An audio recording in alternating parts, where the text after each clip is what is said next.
again. Thank you. Actually, do me a solid. Boom, one more time. Even more aggressively. This is fine. All right. See, they can't even boo right. Okay. That's screwed up. You can't say that. Statement number dos. Okay. I don't know why I said number dos. Kang is the most likable VCT pro. Strongly agree, disagree? I'm already in there. Strongly agree? I'm already in there. I'm going to go with agree. Whoa, all right. I don't think Disagree. wait, hold on. I'm not saying he's not likable. I'm just saying he's not the most likable. Ooh. Then who is? Like Redgar, maybe? He's so nice. Even even when he like does silly stuff in the game, he's just so nice. He is. Kang like trash talks and he does like the gun thing, which I think is cool. I think he could, if this was the coolest VCT pro, I'd be hitting you with an agree. But most likable, I think he's likable, but Then you you're know, just not in the getting same too way. far into the weeds for this game. I think he's just loved the world over at this point. He's the full package. He's got the showmanship. He's got the highlight plays. He's got the skill. I think, for me, most likable. Crowd, do you guys think he's the most likable? I just see people with About a BLG and 50-50. EDG flags strongly agreeing, and everyone else like, yeah. All right, here's one that's going to cause some controversy. Okay. Evil geniuses are the villains of the VCT. Agree or disagree? Crowd, what do you think? They're Yes. certainly the villains. Because Things were said. I'm 50-50. I think You they agree, I disagree. think they want to be the villains, but they're not quite there yet. We They're need to not see villainous more. They enough. need to go deeper. Okay. Seth, what's their name of the organization? EG, what does that stand for? Evil geniuses. They're evil. There we go. That's already in the name. The- Second of all, my second point is that talking to some of the fans ahead of the show starting today, there was a couple fans of some of the Chinese teams coming in, and they were just preying on the downfall of EG. They were on their hard hater arc. So I think they're pretty villainous at this point because they picked a fight with the Chinese teams for literally no reason. I'm going to say disagree only because they're good kids. They're really nice They're good. people. I really like all of I them. think they need to go beyond China. They need to disrespect everybody in That's order really- to you really want- be you the wanna villains. become a true bad That's why guy? I'm 50-50. Just be angry at everyone. That's the Exactly. way to go. All right, next statement. This will be our last one. DRX should start Zest for the remainder of the event. Yes, strongly agree. If Strongly they, agree. I mean, look, I love Foxy9, talented player, another one that can just pump out highlights from time to time, but clearly the groove just isn't hit when they have him in. Zest, it's way more comfort for the team overall. I've been saying that they should be doing this for the longest time, and now that they've chosen to do it for the rest of this event, boom, I strongly agree. That's right. if they play Foxy9 this event, I'm going to have to step in and talk to Turman. I don't know what that means, Or you're going to but I'm step going to in do it. and go on the stage No, and I'm not play. going to play, but I'm going to have a very kind discussion with the players and be like, hey guys, we're Okay. trolling a little bit here, and we should just like play a 5-player roster because we actually look really good for the first time in quite a while. So please don't change that. Although he is dominating the rank He ladders is. right now. Oh, He's I feel just bad for chilling here everybody in who's LA. just trying to casually play. Yeah, I Yeah. looked at his like rating and it was just like 10 match MVPs in a row, dropping like 30 kills in Radiant lobbies. I think he's like top 10 now. I so have a feeling he's pretty good at the game. he's pretty good at the game, but I Yep. think at this level, that's not enough to have a fully cohesive team, which I think Well, DRX has right now. I think that was overall a successful game of agree to disagree. What did your agree crowd in chat? I just say things, they cheer. I love them. They're That's a great step in people. the right direction. All right, well, let's go ahead and move on to some analytical duties here as we talk about our first match of the day. It's DRX versus Billy Billy. Mimi is a strongly agree fan of analytics. No fun whatsoever. Now, there have been questions about DRX this year.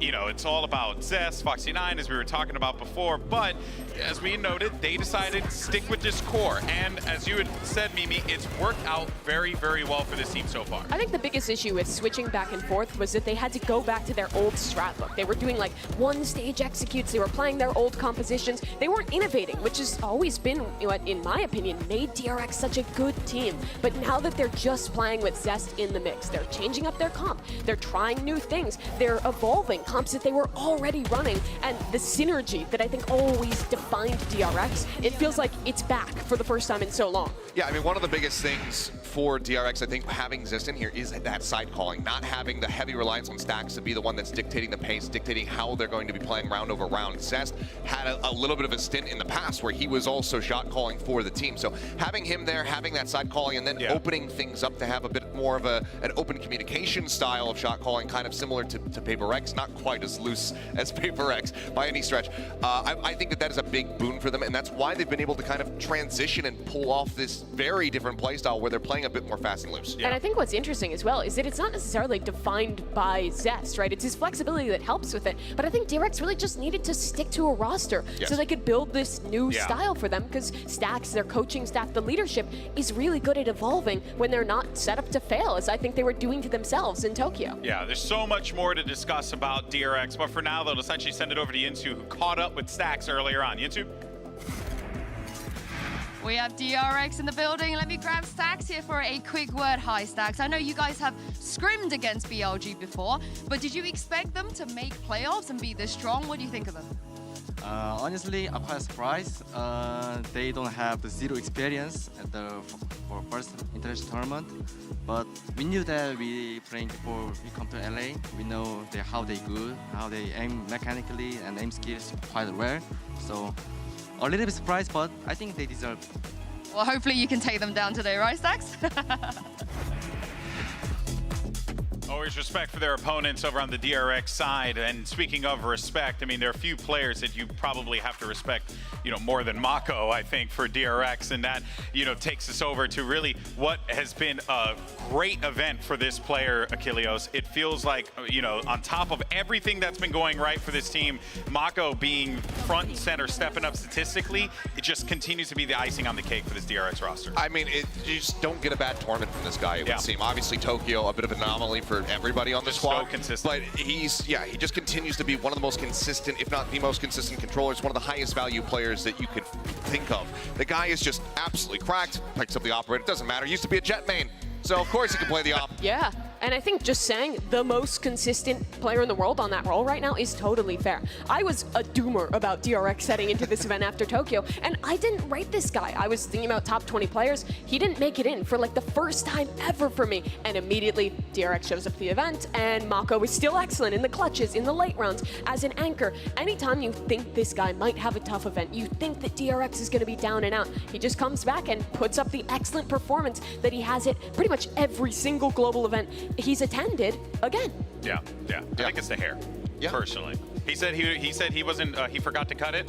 I think you just I think it's like maybe like the natural talent, the practice, like the dedication to the craft, like the consistency. Yeah, the hair. Grow out the hair. Girl, it's the hair, 100%. Why am I not as good as him then? That's a question that you need to figure out, okay? Okay. In any case, so, we do have some excellent head-to-head matches today that we're very excited about. Obviously, the easy one to point to is Buzz versus YZ. I think it goes without saying, Mimi, that these two players going up against each other. YZ not necessarily having like the Kong impact that people had expected him to have, but I think that's even unfair to a degree because I already he's disagree contributing with you. so much. Give me my to strongly this team. disagree sign again. Here's your strongly disagree. I'm saying what the streets are saying. That's the all I'm streets are doing. saying that. The streets are saying this guy has been excellent for his team, honestly, and he's just been insane. I think one of the things that's impressed me most about BLG is how quickly they react to set this guy up with utility. I think he's one of the most fun players to watch right now, picking the judge and the operator more than rifles, it feels, and it can get a little trolly at times, but overall, I think this guy is excellent. And if you look at the stats, right now he's sitting #1 in ACS out of the event, and you look at the players that he's up there with, Kesnit, Alpha, Depth, the people who have always performed internationally, for this guy's first ever global event, that's insane. And he's also one of 2 people that's left standing from this graphic because it's just Alpha that's there. And the upper bracket. Yeah, so everybody else has departed, but YZ, I agree with you. I mean, the amount of space and just control that he gives to his team off his entries is insane. And I think unlike Buzz, a lot of the times when YZ's going in, he's fragging out of control and he's staying alive during the round, whereas Buzz, more often than not, is going to go in, maybe trades a kill, but gains information for DRX, and then they have to potentially play out a 4v4 or a 4v5 for the rest of the round to be able to get the wins, which they're excellent at doing. But that's a reason why you don't see Buzz, up there in those that top ACS, because he does die quite a bit, whereas YZ just goes in and he takes over. And I think that is somewhat the contrast in styles between these two teams. BLG's taken a lot of influence from other global teams. They've picked up their comps, their strategies, and I think is fairly structured compared to a lot of the other teams in China, but they still do put a lot into their star duelists in taking those risks that you don't see as often from this iteration of DRX, which isn't necessarily a good or bad thing for either teams. It's just their difference in style. Yeah, of course, and that difference in style is obviously going to play, quite the role in this series. But let's move on over to the other side of the stage and talk about Billy Gaming. The name's so nice, the team's so nice, they named him twice. You see, look at that. It would have been nice if I didn't mess it up. In any case, though, but you did it twice, so it's like. Mimi, Bryce? not today. So here's the thing. They beat NRG twice, the team that made themselves the rematch kings, and they told them to hold my Heineken 0.0. And it really does feel like Billy is hitting a stride that is just been excellent to watch. And honestly, quite scary for the rest of the field, because where does this team, where's their cap, you know? By the way, does this lower third say I Billy believe? Yes, it did. That's awful. I barely caught it, but hey, you know. It was excellent. I mean, I do Billy believe in this team. Seth, please tell me about them. Look, I mean, these guys have been just so impressive throughout this run. Yeah. I mean, they came into this event and they say, hey, we're here to learn. You know, it's our first big event. We want to just garner as much information, as much practice as we possibly can during this, and then take that home and get ready for, you know, the Chinese League and whatnot. Yeah. They didn't expect to be at this point, and I'm right there with you. What is the new goal? How do these goalposts continue to shift for this team? Is it now like, okay, just if we win, cool. If we don't, whatever. Or are they actually gunning for a top 3 spot? Are they gunning for that championship? Do they have that on their minds now, or are they just taking this still one step at a time and not having a grandiose idea about where they want to finish? And it's actually pretty funny that you mentioned that as well, because not only that, but also Billy have been just catching strays like all over the place. One of them actually came from Artis. It was that fun little feud that they had going on. And yeah, I think YZ definitely enjoyed getting to deliver this message to his opponent. 我觉得在我们上次打比赛回去之后，首先是我们没有小看对手吧，我们从来没有小看过 NRG， 因为 NRG 呢是我们认为它是一支真的很强的队伍，他们有3个冠军选手来自 Optic， 然后还有明星选手 Som， 还有那个很强的决斗者，虽然我不记得他的名字，但是然后我们输完 Fnatic 之后，我们也是认真复盘，就是备战，然后我们从来没有小看过，我们不会说因为我们赢了他们，我们就觉得他们不行，我们反而就是更加的尊重他，然后下一次更加的付出全力，然后就是在比赛上战胜他。 I must say, after the first match against NRG, to be honest, we definitely feel like they're a super strong team. We put a lot of respect on the team, and also there's so many great players from the team. They got 3 champions, world champions, and also they got the very smart player, Som, and also they got one of the toppest jazz duelists on the world, although I'm not sure what his name is. But still, like after the match against NRG, we still feel they're a very strong team. And also after the game against Fnatic, we made a lot of feedback, and also we feel like we just put more respect on NRG because we never underestimate any single team. We like to try our best to make the full preparations, to try our best to maintain all the good performance to show you guys on stage. So that's the key. I mean, you know, I think those little bits there, right? I'm sure that, you know, Artis knows my name now. Keith. Oh, that guy. Yeah. It's a shame he got eliminated. But good player. Here's the thing, you know, that swagger that this team has been carrying with them, it's actually quite infectious, you know, Achilleos, because this squad, they come into this, as you had mentioned, feeling, you know, oh, we're just going to see how far we can go. And now they've made it to bracket play, and they've only continued to get better. And they're popping off, and they're having fun up there. Yeah, and that's what you love to see. I mean, again, this team coming through, not having expectations, but then just finding themselves in this position to be able to take down NRG twice. And the fact that they were just vibing on the stage the entire time was fantastic to see. These guys, when they find their groove, they can be world beaters. They can just be absolute Or they can just sit in front of the computer, just be stoic. Oh my. Is this over the course of the whole series? This is over the entire map that he played. My guy was glued in. Yeah, he's wired in. Yeah, this. Look, I've never seen someone this focused on any task. It's like This is why Billy is so good. Bren when he plays RuneScape and Minecraft simultaneously. I think that's when they won the map. There was one fist bump. We got it. The rest of his teammates going crazy, copping off, But even screaming across the stage at Finesse. On the other hand, stoic. It's just like, all right, yeah, here's a fist bump, take the earbuds out, now I stand up, this is it. Like, there's still just like not even that much celebration. The man is here to complete a task. He's here to win. A modern Marcus Aurelius. What a legend. My goodness gracious. I tell you what, this has honestly been a really fun series to just break down and talk about, because these two teams, they really have so much to offer, and we can go on all day long. But good news is we actually do have Yinsu standing by to get a little bit more from BLG, as she's standing by with Yosemite. Oh, here comes BLG Yosemite. Let me grab you for a quick word now. Not many people expected you to be here at playoffs. Now you are here. What's next? What's the next goal? 那想问一下我们Yosemite选手的是，其实有很多人可能并没有那么看好你们能够进入到淘汰赛的争夺，但是现在你们做到了，所以说你们队伍整个接下来的目标是什么呢？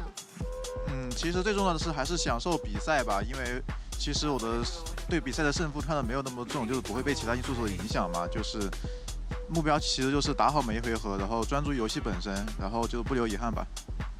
To be honest, the next goal is still we would like to just enjoy playing on stage. To be honest, we don't like care the result of the matchup that much. We would like to just enjoy playing on the stage, to focus on every single rounds, try our best to do the best on stage and focus on own performance. That's all. Oh, thank you very much. Yosemite's 加油 Good luck. That kind of attitude is going to take this team a very, very, very long way, Mimi. I agree with him. Just thumbs up. Do you want your Great take. strongly agree? Do you want your strongly agree? No, I Here can you go. disagree with him. I can Oh, just agree with him and you just can thumbs up. I think that's a really great take. Honestly, though, I love that mentality from this team. They came in, it's about learning, it's about seeing how far they can go. They've already made it out of group stages. There's no reason to add extra pressure to yourself now that you're at this point. Just continue as you've been. Play your best, play your own style, and if you end up losing, take it as a learning moment. Yeah, I agree. I think this is the perfect mentality to have, and this is kind of the the mystery solved. We're asking the question: how do they feel about this? What are the goals? And it's still just remaining very humble.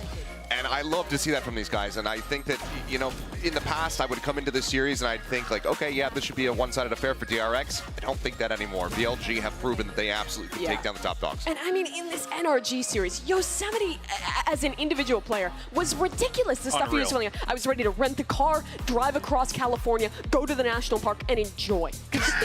He's just insane. It's unbelievable the clutches he was winning. So many 1v2s where he couldn't even see players. Just such a vast, beautiful landscape of Valorant. I like how that's the next segment. Compare anything that Yosemite does to a park. To a national park. And then to a national like park caster specifically. bait. Yeah, and then see what happens next. But I do agree with that. And Yosemite, of course, could very well have a masterclass series here today. But early on in the show, we tasked Des rather, with naming some new teams. We asked you guys for the vote. Yes! I can't believe this. And also, Steven Esports got 27%. Come on, think about Steven. Oh. He's so sad. 0.2% stronger than Jeff Clan. You'll love to see it. Yeah. Seth greater than Jeff. SK Gaming lives on.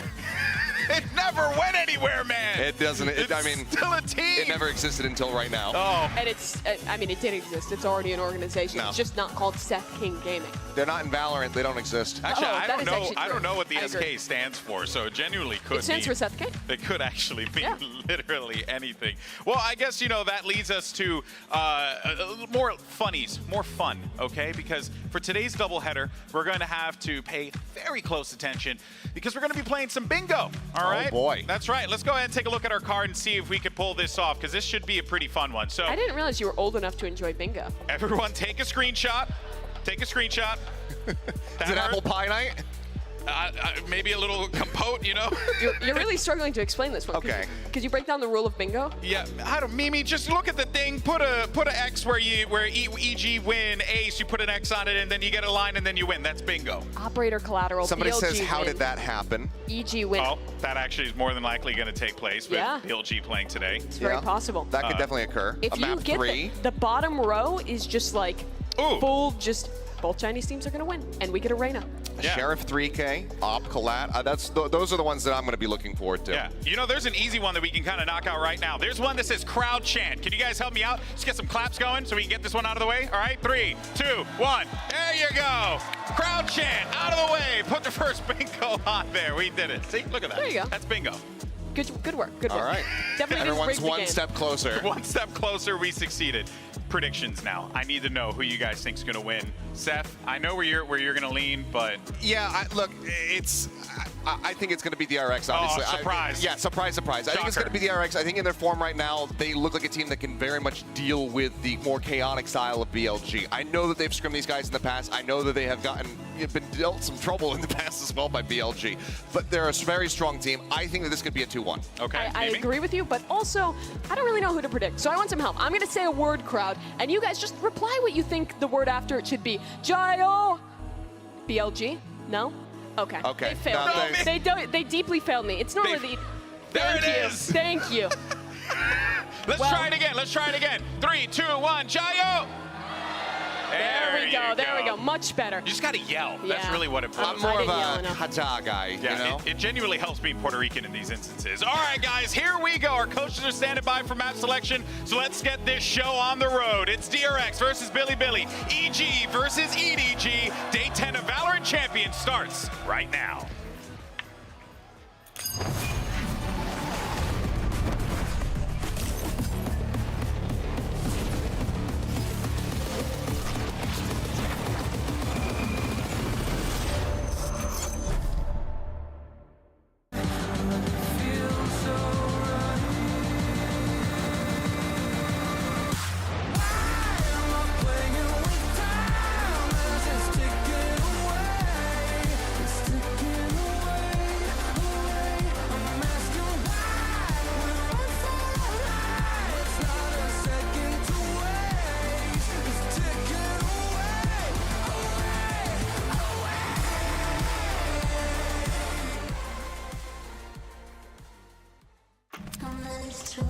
They're kind of building a storyline of us as villains. Half of the community hates him, the other half loves him.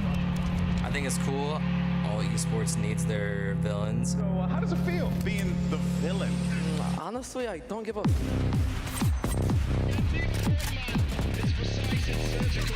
知道吗？看到了吗？谁？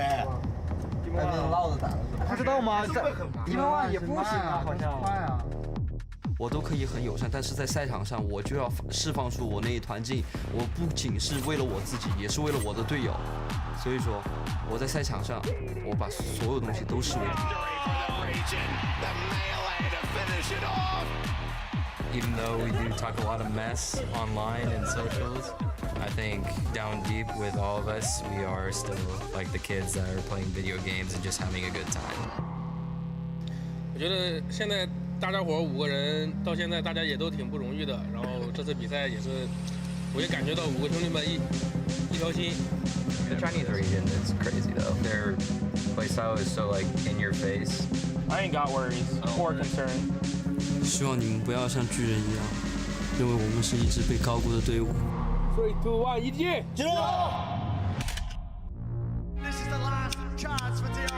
그때는 이제 19살에 좀 마음도 여리고 조금 부족한 게 많았던 버즈였는데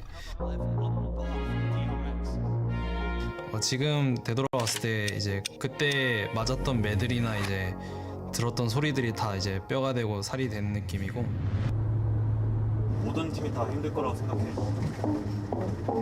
뭔가 다크호스가 좀 있지 않을까.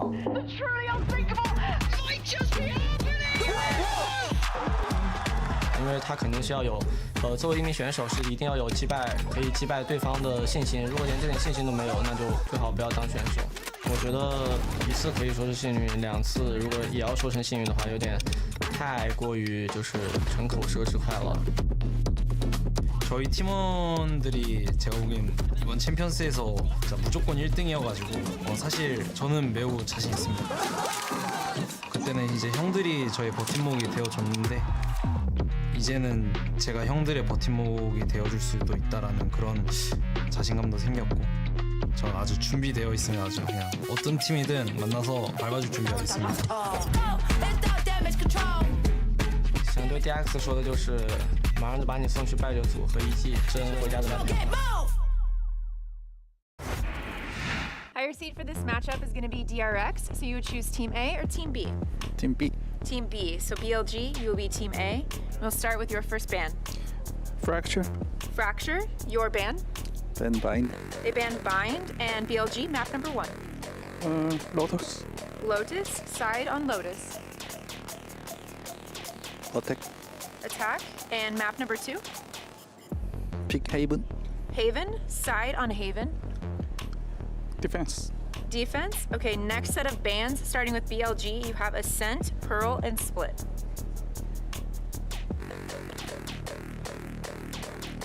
Split. Split. So they ban Split, your ban, you have Ascent and Pearl. Ban Ascent.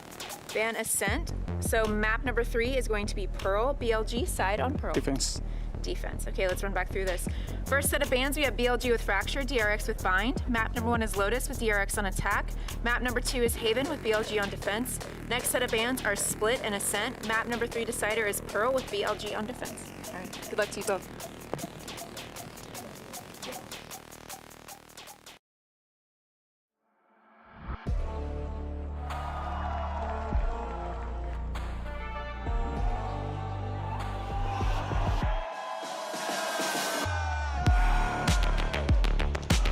Billy Billy.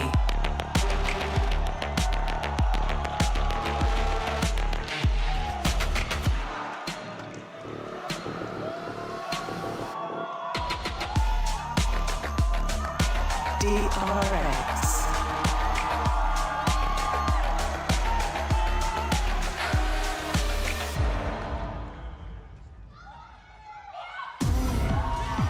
DRX may be the fan favorite here. They may have dominated Asia for a very long time, but their opponents, Billy Gaming, are looking to assert the Kings and assert themselves as the new leaders in this region. And let's see how this all boils down as Billy and DRX take the stage. No one thought Billy would make it out of groups. No one thought that they would beat NRG once, much less twice. But now they're into the playoffs. They have an opportunity to not just prove that they can make it to a global playoffs, but to maybe go on a run. For DRX, though, they've finally gotten their roster in order. They're back to defining the style, to innovating with new compositions. It feels like the DRX that we've been missing for the last 2 global events. It really does, but somebody is missing right now here for DRX, worth pointing out, as we didn't see him in the walkout. Mako is playing from isolation. How is that going to affect the team? And the communication isn't going to be as clean, not having him there as that pillar on the stage. We'll have to just wait and see. But if there's one thing about Mako, it's his consistency. This guy has been a beast at every global event, and he's continued that performance here. In the late rounds, he is constantly saving DRX, even when it looks impossible. Yeah, that is, of course, the hope here that DRX has, and that a player like Mako, as consistent as they are, they don't have a bad game, No. But hey, if you force him, if you maybe force his hand in a different direction, Billy could very well do that and can create some frustration inside of the DRX camp, Achilles, which would be quite problematic for them in this series. It's an emotional team. It very well could be, and yeah, they can be emotional. You see Mako there on screen now, but I mean, we've seen time and time again, Stacks on camera getting frustrated when those round losses do come through. If Billy are able to whittle away that mentality, it could very much break them and get them a map win.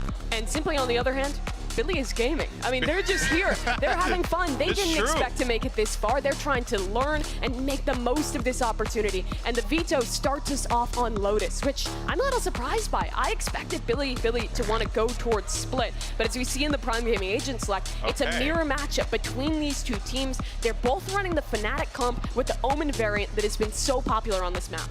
Fascinating to see how this is actually going to play out. Mirror compositions always really just boil down to who's got the better ideas, who's got the out-aiming potentially here. And I think Achilles, as we look at this, I mean, I kind of give the edge a little bit to DRX simply just because of that experience on stage. Sure, and they've been showing that their Lotus is getting better and better, but again, the big thing for me is it's going to come down to these attacking sides, those raises, Buzz versus YZ, who is going to be able to break through the ranks on the defending side, who can get that entry power, and who can look the strongest. On this defensive side, I'm watching for Billy's Flood retakes. They're really good at comboing their utility and setting YZ up to retake these sites so quickly. We'll have to see if he has another incredible game or if DRX has what it takes to go on another playoff run. We will see, but we're ready for our first map of the day, so let's get this show on the road and send it over to your casters. It's Doug and Balla.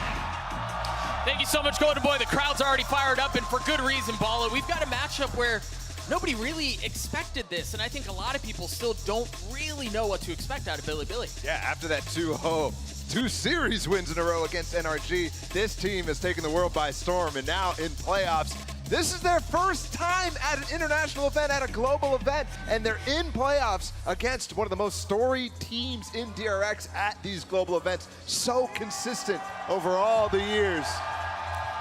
You know, the mad thing is, as we think about Billy and their run up until this point, is they've already claimed 1 name, right? They've taken down NRG twice, but that is the only team they've beat. Mind you, they also had to dance with Fnatic, and that's really dreadful for almost anybody else playing in the field, but They've done it once. Can they do it again? Starting off on the defensive side, DRX, given all the conversations around compositions and rosters, they finally have settled in, and it seems to be working quite nicely. And right away on this pistol round, you can see DRX very, very slow, controlled, trying to understand which style of Billy they're going to get, because these two teams are familiar with each other. They scrim a lot over in Pacific. And Billy can be a team that instantly can frustrate you with the pace that they throw at you, with the weapons they use, they choose. It's just so difficult to prep against. We saw how it costs fits against NRG in the past. Can DRX handle it just a bit better? Slow start to the round. They're all leaning towards A. The turret, making sure there's no flame. And despite DRX, or Billy getting forced back into this A site right now, DRX has done it with no util at all. Only the cycling of that Viper wall, and that denies so much info for Billy. They just walked past the one-way at the perfect time, took all that space, and it's caused 4 people to be over here. Rin, first target, and he knows now that it's going to be towards this C site. He saw the fade. He's seeing all the rotations coming through for the defensive side. It's really just K-Knight who's waiting. As you see the dump of utility, the nanos, the nade on the other side, they're going to get vulnerable if they try to push through that smoke. They're going to walk right into Rin's crosshair. 28 HP still alive, though. The spike hasn't made its way out. There are only 10 seconds left. The turret's going to provide a little bit of cover, but it's dropped. I don't know that they're going to make it out. It's going to be a flood out onto the site, and there are a couple of members already close by. YZ takes care of Buzz. I don't know that the spike is going to go down in time. Just barely does, but all of DRX drop. And despite the early success, I would say, from DRX there, succumbing to indecision in the final moments of the pistol round. We saw how effective and important these rounds were yesterday. And now again, Billy. I mean, great job from them. By the way, that KJ, Molly, and the Viper Orb, full fuel for them to be able to keep that up. Completely denies DRX from actually entering in. Big mistake there from DRX. Just one round in, we're already seeing Stacks put his face in his hands, but you know, the Devs was talking about how emotional a team it can be and how that often is one of the keys to their success. So we'll see how things continue to play out. DRX not opting to buy very much into this. You got a Sheriff in the hands of RB, a Ghost for Stacks, and Mako, and then just Classics the rest of the way. I like that from Zest, though, looking early to break the haunt. That gets thrown out from Bianc. Doesn't actually come in that direction, and now he just has to play for the space spot.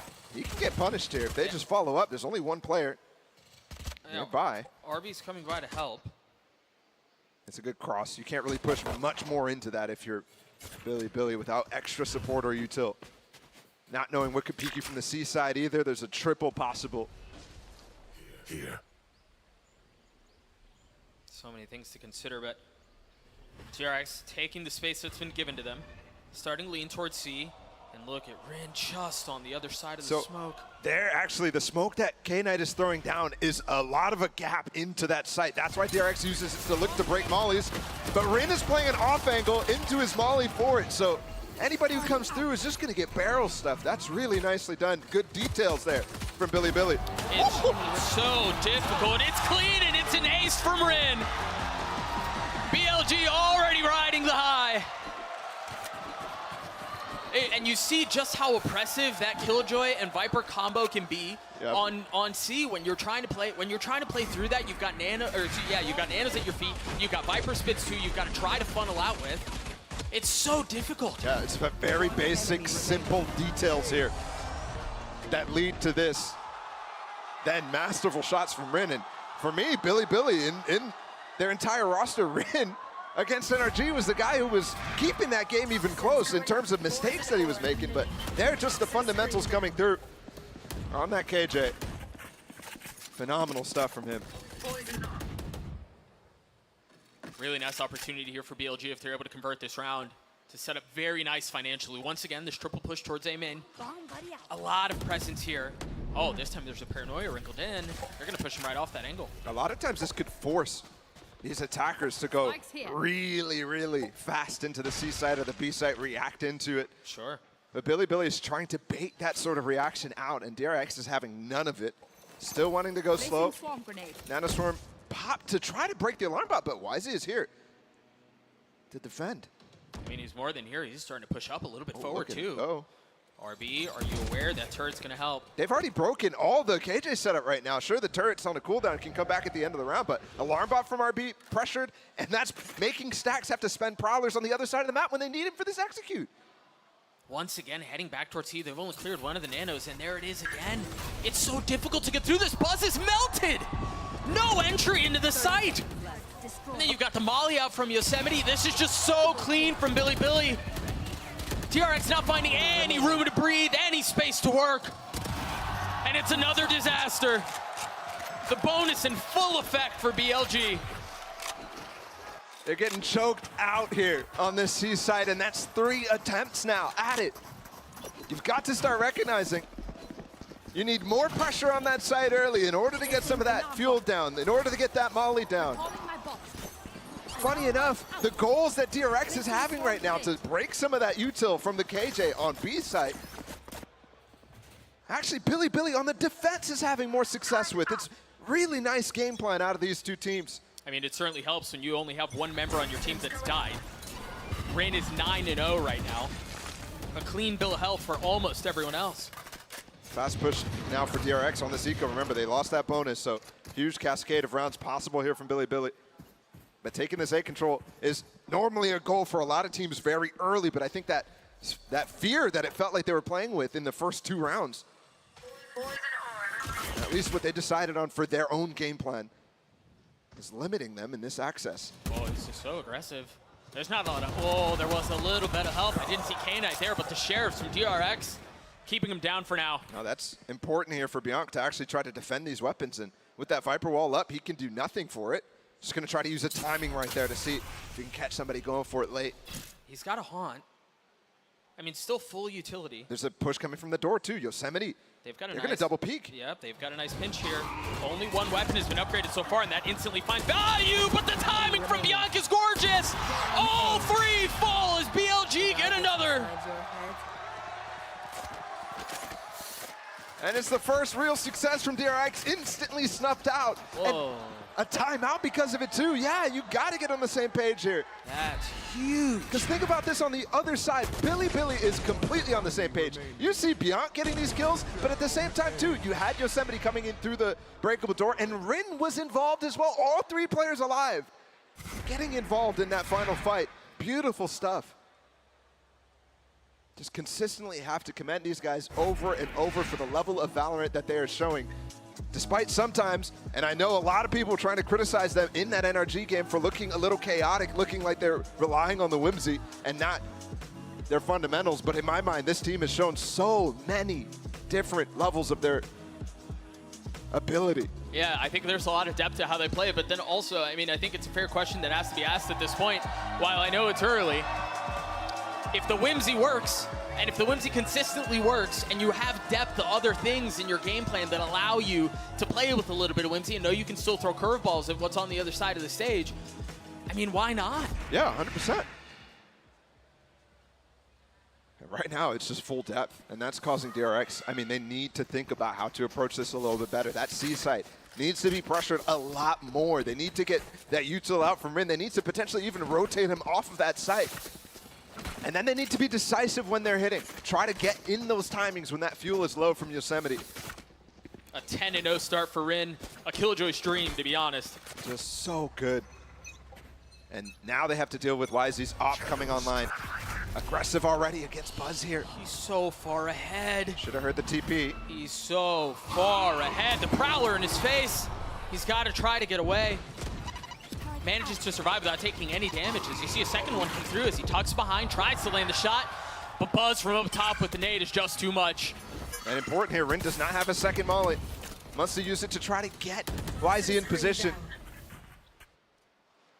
He does have a lockdown though. And honestly, with the way he's been playing, he might be all right anyway. DRX still feeling some of the pressure. They've got what they wanted. They took down the op. They took down YZ. They want to flip the map. And they do have Buzz's showstopper now. His rocket could help take a lot of space here, but with Yosemite and Bianc, needs to be well considered. They've got to be careful, though. I think if they push Yosemite here, there's not much room for him to help. He's got to play his life very dangerously, or he just pushes forward, gets haunted, and gets a kill onto Stacks. C's comes in to delay as well, so DRX still not making their way into main. They're going into Rin. Oh, right back into Rin, you're right. Rin finally dying at the hands of Buzz. The B side open, the spike planted, and DRX in control for what feels like the first time, really, all map. K-Knight pushing forward, Buzz with 3 on the round, looking for the 4th. Yosemite on the counter, though, as they're going to claw their way back into this thing. Mako's left alone in a 1v2. Has to make something happen in a situation like this. It's been dire, it's been ugly, and it's not getting any better. Yosemite gets a 3rd as BLG gets a 5. Where is DRX right now? That was a 1 round. When they started hitting that B side, it felt like a 1 round. And then all of a sudden, it turns so fast. They got their first kill on YZ. They got success in terms of map control.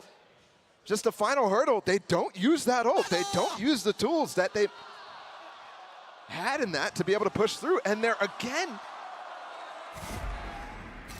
Billy is causing fits with all the util. Everything is precise, perfect. I got their omen. That C's delayed for so long, for Yosemite to stay alive for so long, and that actually caused them to pivot into the B site where, again, you have players ready for it. Precise, perfect, and honestly problematic for DRX. And all the questions about, well, maybe it was just, whimsy, as you were saying, against NRG. Can they do it here? You're right, Ball. They're showing a different flavor of Valorant towards DRX, and they don't like how it tastes. No, in the first series against NRG, it was Judge. That was the story. It was like, oh my God, why is he just crazy with the Judge, tilting the other team? In their second series, not at all. There's very little elements of that in terms of the clutches. Sure, it was tilting, but that was it. Here comes Buzz. Takes a different path, but YZ gets to kill himself. What the heck happened there? YZ already with 2. The spike out of reach. The round is done. I don't know how they get into this. It's a nookie dodge up high. Buzz was so high, too. Couldn't get a hold on that rocket. YZ's gotten 3 on the round. Perhaps another ace on the cards. YZ with 4. The ace on the other side, and it delivers once more. 2 rounds out of 6. We've had aces by Billy and 0 rounds for DRX thus far. If you wanted a bloodbath, you got it. This Lotus is looking phenomenal from Billy right now. Looking like nothing can stop them. Looking like multiple players can step up at any point. What do DRX do from here? The buy is less than ideal. A Guardian and a Bulldog for Zest. And then just pistols. They have failed to find success with some of their ultimates. I think again about Buzz's previous round and how YZ got the best of him, but this time not the case. They've gotten first kills on these eco rounds before, but nothing to be able to capitalize on anything here. YZ again falling, but this time the gun way deep. Very safe. They're not going to be able to recover it. They're going to have to use what they have. And that's a lot of space, a lot of control. They're still behind the Viper wall, sure, but lockdown. There's tools here still. And RB potentially could get a really late lurk if they do opt to go into this A side. I think the question too is how patient is Ren. As Bianc falls on the opposite side of the map, you feel the rotations having to come through. Knight's in a really good spot, and of course, K-Knight gets 2. Repositioning on the 3rd. Not able to land, but Yosemite does. 30 seconds They've somehow gotten this back to a 2v2. I don't understand. I don't understand how they're going to do it again. It just makes no sense. And once again, DRX scratching their heads. 2 early kills. This is a knife the wall. He only has a sheriff. He has to die here. He already has his lockdown. So honestly, the Billy players might keep him alive. That's just more fun.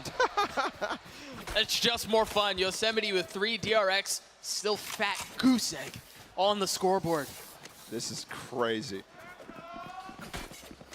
And we are entering this series in another situation where people are still doubting Bilibili. Yes, they've only played against one team in NRG and got success against them.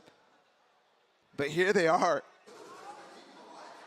against the doubters, 7-0 up right now. Unfathomable.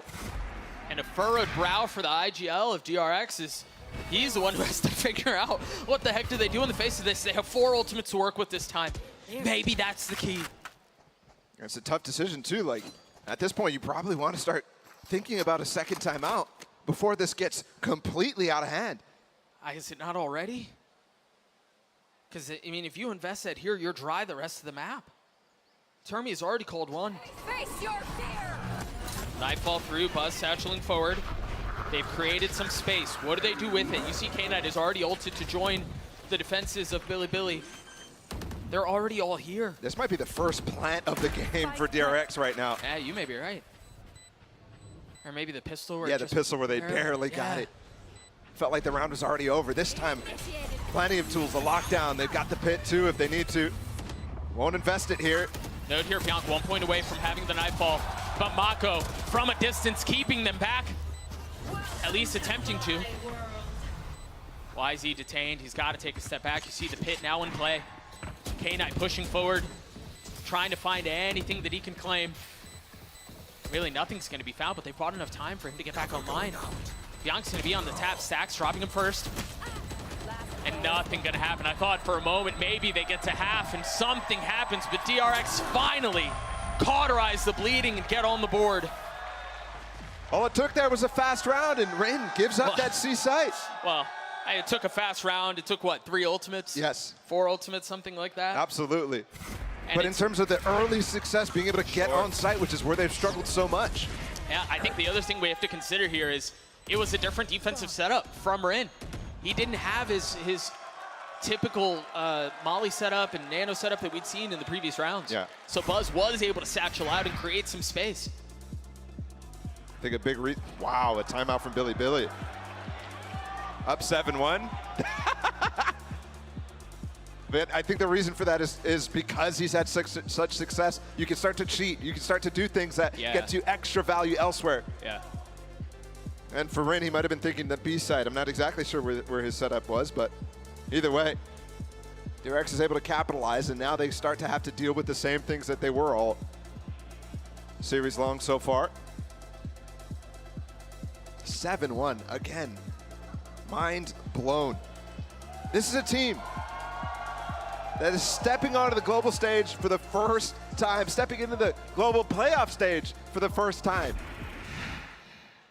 And they're doing this. It's about time we stop doubting.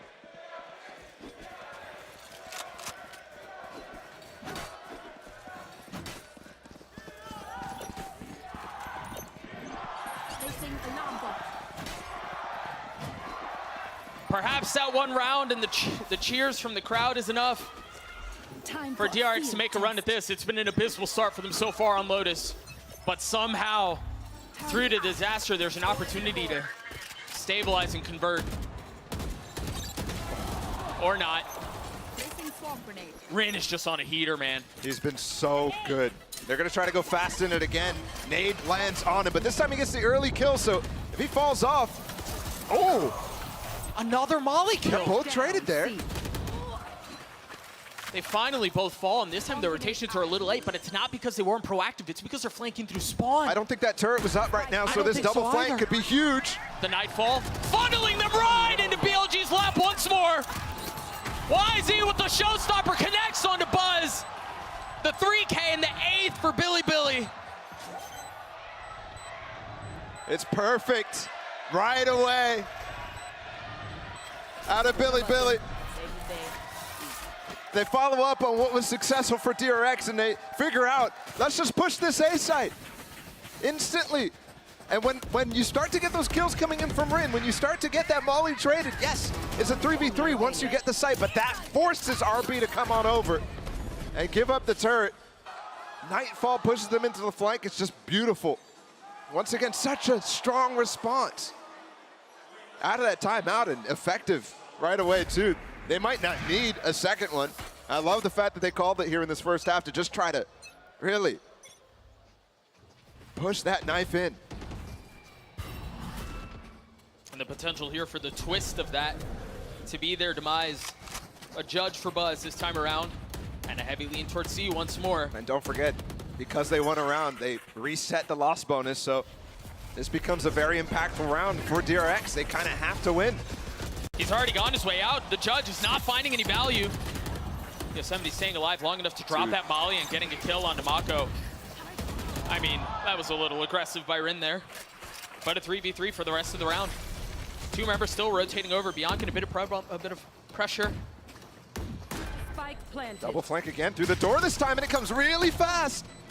That I don't think nade is RB deep. expected it. No, he's so dead. But Zest on the counter, a 2v2. BLG trying to retake the site. Oh, the satchel. He's gotten his way through, and YZ with 3. What is going on? Why is he just satcheled his own teammate there, gets up top, and gets the kills? It's like he baited his own teammate forward. And they're just destroying. He's asking what the heck is going on himself. This guy is destroying. He had already the highest ACS in the entire tournament. Second highest ADR, first among the players who are still playing. And here again, 15 and 3, it's gotta be up there for another just disgusting game. And you effectively create a high-low, and even then, you see it. YZ was essentially isolated in that 1v2. Question marks. Question marks all over the place. There's always a Cinderella Balla. It always seems like there's a Cinderella, and this one seems to be fit to the size of BLG. That Slipper fitting quite nicely as they're up 8 rounds against DRX. A team that looked revitalized, a team that looked reinvigorated. And they're getting so much value out of any of these A pushes. At this point, DRX has to start getting ready for dealing with the follow-up flanks that come despite getting some success on pushing into that C site. Finally, we're having some satchels early to try to break it. There, it broke both. Letting it stay alive for max damage. On the radius, and YZ, we've seen this before. The turret did spoil the fun for him on this flank. The turret's down. No way, no way. What timing? Why is it that RB is the guy going so far here to break this door, knowing that he needs to keep that util up? It's like he's trying to make a play while the rest of them are following up behind his play, his idea. Door broken. YZ, who's already found value on one, looking for the second is Bianca, and the rest of BLG try to hold A. And my goodness, once more, nothing for RB to do. When you're running 1v5 at the end of the round like that, I mean, what options do you have? And you saw the traded flashes there. Both Omens using their paranoia, and I really think that it's fitting because Billy is abusing 30 seconds left. DRX's paranoia here in terms of what could happen, in terms of the fact that this is such a devastating scoreline. DRX on the precipice of a massive first map loss here. We're about to enter halftime, but we're also already maybe it's starting to declare this game is over right now. I mean, we're close with it. We're flirting with it for sure. 11-1 would just be disgusting. Would be our biggest half of this tournament.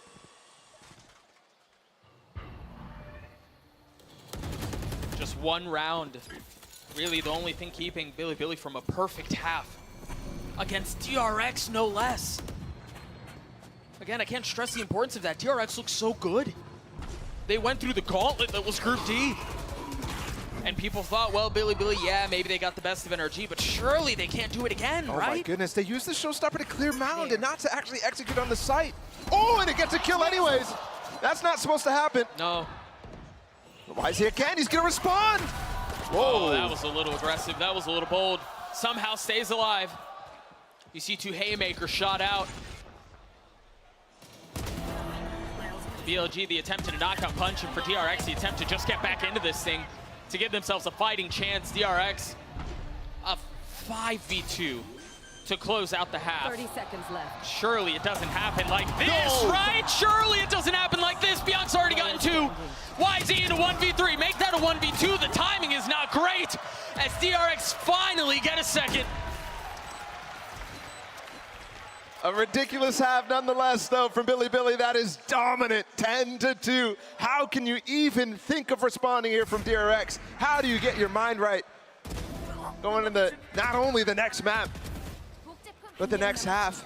This is just a stomp. I mean, the next half, when you consider the attacking side of Lotus, should be a little bit more favored here. But we'll see. We'll see if that's the case. We'll see if they can pull it back together. A 10-2 lead in favor of Billy. Golden Boy on the desk to break down that first half.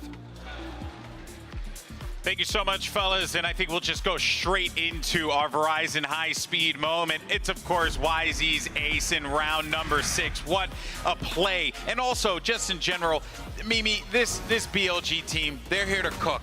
They are frying. BLG, I think their reactions across this entire map were so good. On all of these retakes, YZ was going absolutely insane. I mean, the reaction time to satchel above the opponent's ultimate, pull out his own ult, to counter it, then throw the nade on the fly and find the perfect gap to take a kill. The team is playing well. They're setting YZ up excellently, and his mechanics are just ridiculous right now, Seth. Yeah, he's just putting on an absolute clinic here when it comes down to this race, especially his movement has just been absolutely gorgeous. His rifling completely on point, and he has just been blowing them out of the water. Yeah, it's scary. Like, this isn't even...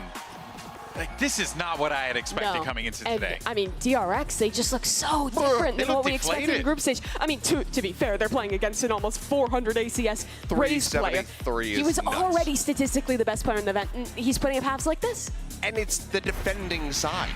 Which 2 rounds on the attack for DRX. That's an all-time low for them, I believe. Maybe when they played against Paper X in the Pacific final, maybe it was worse, but this is not a good look at all. For context, you're normally looking for like 4 or 5 rounds. This is a solid Lotus defense. It's insane. And DRX honestly look boomed right now. Slowing down so many of these rounds, running out of time, fumbling the mid rounds. It is so unlike the DRX of group stage. It feels like BLG is stepping up at the perfect time. I mean, the 2 times that we saw DRX play this map at this tournament was a 6-6 and a 7-5 start on the attacking side.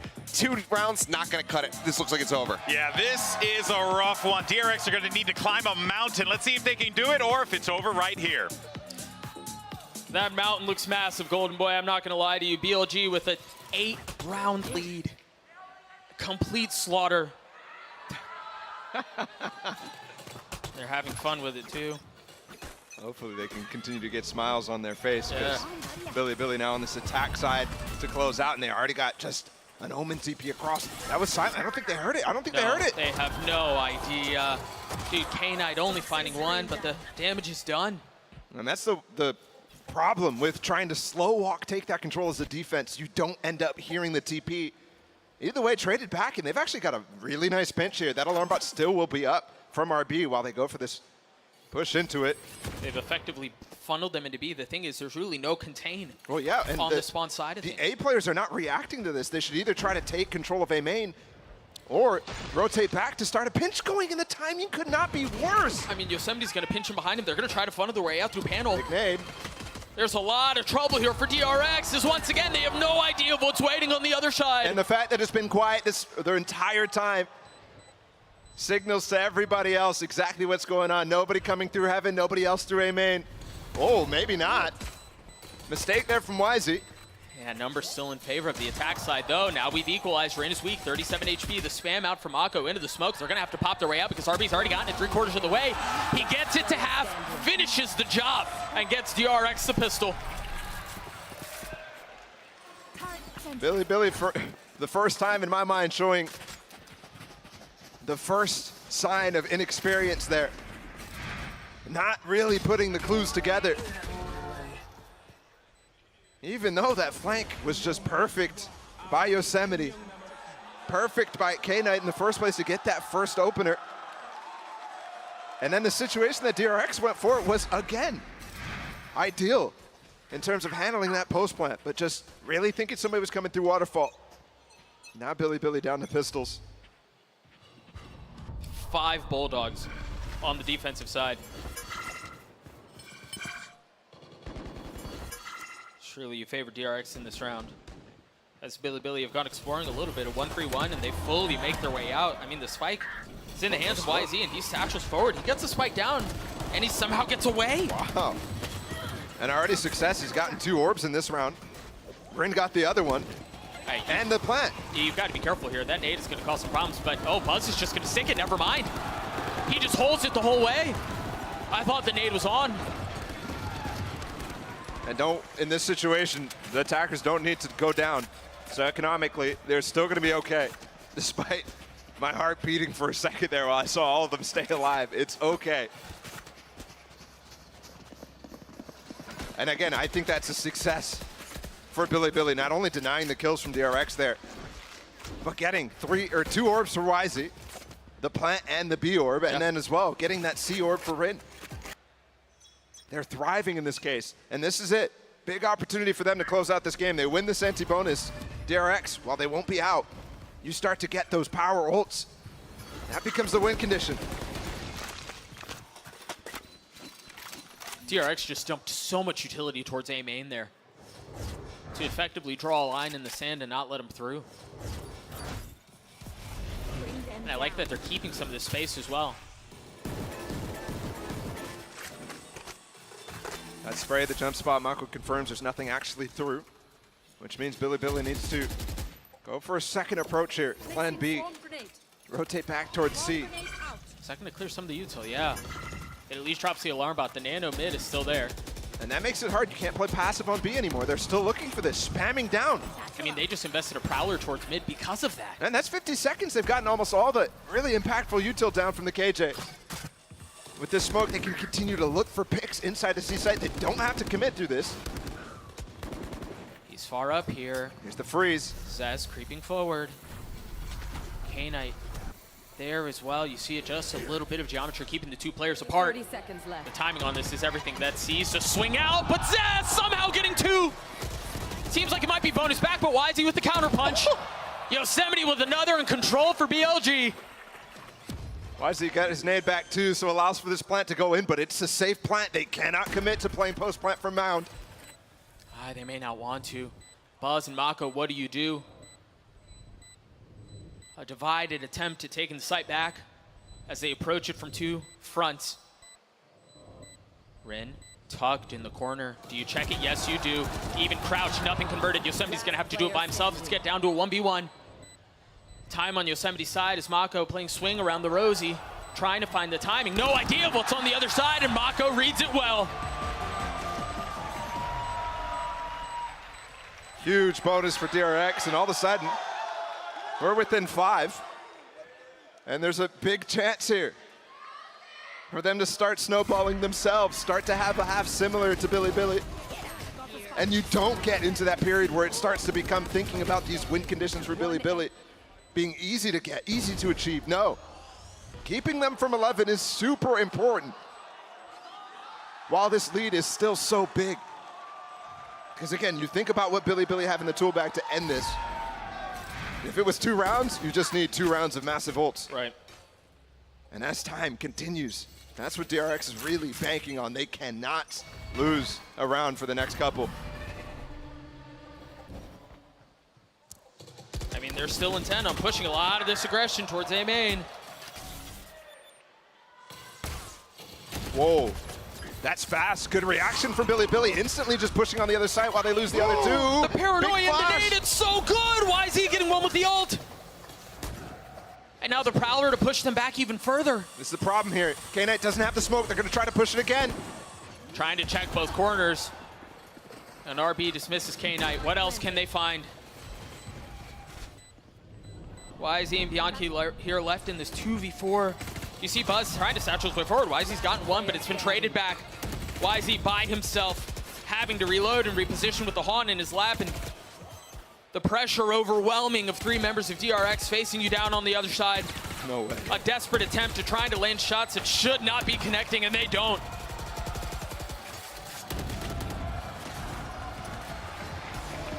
Once again, really nice from DRX.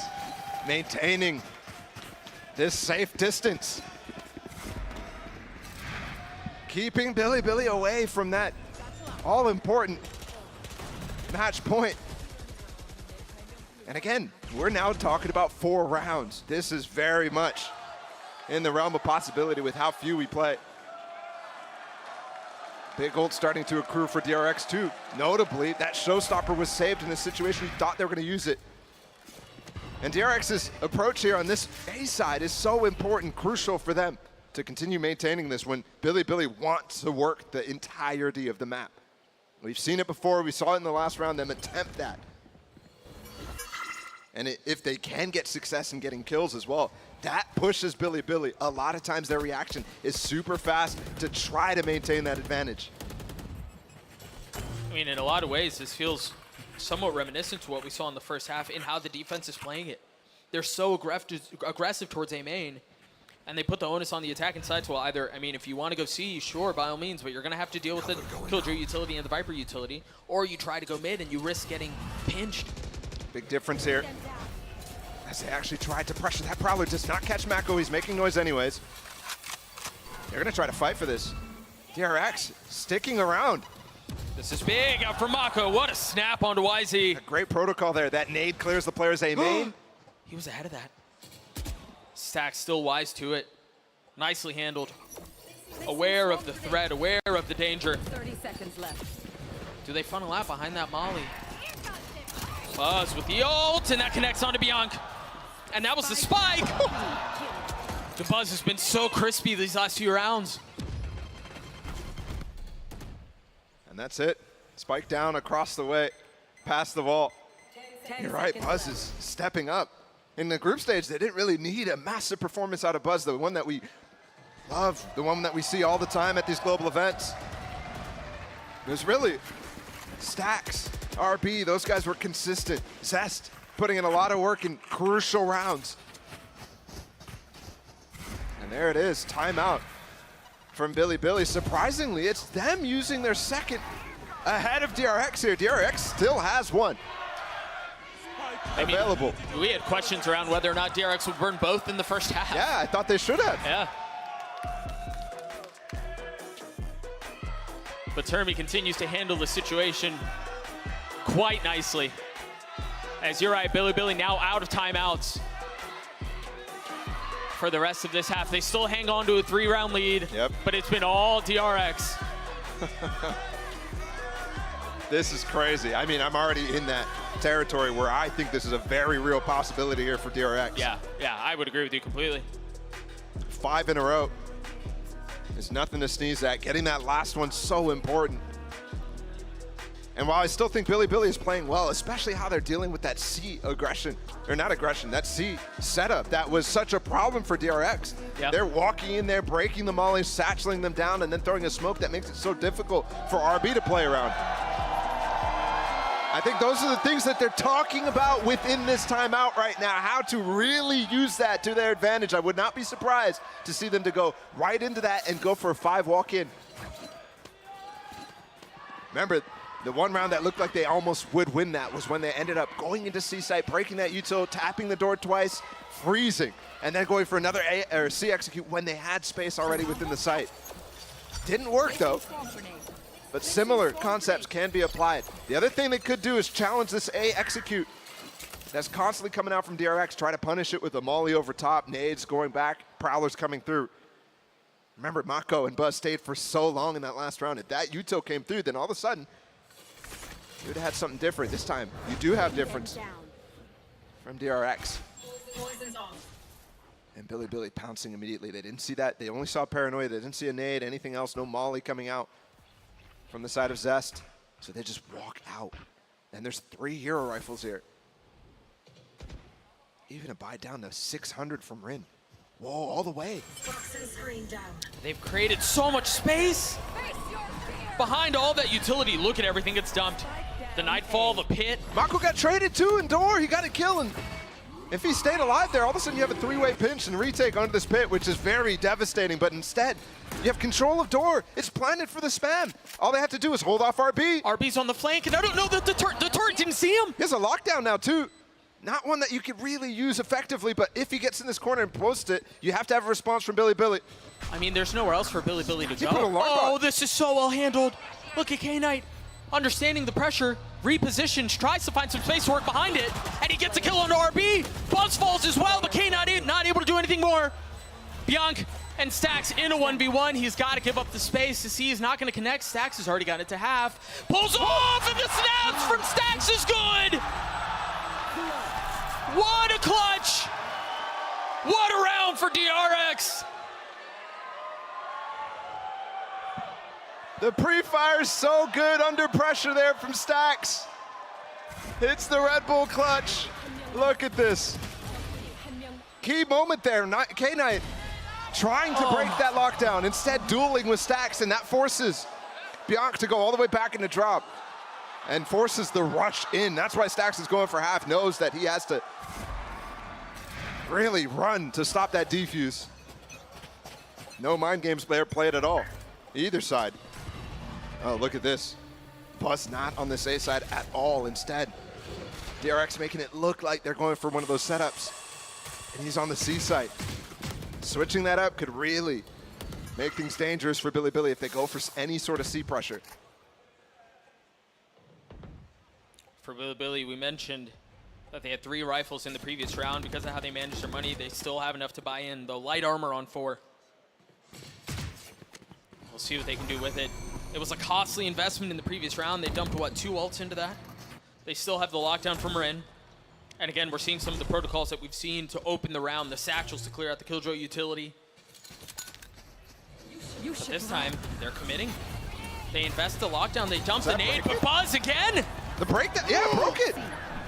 It was that easy! Yeah, that's the reason Buzz is over here. Not only does he clear out the lockdown, but he gets a kill with it. Oh, he picked up the gun instead of the spike! That's the wrong package, it's not what you were looking for. Kana, though, managing to avoid disaster, scooping up the spike. Now setting eyes forward.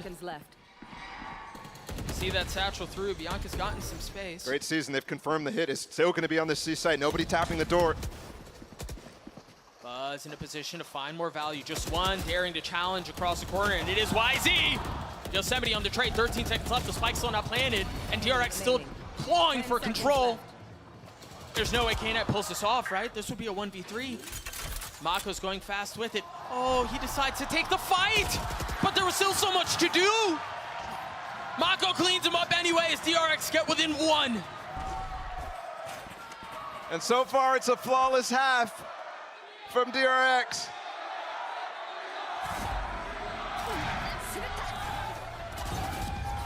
Right now, looking for the comeback of champs so far from a 10-2 half to within 1. How has this happened? And I have to say, Doug, I feel like Bilibili's still playing a lot of these situations correctly. But DRX playing them even better. That nade to break the lockdown, it's so good preemptively. Oh, he's ahead of this. He's cheeky with it. Takes a good bit of damage though and stays alive. And the moment you've been waiting for too from YZ, the judge is back in his hands. He's gonna get up close and personal. No satchels left. 1 kill away, 1 orb away from having Showstopper online. As they dare to continue to challenge Buzz in that cross once more. And this time it's the second time he gets the kill. They did get the spike down. Mako expecting some of the pressure out from Rin on the flank.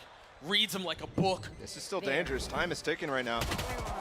3v5, what do they have to delay? Can they get this gun? Yes. That's big. That's the second gun now being able to be picked up by Bianc, and YZ can get out. It actually went into YZ's hands. But Zest has already gotten 3/4 of the way. There's nothing to stop him! They created so much space in spawn, they lost sight of the spike! Again, an ingenious play from K9, but just not quite able to bring it across the line.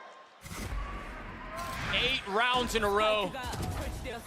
Bilibili flirted with perfection in the first half. But DRX showing that they could do, at least for now, what Bilibili could not. This is twice now that we're thinking, could we have a perfect half? This is ridiculous from DRX. To get so close, oh, you have no nade. shot, bro. You're so done. You're so done. If it was not the nade, it was going to be Stax. The ult comes through as well as they push their way forward. Mako with 2. Nine trying to take a step back, dancing around the Prowler, snaps onto Stacks, well handled. But the thing is, through all of that chaos, once again, the dust settles, and BLG are down in numbers, they're down in control, and they're finally down on Lotus. This is beautiful from DRX. It's perfect. It's perfect. It's quite literally perfect. 9 rounds now in a row. A fantastic comeback. Now they are in the lead, in the driving seat too. I mentioned earlier how important it was for them to keep Bilibili off of 11. All of a sudden it's DRX with all the bank in the world, with that ability to have the same closeout, especially if they can get up to match point right now. And Bilibili is just riding this loss bonus, which means always you're gonna have a player who's low on money. Bulldog, Spectres here. And I like this. Continue to hit this B site. This is where the least amount of presence from DRX has been. No shot, bro. There's just no way. The ult doesn't work. Follow-up from Rin doesn't either. The second attempt at this site is something I like to see, given success last time. But now that they get shut down here, now that DRX again ahead of that adaptation, ahead of Bilibili. What did they choose to go for? I mean, as soon as the door was tapped, you see RB start to take a step backwards. Realizing he's in a 1v3. Bomb grenade out. I mean, did they try to get challenge him much more? Yeah, he plays his life, and now Zest has shown up. Sax is not far behind either. They've gotten out onto the site, but they're going to be able to establish enough control to get the spike down? I don't think so. That kill back allows them the space to recover the spike, though, especially with the Nightfall, but there's somebody getting a little ahead of it. And RB not giving up an inch, looking for the second. Beyond's there on the trade, but Buzz finishes it once more. DRX get to map point. Not only map point, but 1 round away from the perfect half here on Lotus. We've only seen that sort of performance twice at a global event. And when you see it, it usually comes in a 13-0. Instead, it's a massively close game, somehow, some way. I think a lot of people maybe look back at this and think to themselves, well, it was close until it wasn't. Yep. But this is a comeback of the century. It's so beautiful to watch. DRX is ahead of every little step.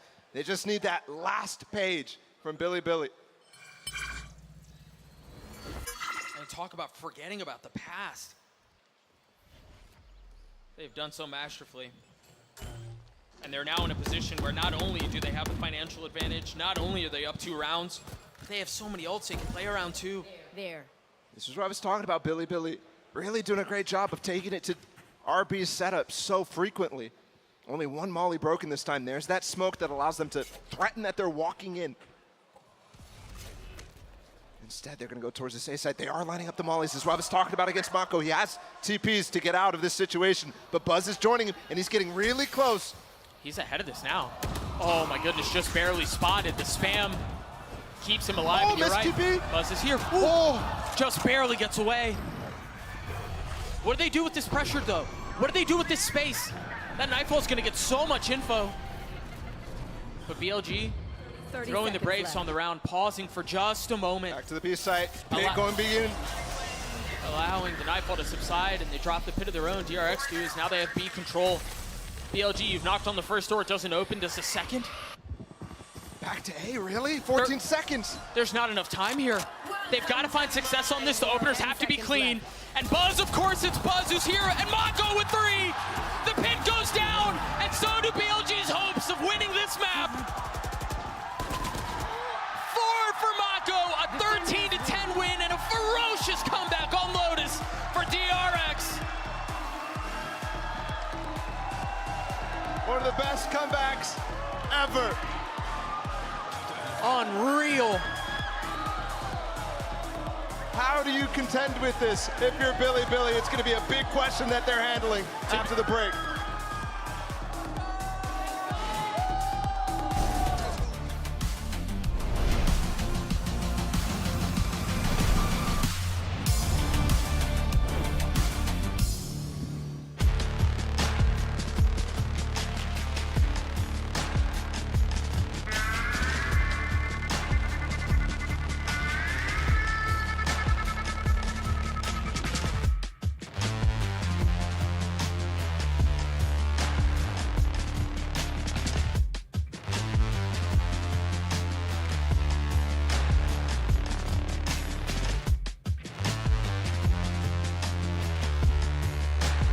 When you play an actual ranked game, it's 50 minutes, but how much are you actually shooting?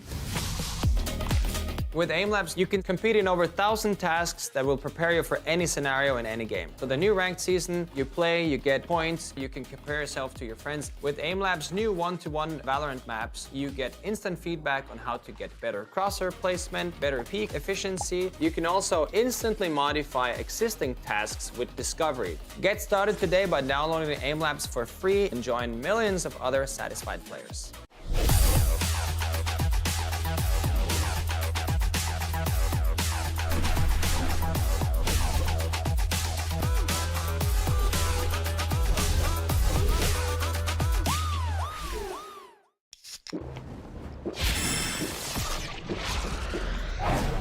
Red Bull gives you wings.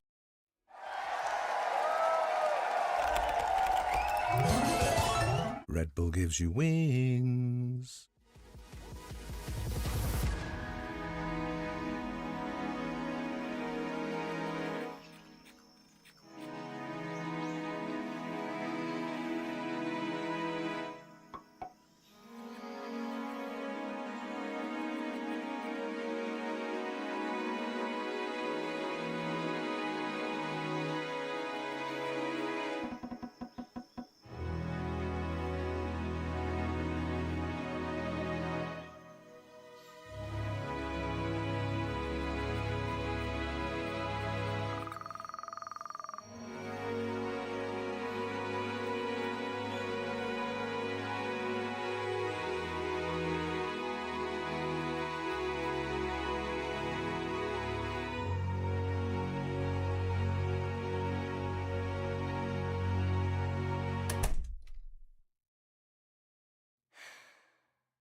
What a crazy comeback that was from DRX. I'm now joined by their coach, Termi and Jen here to translate. Now, Termi, you guys are no strangers to having a little bit of a slower start on your first map. We've seen it a lot in this tournament. Why do you think the start was so slow? But also, how did you make that comeback? That was crazy. 선수들 일단 10일 만에 오늘 경기였고 경기 감각이 좀 떨어진 상태에서 걱정을 했는데 후반전 때 그런 얘기들을 잘 풀어나가면서 선수들이 분위기를 되찾았던 것 같습니다. 네. Well, I mean, we've been rusty. We haven't played for 10 days probably, and everyone was kind of feeling rusty. But after the first half, I guess we were kind of talking about how to keep the energy up and how to play this out properly. And I think that's what went well. Well, you guys did incredible. Thank you very much for joining me. I can't wait to see what DRX can do on map 2. Thank you so much for that, Sue. And wow, you know, they say defense wins games, and DRX took that challenge. They managed to walk away. If your eyes are deceiving you, by the way, you know, you came into the halftime, you looked at the game, you were like, BLG's up 10-2, it's over. DRX had other plans. Achilleos, to our resident DRX expert, who I know just wants to lose his mind over this. What a game. I mean, the fact that it was done consecutively is just unbelievable. And this is kind of the second time that they were in this territory, because I was watching this run back and I was starting to feel like, is this going to just be a repeat of Vision Strikers versus Cloud9 back at Champs Berlin? Because you go all the way back to there, that was a 1-11 half, which they then ran to a 10-13 loss. So it was a really strong comeback from them there. This time they actually get it done. So the first time that we have a 10-2 recovery in a consecutive fashion is just phenomenal to see. The recovery from DRX after they swapped sides was just something that I didn't anticipate at all. No one did.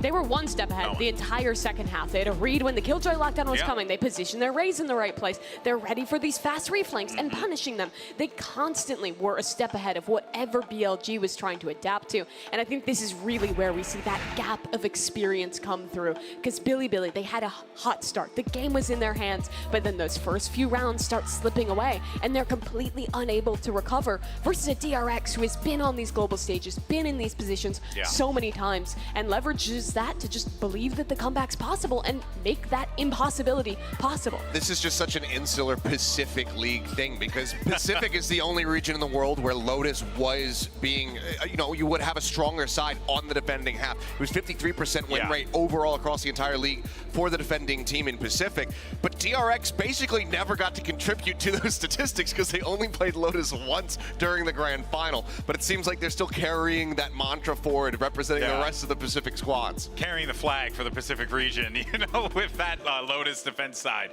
Unbelievable stuff. But let's go ahead, though, and continue the conversation for BLG as we check in with Yosemite for our AIM Lab shoot around. And as we, you know, discuss what BLG can do here, I was talking with Paperthin about this earlier, Mimi. I'm kind of curious if you feel the same way. I feel like DRX really did need that Lotus win. This sets them up very well for a 2-0 series overall, but to do it in the manner that they did has to be utterly deflating for your opponent, because it wasn't just a few rounds in a row, it was like the whole thing in a row, which is bonkers. Yeah, there's two ways you can kind of think about this. Either we were a few rounds away from closing out, it was so close, guys, we had a great half, or it's we just choked 11 rounds in a row when we were just 3 away from closing out, especially for some of these individual players. Like Rin started 10-0. He ends the game 13-15. Got 3 kills after that start. It was a brutal, honestly, just dismantling of BLG. And I highly doubt these players have ever felt that emotion before. That's something truly different when you're that close to greatness, when you're that close to a massive upset that you probably didn't even expect you'd be able to do, and then it all slips away. Especially the way that they started. They were cooking. I mean, they were frying DRX. I thought it was going to be a 13-0 at one point. Out of, what, 6 rounds played, they had 2 aces. Yeah. The way that it started off was already unbelievable. The way that it finished was even more so. But I do think that BLG are in a little bit more of a unique position to actually be able to rebound here, because they're already coming into this playing with house money, as we like to say from time to time. They come in and they say, we don't have expectations, we're just taking this one series at a time.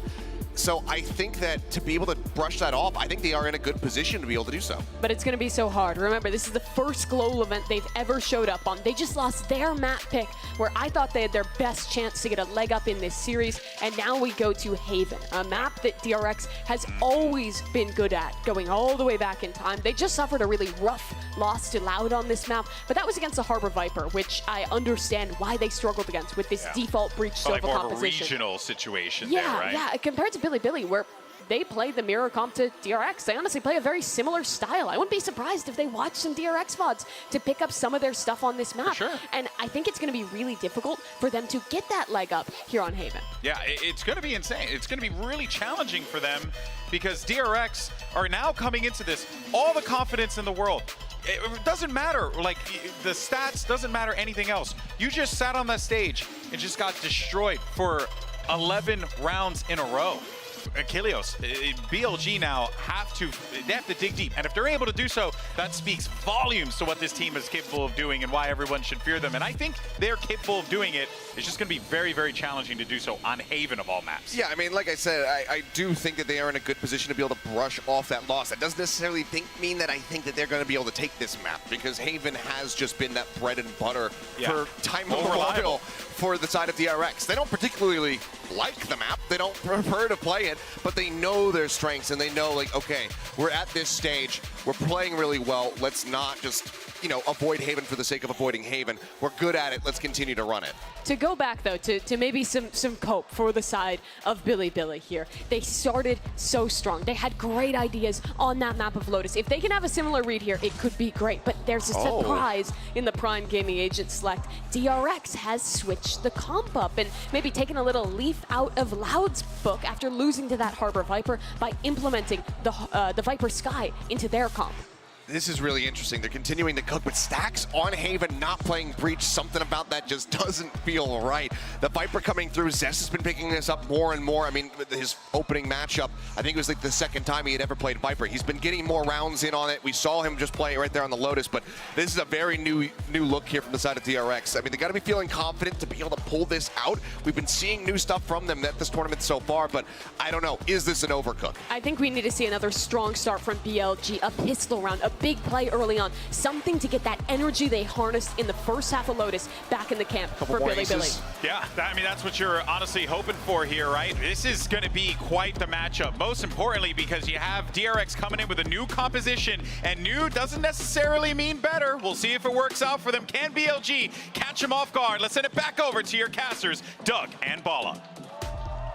You know, low-key Golden Boy spitting when he says that at the end, because I think that's real talk, right? Good doesn't necessarily mean better, especially when you have a comp that you've been running for as long as DRX have on Haven, but we'll see if that's the case. They're starting off on attack ball. Meanwhile, Billy's sticking to what they know. Yeah, absolutely.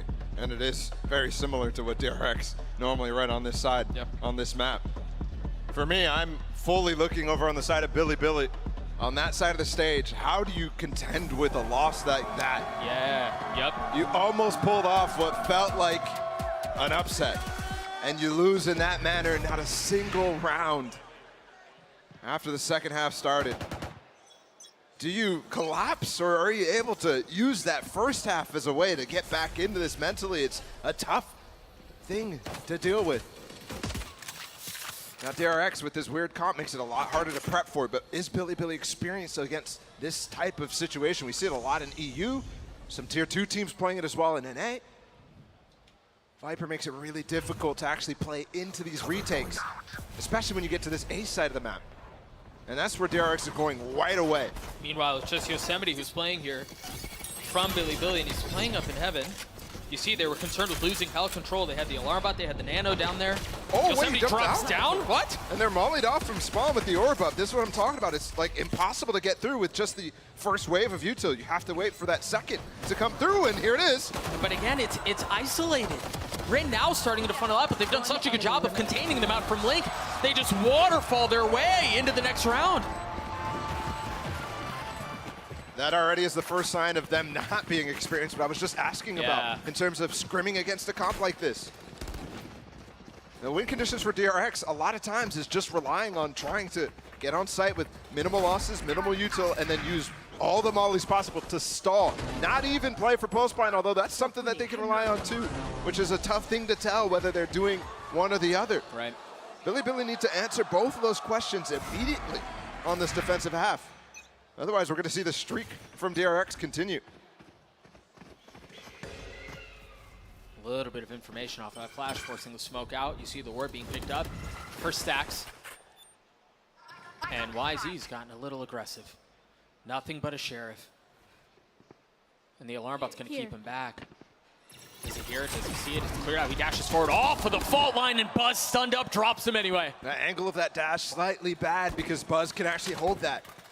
First teammate, hold RB's back. If he gets up closer and then dashes into that stun into window, you're looking at a dead RB and a gun picked up from YZ. They're gonna go for a second layer to this, push through Garage fast. There are 3 members here. And there's no Trailblazer from Stacks either, so they can't really get this info. Sorry, not just 3, the turrets here too. It finally gets cleared out. Meanwhile, they're pushing their way forward and they decide they want to funnel out into the site, feeling like they've lost control of the situation, feeling like DRX were intent on going B instead. They try to take aggression and it does not work out. Yeah. That's the problem with going out Garage. Yes, you can get yourself a kill. Yes, you can get yourself the win in that initial fight. But then it's so difficult because you can have players coming from spawn. You can have players coming from window. You can have players coming down the ramp in front of B. And that's what happened right there. Just nowhere else to go. And that's 14 in a row now for DRX and a big opportunity here. This bonus.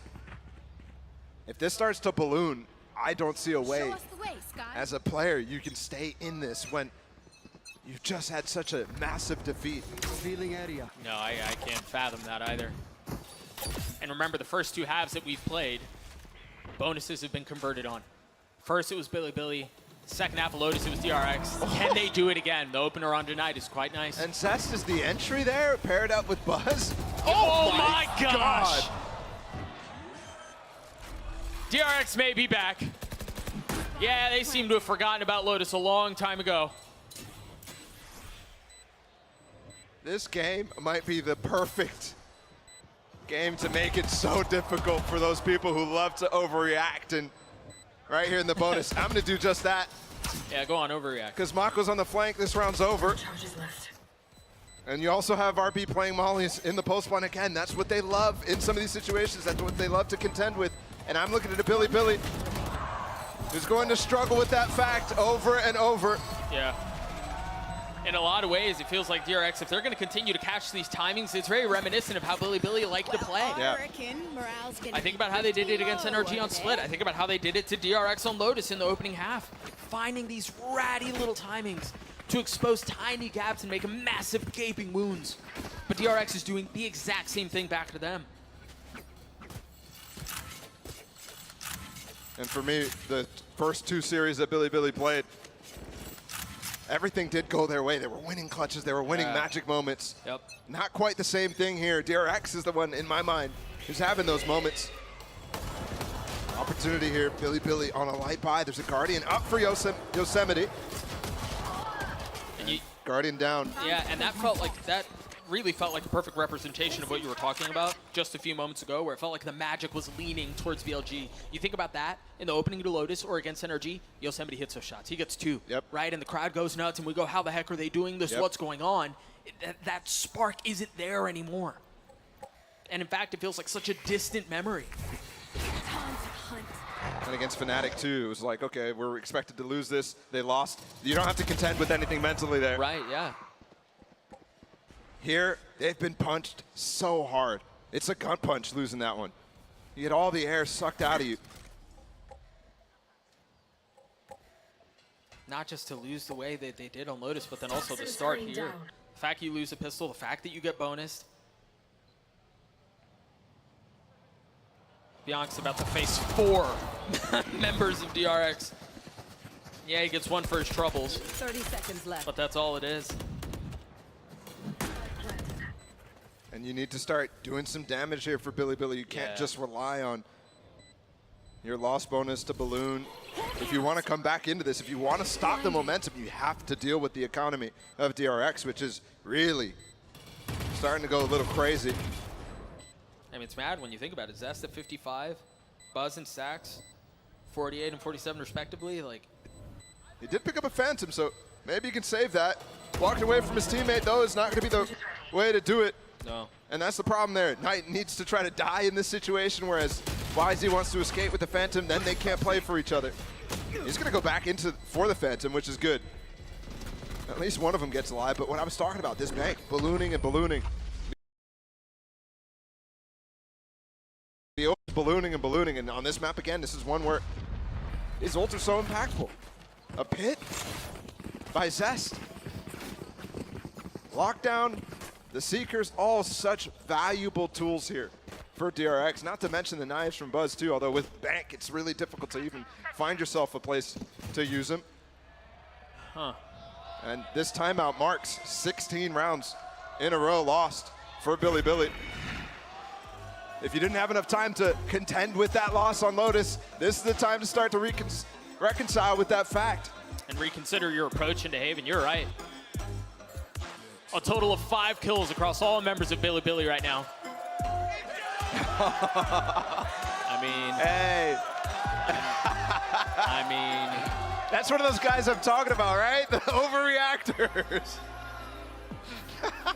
I mean, the situation doesn't look good. Dude, I love this game. I mean, in that first map, everybody's like, it's over, DRX is done, they're going home. Yep. The second half, they're like, oh, they're back, Billy is fake. Those tunes change quick. I love being a part of the Valorant community when we overreact and we just can't stop. No. We can't. No. Nor should we.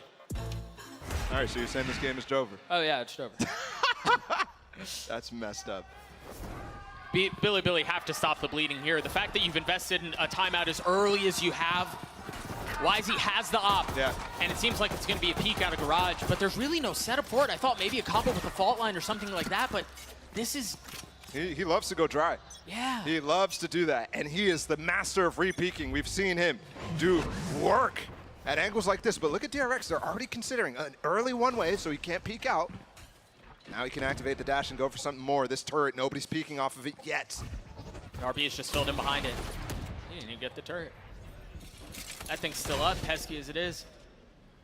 And look at this double duo of Zest and Buzz again in front of this smoke. Already got value before.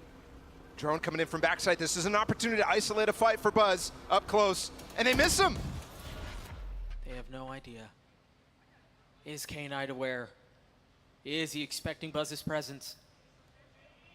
I mean, Buzz kind of has to wait for a second smoke here on front Yeah. B from either Mako or Rin to get out of the situation or use one of his own. But then he can get spammed. Right. If you show your presence. There's the smoke. Finally, he can get out. He's going to push into it. They both pushed into it at the same time.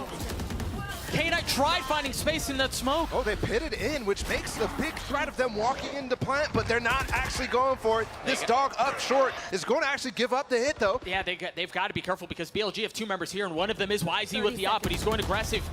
He's going forward. That's the pit down. Zest has fallen. YZ finds one with the op. And now the paranoia is going to delay even longer. Mako has to take a step back with the spike. 18 seconds left. There's no way into the site. Yeah, this is overcooked. I don't think they're going to have time to go either. C or B. RB's the only one with some space, and he's now dropped. And with the ults as well out of Bianc, he cannot die here. They might have time. Oh. And he does. Can he get the plant? No. Oh. Yes. He's going to get it. Just barely, I think. How have they made it this far? This you can't could lose be this one. You can't. This could be a backbreaker. This could be devastating. Can Billy stabilize? Oh, YZ's on the ankle. Mako can't go past it. No. And he knows. Plus another one. Not like this. A 2v2. Buzz with 3. He's got blades too. He's just perched down on the side. He's gotten 4. Can Buzz do it on his own? No, he falls. Mako looking for it. The spam connects. A back-breaking round as BLG crumble once more. That is just absurd. And Billy, not only do they have to deal with the fact that they just lost to a perfect halves after dominating on their first. They were so close. Now, once again, so close. But they get hit with a 2v5. Oh my goodness. It was like 0.1 left on the clock when the spike went down. And they're going for a fast push down mid. Knives active for YZ, going for the Fnatic push. This is well set up. He's going to see so much. Zest was the one that didn't get caught, though. And they continue to push into the aggression from BLG. It's like they expected it. Zest was already hiding from the dart pre-round. An attempt at catching him slipping just spells more disaster. DRX up 6-0. 18 in a row. Following up from Lotus. I asked if we wanted a bloodbath. Some people would be happy on that first half, but this is absolutely brutal.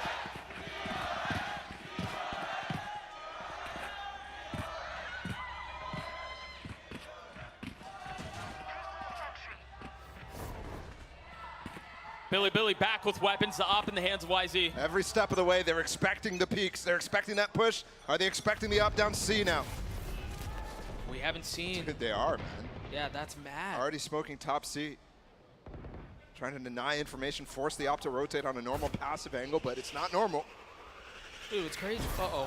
Oh, no. Oh, no. They're flat. It really feels like they have nothing left. Solo duels, too, there from K-Knight. Nice from Bianca on the counter. Buzz is weak. Still so much to do. 31 HP left for him, and he's got to hold the side by himself. And Bianca very well may. Player standing. A 1v1. Another opportunity at getting back into this. And this time it connects. Finally breaking the streak of, what, 18 rounds in a row? 18 in a row, but big round for Bilibili. They lose 2 players early. That's a 3v5, so some life in them still. And the Bilibili fans in the crowd desperately trying to inject some energy and deny the DRX fans something here in the arena. But this is what I'm talking about. It's so difficult. If you didn't do damage early into this bank from DRX, you're going to constantly get hit with, now you have all these ults up.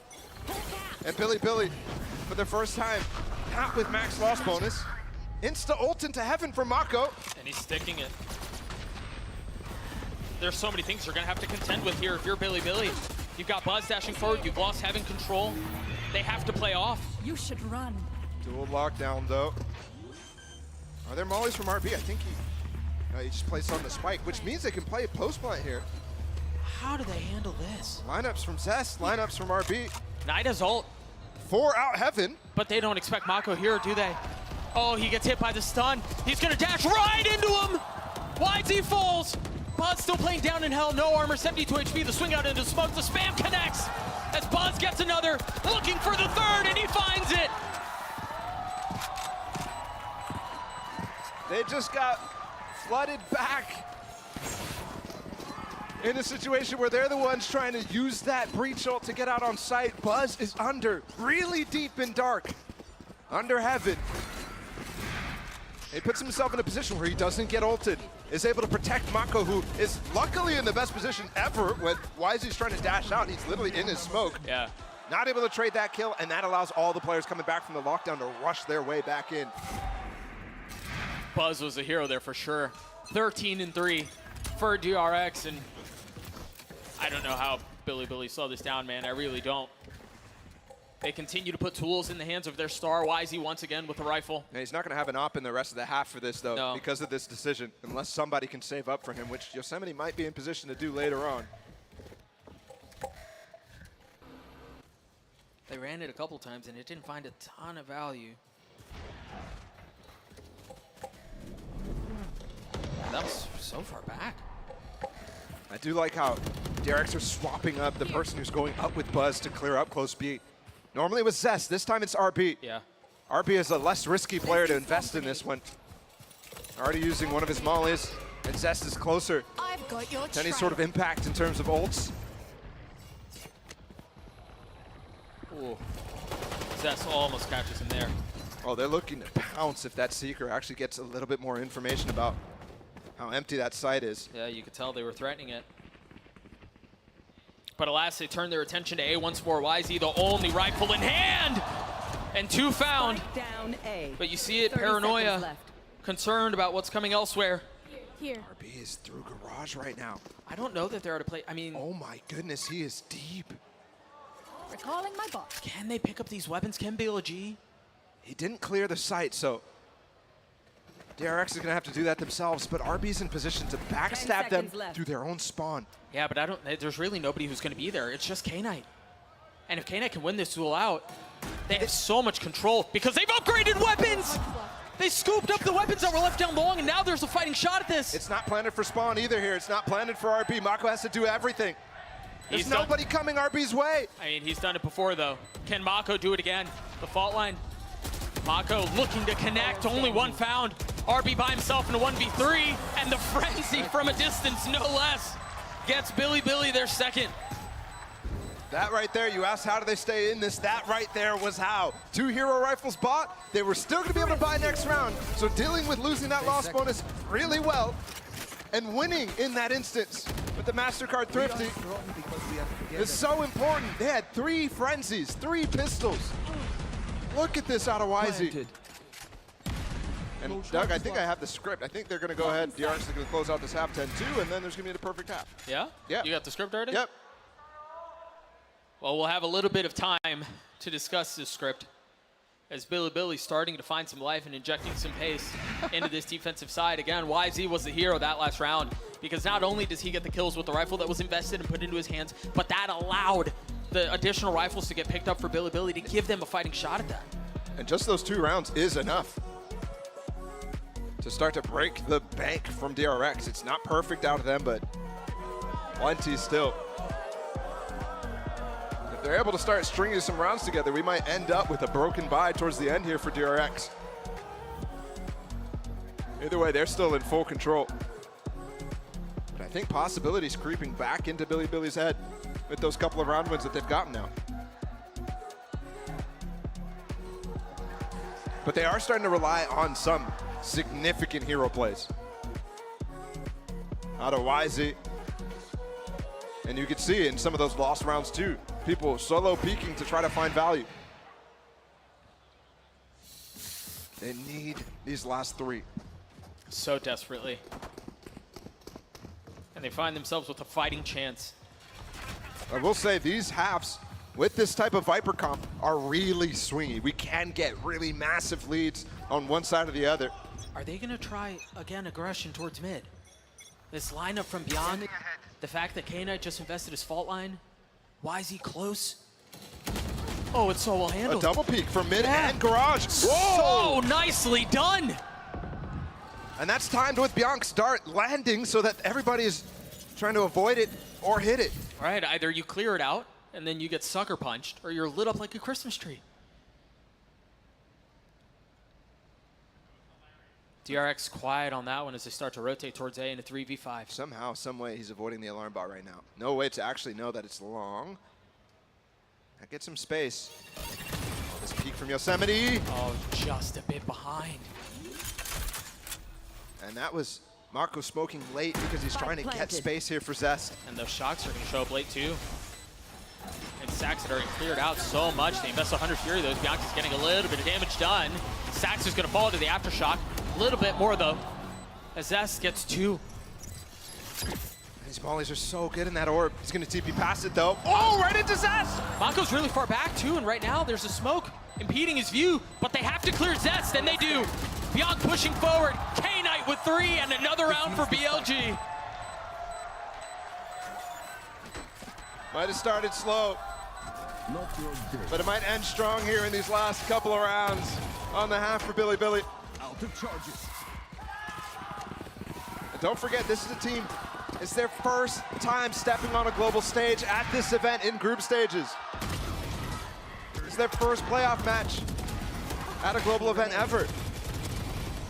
And they've actually earned themselves with their group stage push to get a second opportunity, even if they go down in this game. But everything that they learn along the way is so crucial. And I think you're already seeing them break through one of those barriers. YZ is a judge.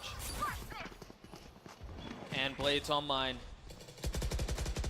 Wanting to find a way to peek through the smoke. You see the fault line set up for K-Knight too. They're going to pounce on this. They're going to pounce on this because Yosemite's going to get some info early on. And there it is. There's the fault line. And there it is for Yosemite. 2 found. YZ with the 3rd. Oh, it was a trap, and they took it. RB's going to have to 1v5 his way through this round. What a spectacular setup for Billy. Most beautiful part about that to me is that the Jet's not the one pushing up short. Every other team is going for that sort of approach. But they carpet bomb through. Sewers with the breach, with the Omen, with the KJ following it up. And then it's YZ that they're baiting into with the Judge. And again, a fantastic smoke out of Rin from cross map. They found some life yet, and honestly, the fact that these rounds are coming, they're coming at crucial moments where DRX does not have these ults at any point in these last couple. And they don't really have it. I mean, they have some money to bring this into this. A Bulldog for Buzz, he's got Blades, Zest with the Guardian, and meanwhile, the op for YZ Currently no challenge down too long though. And it seems like Bilibili are intent on wanting to take some of that space. They've tucked Yosemite into Cubby. I love this too. Wisely with the op on the angle if they ever spot him. It's so much more difficult to deal with a player in Cubby because you're trying to not get opt at the same time. Right. There's the possibility of going for a pop smoke, but very unlikely to happen. But in that light, nice attempt there from Zest to break the turret with the spam, and he finds it. There you go. Second time's a charm. You normally don't have high pen weapons on the attack side, so the fact that the money is broken actually allows them to do that.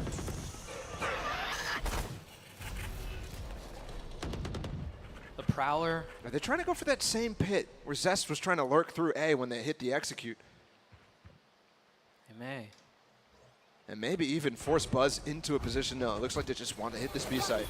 Yeah, the smoke and the flash. Buzz dashing out with Paranoia to follow. Oh, love that underneath him too, so he can push back into the back of sight. There's that pit I was talking about. Mako feeling some of that pressure, has to reposition. They've got Buzz back sight. Remember, Mako can always TP out. Yeah.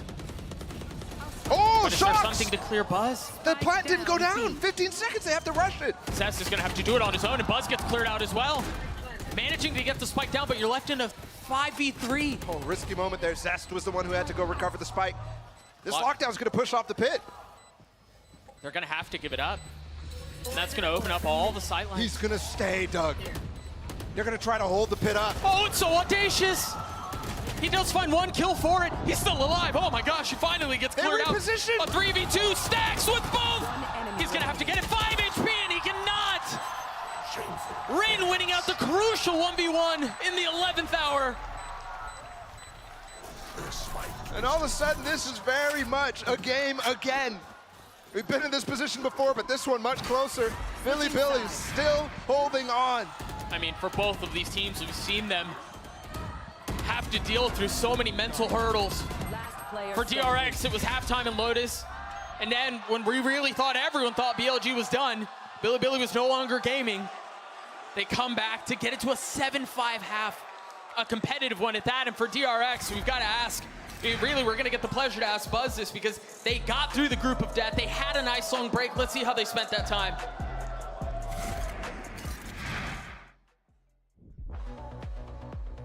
일단은 플레이오프에 가장 먼저 진출하게 되어서 너무 기쁘고요. 일단 그 플레이오프 경기 전까지 많은 시간이 있는데 그 많은 시간 동안 잘 준비해가지고 플레이오프에서 어떤 팀을 만나든 이길 수 있도록 열심히 하겠습니다.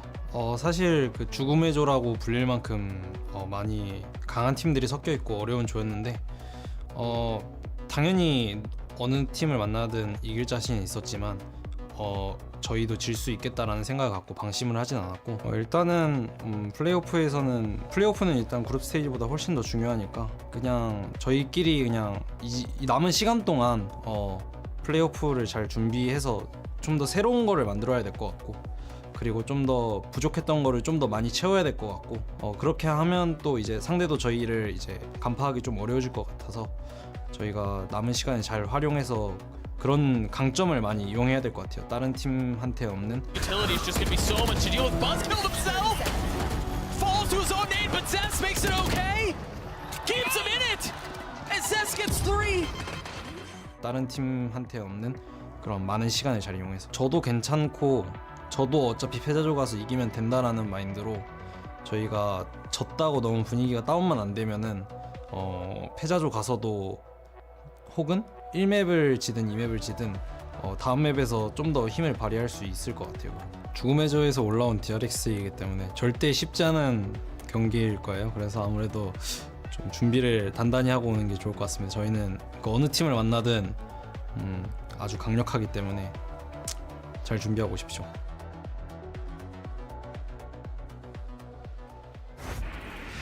For DRX working through the gauntlet that they did, they seemed to walk away from that a little bit more weathered, perhaps a little bit more grisly. Yeah. And that's what gotten them to this point in a situation where most teams crumble, down 10-2 at half. They made a run at it. Now they find themselves on the receiving end of something special where Billy have made a run at this. I love that from Buzz too. It's like he predicted the comeback on that first map. He said, we're trying to work on having that ability. Oh, it worked. The time invested, remember the long break that they had. If that was their intent, if that was their focus, Job well done. Zest did use a molly here to prevent them from taking backside, to use this, keep this wall up, but Billy wants to flood behind it too. This is so messy. It's a 5v5 for the site! And they've left Buzz tucked, but they know he's there! Bianca and YZ! A 2K for both. And RB's now just starting to rotate onto the site. And it's not gonna work out. Billy with the ever crucial pistol. It's a really cool round from DRX, but Billy with the better response. So talking about preparation there at halftime. Both sides know exactly what to do in this situation. The fact that molly goes down signals to Billy. Okay, they don't want us backside. Let's wait until they take it and then really pinch them from all sides. YZ's first initial push, fantastic. And DRX is playing solo Killjoy towards A on both sides. Both the pistol and this one. No orb to even support him there. Look at where Yosemite and Ren are right now. Yeah, they're chilling in spawn. Yeah, they're so far back. Yosemite's just on top of, like, under his turret. Guys are just expecting some pressure and some aggression from the defense. It just never comes.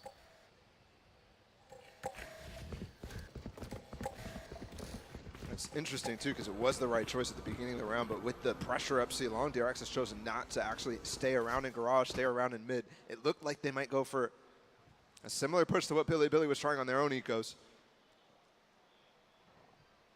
I believe RB spotted some of the players down long. But I guess not fully convinced that that's where the hit's coming from. Now he knows. I mean, he's stunned up. He's not going to be able to get off site. He's paranoid. He's flashback sight. Managing to find comfort in the smoke, but eventually cleaned up nonetheless. It's so difficult to stay on site there when that paranoia is coming in, the stun's coming in, breaking the dart is difficult by yourself. You can see him panic on all directions there. Nothing he can do to get off. Here. It's just like waiting for death. Oh, perfectly timed. One way, but he just walks into it. They're flooding out right now, and it doesn't matter anyways. Oh, they're trying. They're trying, and just not the case. Billy somehow, after the disaster that we saw in the opening at Haven, have tied us up at 7. This is a streak of their own right now. Yeah, you're going to have to start counting the other way at this point. I was just remembering, how far did I get? 18. Not enough fingers. They've won 6 in a row, 7 of the last 8. Going back to that first half, and again, I've got to draw attention to this because it's happened 3 times now. Every team and a half has won the bonus when they've had the opportunity to do so. 3 for 3. Can Billy continue that streak?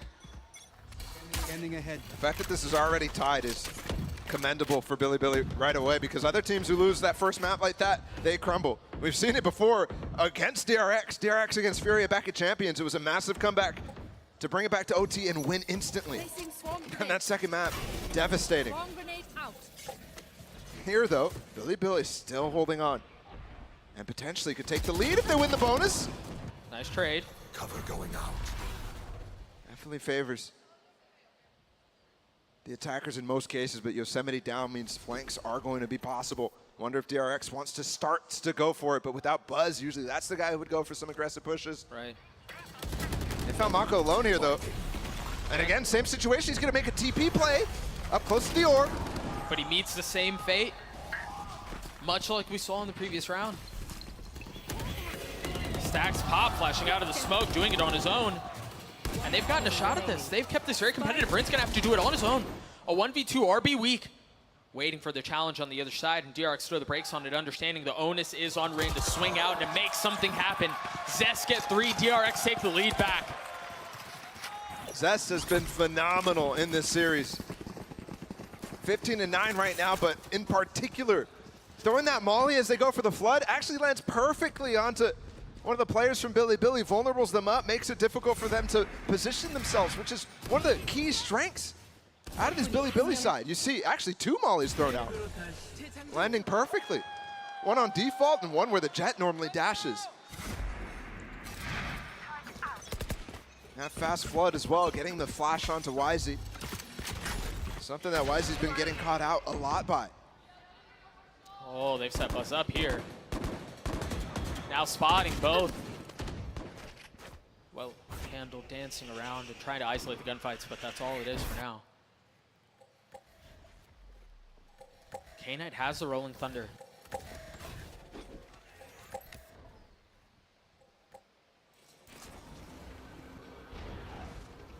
Drone traded by Trailblazer, keeping the space here by Stax. Well done. And the drone doesn't get info about exactly what's on the other side, because that's instantly re-cleared. Mako denies any more information from being gathered.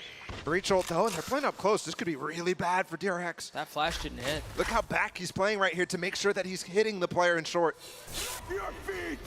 It didn't hit Buzz. Oh my goodness, it didn't hit Buzz. They're gonna check him. No, they don't! Buzz goes unchecked. Stax gets another. DRX refused to relent on the site. K-Knight left by himself. The setup man now having to play getaway. 30 seconds left. He can't. And Buzz has just gotten away with the round. Just crazy. He just tucked himself into that smoke. And once again, a different smoke from Zest. He's throwing a lineup from spawn at the beginning of the round so he can set up on C as well. So spreading his Viper Util really wide and allowing somewhere to play for Buzz. Normally that smoke is going in between the default box and short. And here he's using it on long instead for that moment right there. It's simple things.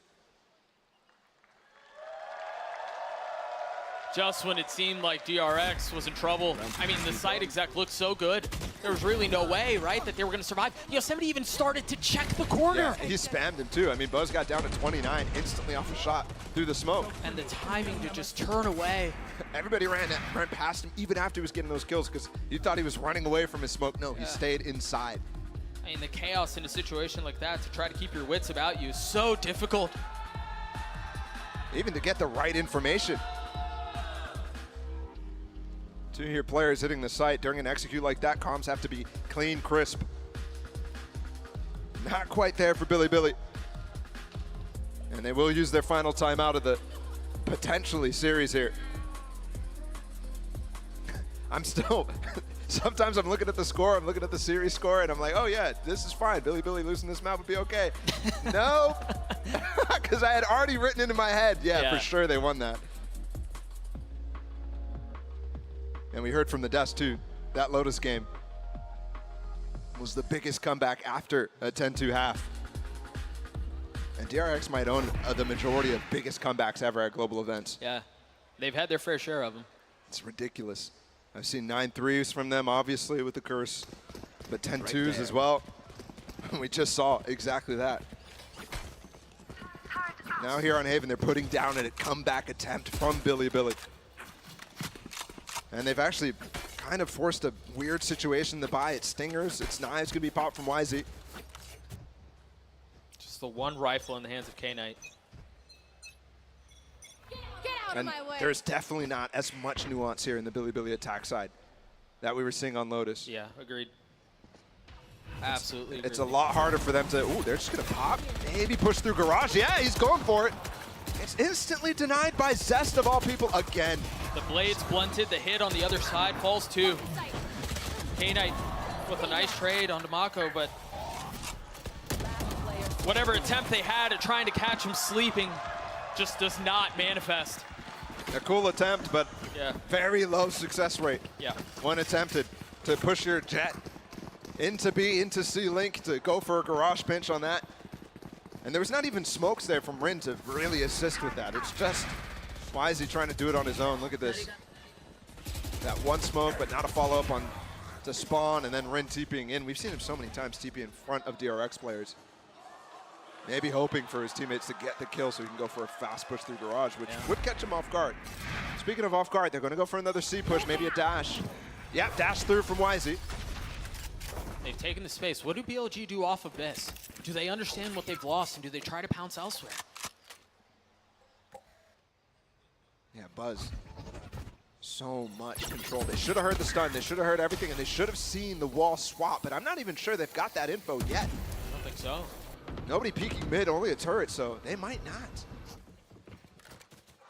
And once again, that orb swapped back to give room for RB to play in short instead. Everything's so well considered from DRX on this defense. I mean, they've got him corralled and controlled. Buzz early info, yep, no damage done to him. And this wall actually supports him quite good. Yeah. Just a question of how much gas is left in Viper's tank and when that wall goes up. Might not be any, actually. They're through it. Yeah. Fully disrespecting the wall, the Aftershock back sight. You hear the ult come through as they try to clear Buzz off this area. Mako has joined him. Smoke lasts forever. They just hold on to backside. It's so nice. Are they going to get to this? Yeah, they are. They're intent on trying to take the site, and so far, so good. 30 seconds left. Billy have dropped 3. Make that 4. RB left alone. We've seen him in situations like this so often. A 1vx when the round seems like it's done. But can RB inject some magic into a situation where a couple of members are weak? No. Billy with another. Mako there succumbing to what Rin just did. He TP'd backside where Billy players are ready for them. It's very difficult to deal with in that situation. Mako throwing his smoke down, trying to play. You can see it right there on your screen. Mako, as the smoke elapses, is trying to get an advantage as Stacks fills the space that he leaves. But either way, Billy is so comfortable hitting the site, realizing they don't get the space that they really need, waiting for a little bit, and then pushing even further. And that's another example of that. Beautiful freeze. Buzz with the op. And they very well might end here. They've taken some A main control, but concerned about short with really no setup here. I mean, you see the respect that both Jets are showing one another. Yeah, this is interesting right now. I think Billy is considering the fact they just smoked the turret.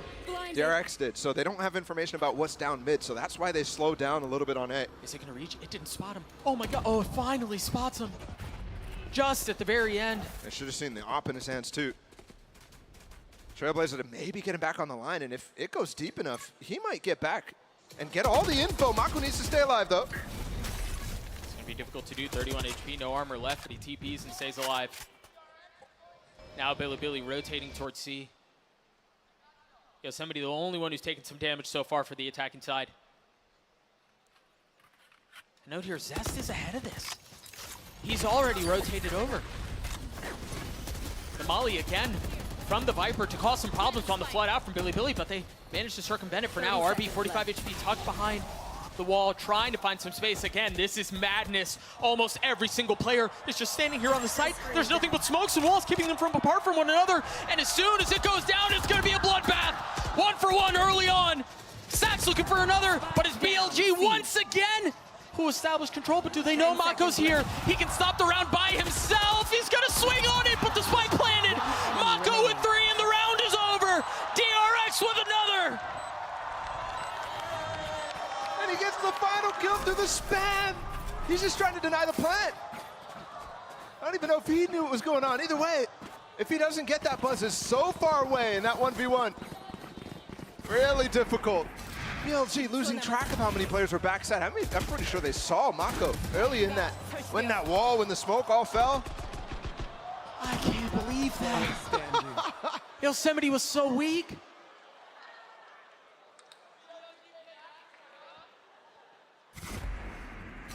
The free kill, the spam through the box. We've talked so much about streaks in this series. DRX have won 4 of the last 5. They've reestablished control in the face of a ferocious attempt at a comeback from Billy. And Billy has slowed down so much since those early attempts. Yeah. Remember, they were just throwing things at the wall in terms of pushing B on their ecos, trying to up the pace. But they're realizing that's the wrong strategy. And at this point, you start to second guess any ideas of what you have on the game. Here. They're so consistently being put in that position on C where they just can't push further through the Viper wall. They use S's mollies, yeah. And we saw the beginning of the half start in exactly that fashion. What do they do to counter this? It seems like they want to set up for a flush out of garage, but I mean, RB is going to step back on the smoke. You got the fault line set up from K-Knight for them to dash out forward. You've got the paranoia set up too. Oh, pit reactively, but there's an ult coming out from Bianca right now. Does he tag anything? They haven't gotten out onto site. No. Dude, DRX have handled this so well. 30 seconds and they have to pivot. They can't go C anymore. 30 There's no way to flush Zest out. But they've left Yosemite as a trap. A trick! Oh, where did that shot go? That looked like it was going to be between his eyes. Buzz sticking around. And he pays for it. That's Billy. It seemed labored, it seemed late, but they roll over DRX. Can Zest 1v4 this? What's the money situation look like? Spotty. Buzz has a bit to go around. Toxins going up. So maybe they take a shot at this, but he's just gonna save this. Not wanting to give a orb over to K-Knight, to Yosemite, who's very close to his lockdown too. Toxin screen down. A 20-second decision to push back out of garage and into B. Into the op. Buzz with a crucial missed shot. I mean, I need to take a look at that one more because that looked on. Yeah, could come back to haunt him for Yeah. sure. And then the decision to stay. Try to deal. Oh, whoa. What? What happened there? Did he have a gun? Yeah, he Yeah. did. That's question mark. Where did he die? Just to the spike down bottom grass. Yeah, but there's that miss. Oh my God. I'd be so mad. and there's a hole in his hood now. And then just ripping them apart with the insert in garage too. Oh, bro. That's just not. That's silly. No reaction. Love it. Ay, ay, ay. 2 rounds keeping these two teams apart. DRX still with control of the op in the hands of Buzz, but they're going fast towards A. And that's not where they are. YZ with blades. The first one found. He's got to drop down. But K-Knight's there to help. Can Zess once again be the anchor? Can it be too much? He's already gotten 2. He tries to pop out. Zess almost with 4. I swear every series that guy has game-saving multi-kills. And it might just have happened again. Buzz and Mako on the retake. Mako's been great. Buzz with the op, though, is going to find it difficult to get value. That's going to hit him. Maybe both? Buzz has knives. That is both. You're right. But the dash forward, he clears hell first. Leaving Byung by himself, and Buzz snatches it back. Beautifully set up by Mako. The paranoia was pixel perfect. That's the difficult situation when you go for that setup.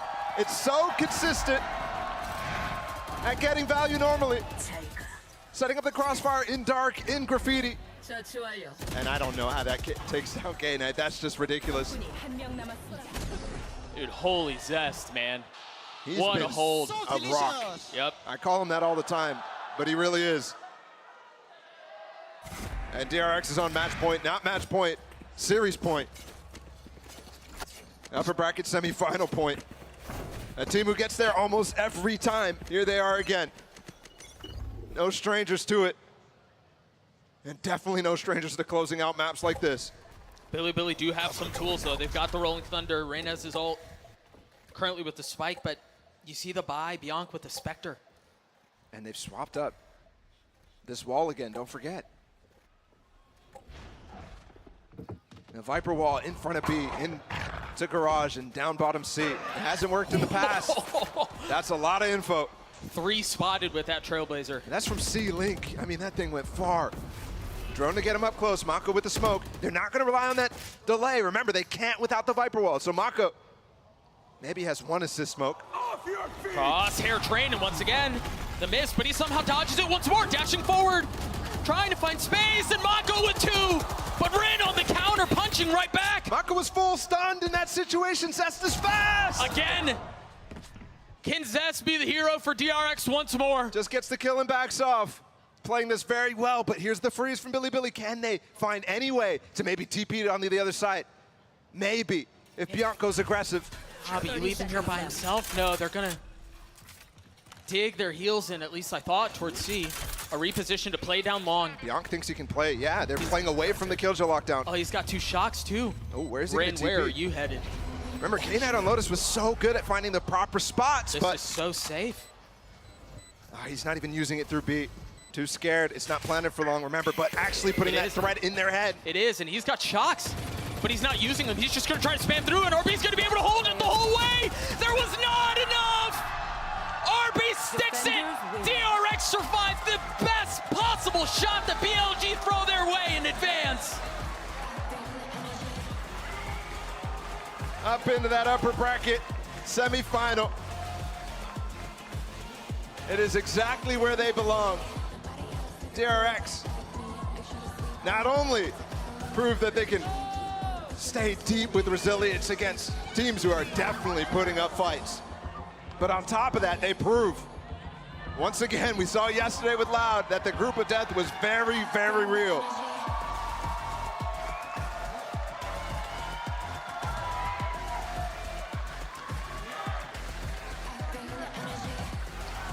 Billy take the stage and drop a bow, but the important thing to remember is that there's still a lower bracket run, and for Billy, it feels like a team that learn with every single thing that goes their way.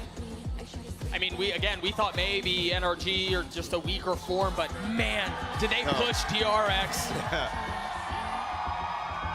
Just insanely good from Billy, but even better for DRX. It's just crazy. Surprises after surprises. A lot of people thought DRX was not going to show up at this tournament. I mean, when we saw that group, it was like, oh, we don't really care.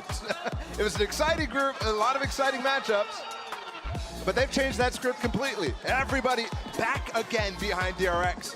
It's been phenomenal to watch them throughout this group stage and now in playoffs. There were so many questions with the roster, right? Foxy9, Zest, and for it to be the player who's people were calling for his heads, man.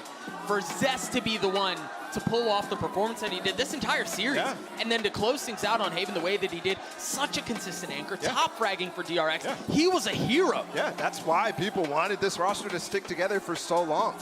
It's because Zest consistently that guy for the team. It's because this team operates so well together. And while Foxy9 is definitely an up-and-coming, promising player, DRX need that stability. And you can see the levels to their game when it gets added to it, right? A new comp coming out on Haven, coming out on Lotus for the first time. Well, I think the important thing to remember for DRX as we think about their run throughout this tournament is it's really important for them to get wins like this where Zest is performing well, because the questions about, well, is it the right roster? Right, Termi having to weather some of that, both from the crowd and then him individually, internally for the roster, that matters.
In you dropped a little bit. I don't think that many people believed in you in this tournament.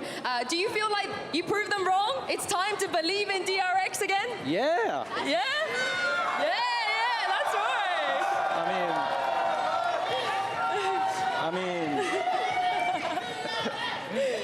mean, after we failed to win the VT Pacific, and we're going into the Tokyo Masters straight.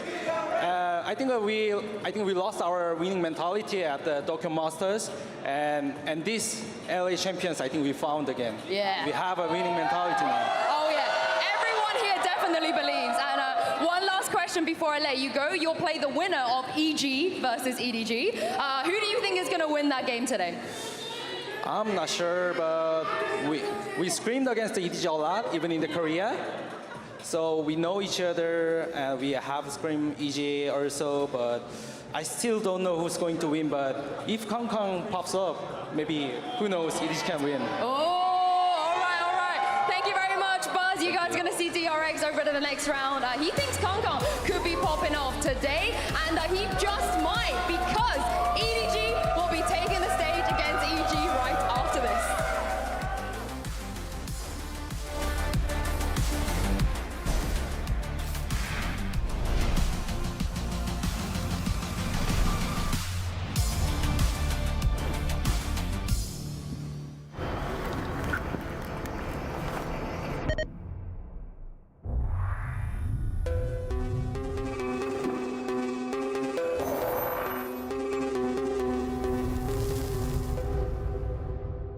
valorant 冬の陣千秋楽誇りをかけた戦いを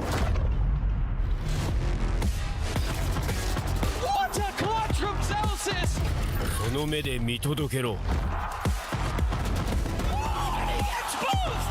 is that from Stella? 世界との取り組み幕開く両国国技館にて開催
Little moments of joy are not so little.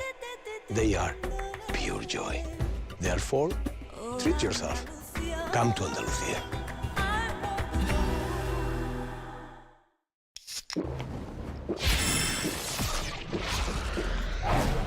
Red Bull gives you wings.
DRX may be the fan favorite here. They may have dominated Asia for a very long time, but their opponents, Bilibili Gaming, are looking to assert the kings and assert themselves as the new leaders in this region. And let's see how this all boils down as Bilibili and DRX take the stage. Anybody who comes through is just going to get barrel stuff. That's really nicely done. Good details there from Bilibili. It's so difficult. It's clean, and it's an ace from Rin. That was it. Here comes Buzz. It's a different path, but YZ gets to kill himself. What the heck happened there? YZ already with 2. Perhaps another ace on the cards. YZ with 4. The ace on the other side, and it delivers once more. Bianc and Stax in a 1v1. He's got to give up the space to see he's not going to connect. Stax has already got it to half. Pulls off, and the snaps from Stax is good. Buzz, of course, it's Buzz who's here, and Mako with 3. 4 for Mako, a 13-10 win, and a ferocious comeback on Lotus. Buzz still playing down in hell, no armor, 72 HP, the swing out into smoke, the spam connects, as Buzz gets another, looking for the 3rd, and he finds it. Let's go! And it gets some info early on, and there it is, there's the fault line, and there it is for Yosemite, 2 found, YZ with the 3rd. Oh, it was a trap, and they took it. And they've gotten a shot at this. They've kept this very competitive. Rin's gonna have to do it on his own. Zest get 3, DRX take the lead back.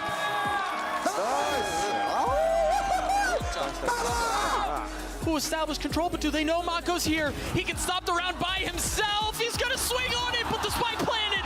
Mako with 3, and the round is over. DRX survived the best possible shot that BLG throw their way in advance.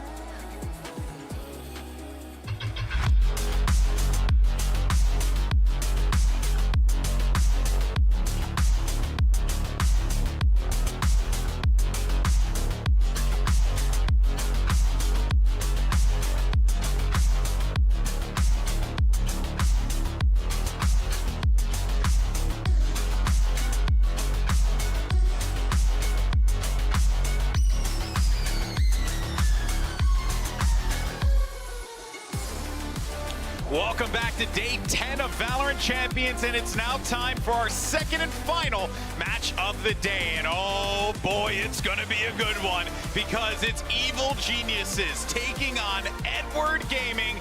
And oh boy, this one could very well be a banger. I'm Golden Boy, of course, currently yelling at you, and I'm joined always by the right-hand man, it's Mimi. And of course, we have the one and only Paper Thin joining us, because we had to kick out Achilleos due to his DRX biases. I'm kidding. I'm not much better. Actually, never mind. We swapped one out for one that's even worse. Exactly. Clinton's good to have you here, brother. What a game that was, though. I was losing my mind backstage. I mean, like, that 10-2 half, I was like, well, you know, okay, Billy's coming out strong. They looked really crisp, really clean. They had some great rotations, some great reads on DRX's attackers half, and then it's just like, I've seen this with DRX before. I mean, with the, you know, back in the Korean League, they've done it to other teams, so it's just not like that surprising. You had the script. I did. You know, you knew exactly what's going to happen. Well, let's do a little bingo update, huh? Let's see where we are right now. We had a bingo card shared at the beginning of the day, and so far, okay, we have quite a few on here. That we've gotten Ace, we got the YZ Judge kill, we got How Did That Happen? We also got a Shorty kill, Yosemite taunted. We had a crowd chant.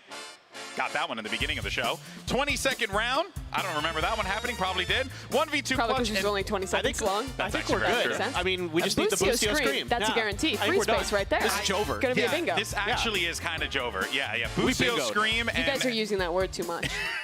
Oh, you started it. So now that the bald people are saying Jover, it's not cool anymore, Mimi? Is that what you're saying? I mean, that was like the word like a month ago. Oh, like we need to move on. She's saying we're old. That's actually what she's saying. There's no winning. There's no winning on these streets. I swear. There's also no winning for Boostio as well. Unfortunately for him, because I think he's made some bold statements about Chinese teams that I think he might have stepped in it a little bit. Let's go ahead and take a look. Chinese Valorant will never be better than NA. Never. Absolutely not. I will make sure of it. Never. Brucey's not paying attention to the rest of the world, but we will all be speaking Chinese soon. So I'm going to have to go and disagree.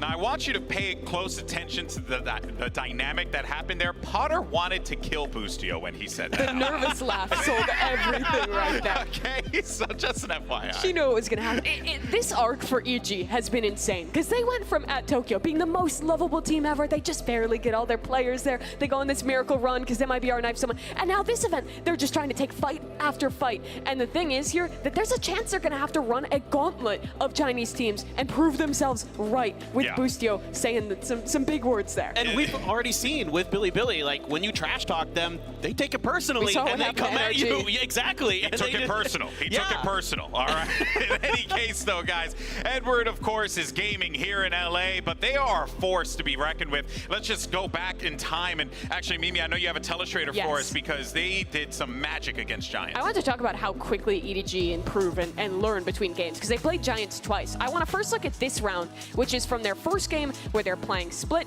You'll see initially EDG got an advantage in mid, had a nice little trap play to kill 2 players there. But what I want to focus on is how this late round goes down. EDG realized that a B finish is likely, and they're grouping 3 players over towards this B side of the map. And Giants actually make a really good decision here. You see that everyone up in heaven, these 2 players, are fully crouch walking because they know that EDG is anchored in on that site, and Giants, with no one being spotted on that cross, are going to be able to completely take an EDG who lacks information in this mid round by surprise. And you'll see that this round just is completely over at this point. Giants get a few big kills despite the lack of time. They win that one. But let's fast forward now to the second time that they played. And this one was a much different story. You can see it's already 11-3 up for EDG. And in this round, we're in a similar situation. It's gone into a mid round. Giants have taken space. You see everyone is set up onto this A site already. But EDG, instead of kind of grouping together, waiting for contact fights to be taken into them, in this round, instead, they're really shrinking down this map with an advantage. You see, everyone is grouping up towards spawn together and waiting to go together to be able to retake against Giants. They punish the player on ramp, and then this on-the-fly flood into the site is so well set up. I think what makes EDG, and honestly, why I think Boostio is wrong about the Chinese teams, is that, yeah, a month ago, even earlier in this tournament, you could have been right that the Chinese teams wouldn't be as expected to be as good as the Chinese teams, but they just adapt and learn so quickly from game to game, which in particular for EDG has made them so good this event. Yeah, I mean, you can see that the confidence is really, really building. And it's that they can play their own style and they can make it work against these other teams. And some teams really do struggle to adapt against them. I mean, they play a really loose style at times. They'll push space, they'll wait for you, and then just see, okay, we don't got any contact in this area. No, okay, we're going to start really taking advantage of that and see if we can just make a player, you know, work off of that space individually. And it's really impressive because they're all so talented, they can make it work. Yeah, they definitely are. They definitely are. You have a lot of talent across the board, really, on both teams here. But we also have a very interesting matchup here. It's actually Nobody versus the veteran Ethan, which is not one that you necessarily would have thought immediately to draw the comparison to, but it is nice to see, firstly, Nobody's been having a hell of a tournament. And then Ethan has, similar to Mako, has always been like that consistent player for EG when they needed him. Clinton, I see these players as such opposites. Well, Ethan is like consistent, great utility, winning clutches, super safe player. On the other hand, Nobody has been ridiculous. He's just taking absurd risks in the series for EDG. And for the most part, well, he looks silly occasionally. It's been paying off, and his individual performance has been wild. Yeah, it's just building off what I was talking about before, where Nobody like will hold an angle, he'll wait. If he doesn't have any contact in the first 15 to 20 seconds, then he's like, I'm going to start pushing. Just by himself as a Sky. I mean, we don't see Skies do this. We don't see Initiators do this very much on their own. And on the other side of the coin, Ethan, such a solid KO player in particular. I was really impressed against Foot with the timing on the knives, you know, shutting down Kiwi's Blade Storms, things like that, just perfectly placed fragments to stop plants and things like that. So really, really a total dichotomy of these two players. Yeah, so much to talk about here. But for now, though, let's actually send it over to Yinsu to get some quick words from EG's comm. Oh, EG, they are in the building. Come over here. Let me grab you for a quick one. Now, everybody is looking forward to this matchup. I know some of your teammates have already said their opinions on what they think about EDG. I wanted to get your thoughts. What do you think about EDG and also this game you got to play today? I think EDG are a really good team. I'm really excited to play against them. Kang obviously a super great player, and Boosty said he's going to shit on him today. All right, thank you very much, Com. Okay. All right, then. Busio, I love you, man, but you are not setting yourself up for success. Goodness gracious, bro. Again, another Chinese team with the possibility to do the funniest thing ever if they beat EG today. This will genuinely either be one of the greatest games of Valorant we've been treated to, or it could just be wild. Either way, I don't even know what to expect, but our coaches are standing by for the map picks and bans, so let's go ahead and see where our teams are headed.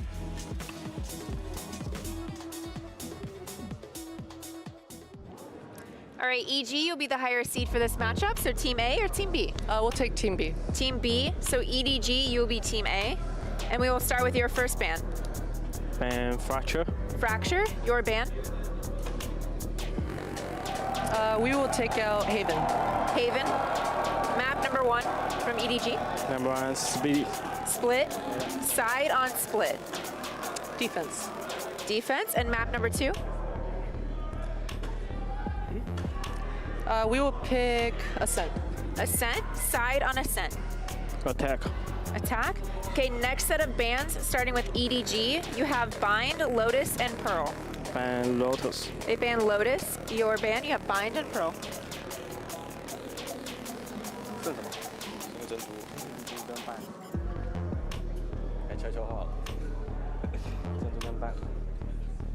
Okay, we'll take Pearl. So you'll ban Bind? Ban Bind, yes. Okay. So map number 3 will be Pearl, side on Pearl. Pearl. Attack. Attack. Okay, let's run back through this. First set of bans, we have EDG with Fracture and EG with Haven. Map number 1 is Split with EG on Defense. Map number 2 is Ascent with EDG on Attack. Next set of bans are Lotus and Bind. Map number 3 Decider is Pearl with EDG on Attack. Good? Yeah. All right, good luck to you both. Yeah. Good luck. Good luck.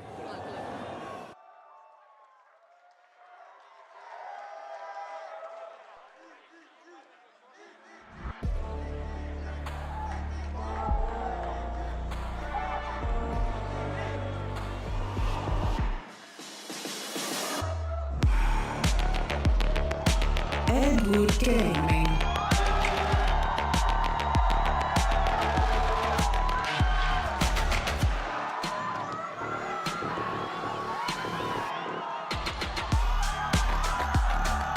Evil Geniuses.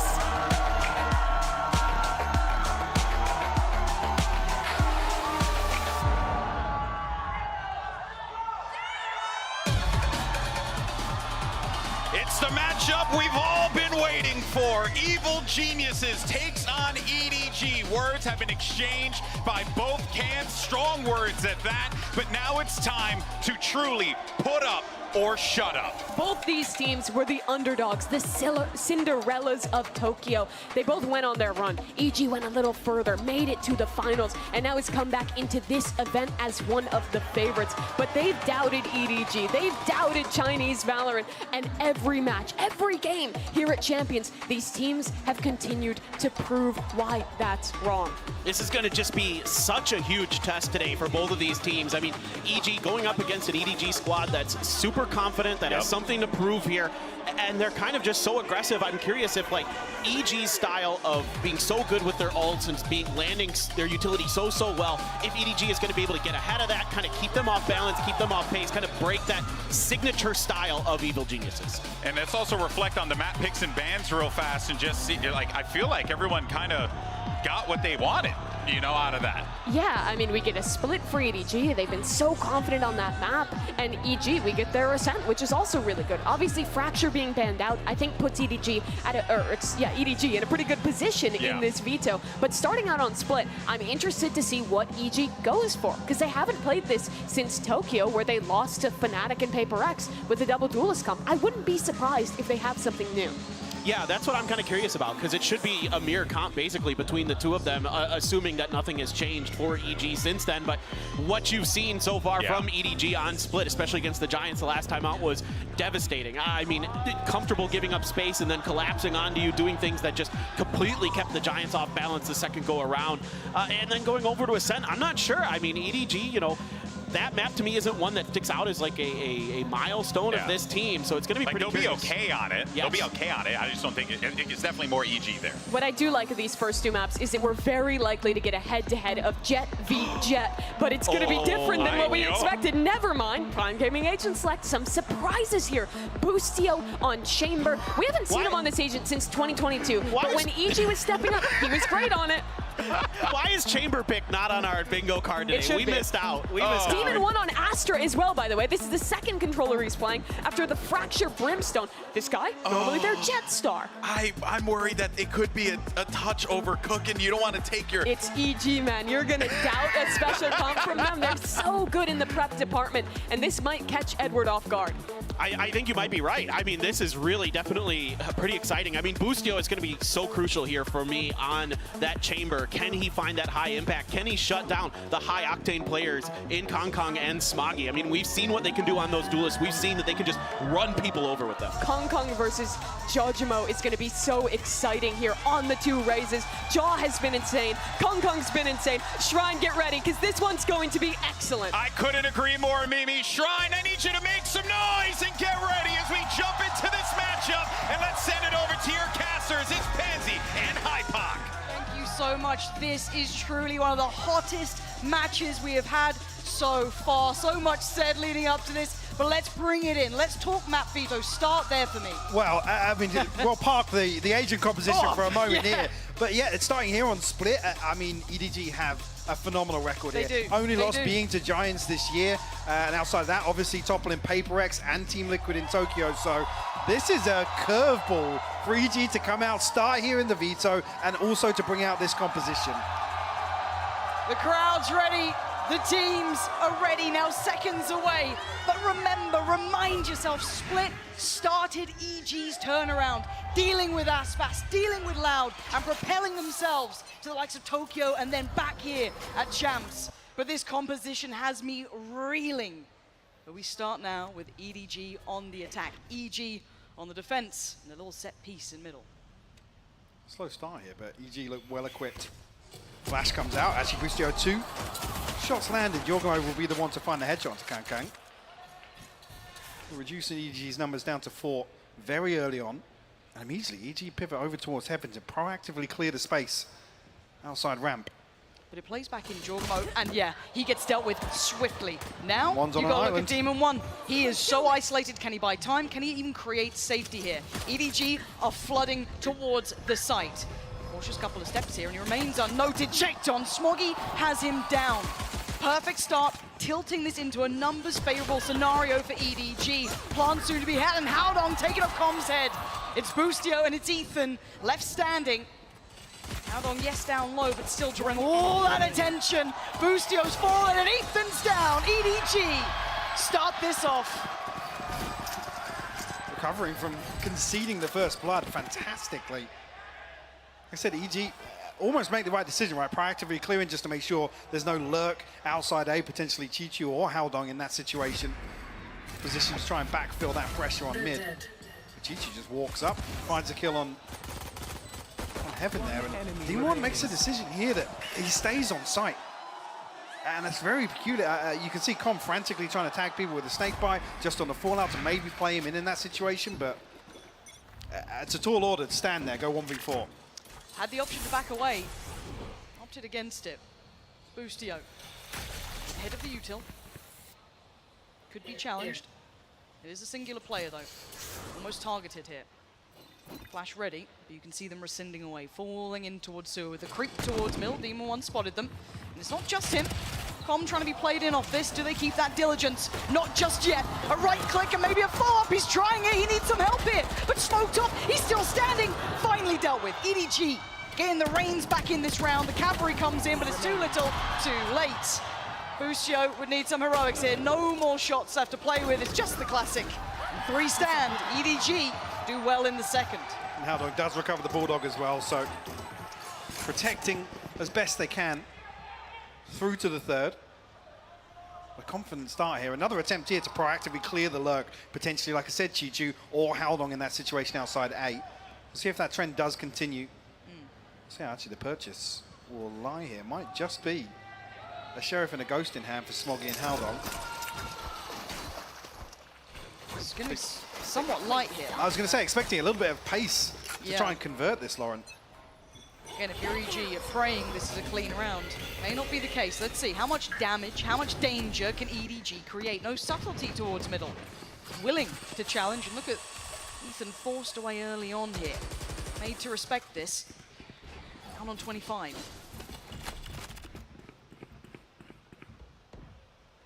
The second push through from EG.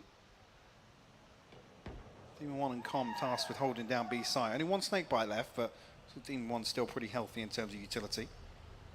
Oh, and it's this late lane. Look at this rotation we're seeing. Haodong is just bait. He is keeping 4 players enamored with him. They all want this. And at this point, look who it's going to come down to. Boostio. So the TP actually safe in spawn here, so he's got a nice little off angle, maybe not expected. This is nice. The wall reveals, respects it. Dips away, does a little bit of chip, not too much particularly, and you're going to see EDG taking the site. They've got what they wanted. They're going to get a plant. Problem being, can they find a kill though? Argue it's Kung in this position that poses the biggest risk, Lauren. Boostio checked on, and they're getting close. They're getting a little audacious here, but held off with the spam, but time beginning to tick. Flash comes in, Chichu. Neron got caught by that, but keeps himself standing. They need to get moving here for EG, waiting out the util. Boostio forced away. Jorgamo trying to step on forward. First fight found, but the trade's there. Can only get one. Chichu on the swing. EDG, rip it up EG. Just come alive, he's in his grave. EDG converting bonus. And I was really concerned about EDG were going to convert this post plant into a kill. Some sort of pressure, because EDG are allowed to stack up behind this poison orb. There's little control towards heaven on the side of EDG, but it just comes down to chip damage, some key damage done ahead onto Boostio, I believe. Jorgamo tries to satchel out, doesn't amount to anything. EDG able to slow this down and control the post plant. I get scared when I see him getting fired up as well. All of that talk beforehand. Especially early on. Yeah, you get him rolling early. I mean, so far it's mostly been the Chichu show. The guy has been, pumping up those numbers, but confidence is key. You're going to see Sheriffs coming out, Stingers. Not without a little danger here, but we have to see if it's put to good use. And look at the patience from EDG. They are going to be sitting deep, hyper-passive hold. EDG almost anticipating some sort of aggression here. Waiting for EG to overstep the mark. Very slow default here. Spike not committed, still in sewers. Looks like the crunch onto mid. Yeah, could be devastating time for Boostio as he will fall. Not necessarily a big indicator as to EDG's plans towards the end of this. Still 60 seconds on the clock. This could be... Yeah, looks like the eventual goal will be that A site. 2 players, maybe the third. Slowly coming over. That's going to be Jorgamo, the last to bolster the numbers, but again, they are working with Sheriffs. Classic, it's still going to be quite tricky, and their clock has still got 40 seconds. They've got a little bit of time to play with. Well, Common Jorgamo actually have stingers here. Problem being, there's no snake bite to really, make them do much more damage, as EDG just going to hop onto site. Common Ethan will fall, Jorgamo next in line, and it's just Demon 1 left. A Sheriff in hand. In the blink of an eye, Lauren, the site will fall. It's so surgical. Full faith in the util, hyper-aggressive, very, very clean work. And now for Demon 1, formality, really, if anything. And EDG stamping their authority very early into this game. We are seeing looking like a very well-drilled side on here. The composure looks perfect, the reads have been good. Everything so far is a tick in the box for EDG. Demon 1's going to give this up. Nobody hunting, but actually turns his back. Timing on this. Oh, and the look back. There's rechecked. Yeah, very nice. Slowed down a little bit. Still trying to get away. Oh, they're hunting him down. He can't get away. And Demon 1 not having the start he wanted here. Prime Gaming flawless coming through for EDG. As said, clinical in approach on that burst towards the A site. And the concern being really, I mean, this is where we can start talking about the composition, right? Yes. Versus the double duelist, Boostio has to play so aggressive, because it's not as if they can heavy anchor a site off utility or anything like that. No. This composition feels like it should be very proactive on the defense for EG. And it's very kill dependent, right? It's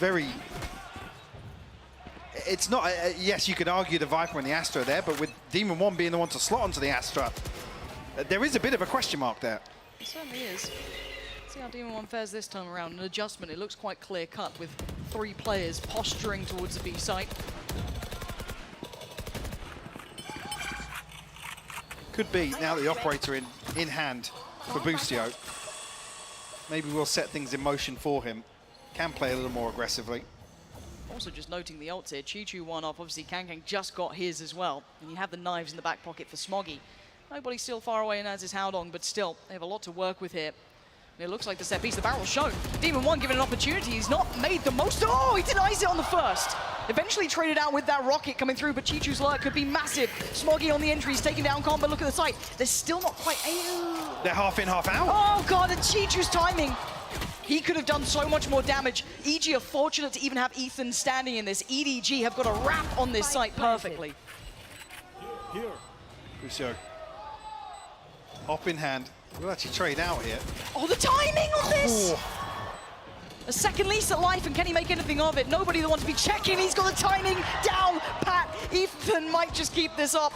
It might be time to dip out from this. EDG are approaching this perfectly, Mike. I can't fault them so far. Might even be time for an early timeout I here. think it might be. I mean, very un-EG though. We know they have early game plans. We know normally it's the first 6 they're happy with. Is there going to be an adjustment here? Because I think they need it. I tend to agree. Like I said, the operator coming in hand for Boostio should really be the turning point for EG to find their way back into some of these rounds. Doesn't come through here.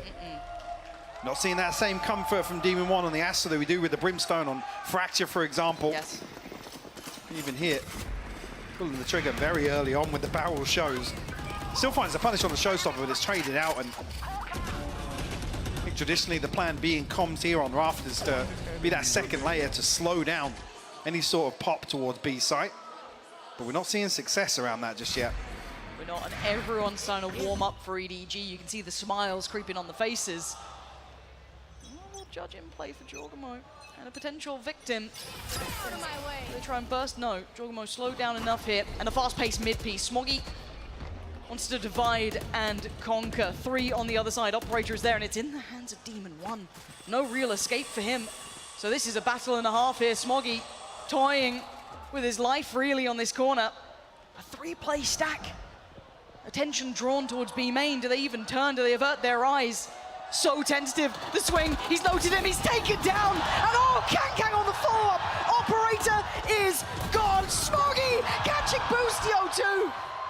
Best made plans in tatters, yeah, Ethan can catch one, sure, but he's gonna need a whole lot more, and look at this, Chi-Chu has this round of wraps, oh, Kang, 0 respect coming through. Spike planted. Ethan returning the favor as well. We'll get this operator back in hand, 48 HP, but a 1v3, no chance of the retake coming through in EDG. They smell blood in the water. Oh, they're circling. You can see him close in on in. Chi-Chu there, nobody as well. And Howdong just waiting out in middle. They're happy to commit Chi-Chu to this. Does Ethan get to survive? A prized possession to keep. Chi-Chu's closing in, round the corner, by Ethan, by operator. Hello, another for EDG. This is sophisticated dominance. And just to make sure, a shot to the body, and there it is. The timeout has come in. And the reads have been so good from EDG so far. Gorgeous. Anticipating the aggression in a previous round. Here, the amount of time Smoggy's just waiting for somebody from EG to re-peak onto mid after that initial wave of pressure. Again, it's only really Com to commit to that early clearance, and what happens? Kang, he's there for the trade as well. But I'd say the trade, he's there to swing on and double down on it. Yeah. The spacing was fantastic. Even at a loss of the first, he would have been able to trade pretty effectively.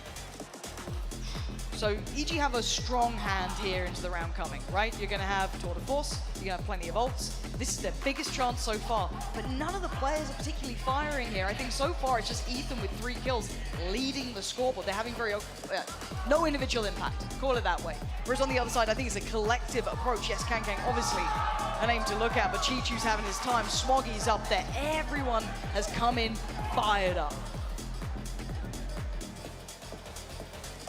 Be curious to see if this is actually a round where we see an example of how they want to potentially employ Boostio here on the chamber, or dare I say something cooked up around Demon 1 on the Astra, but certainly hasn't come through here.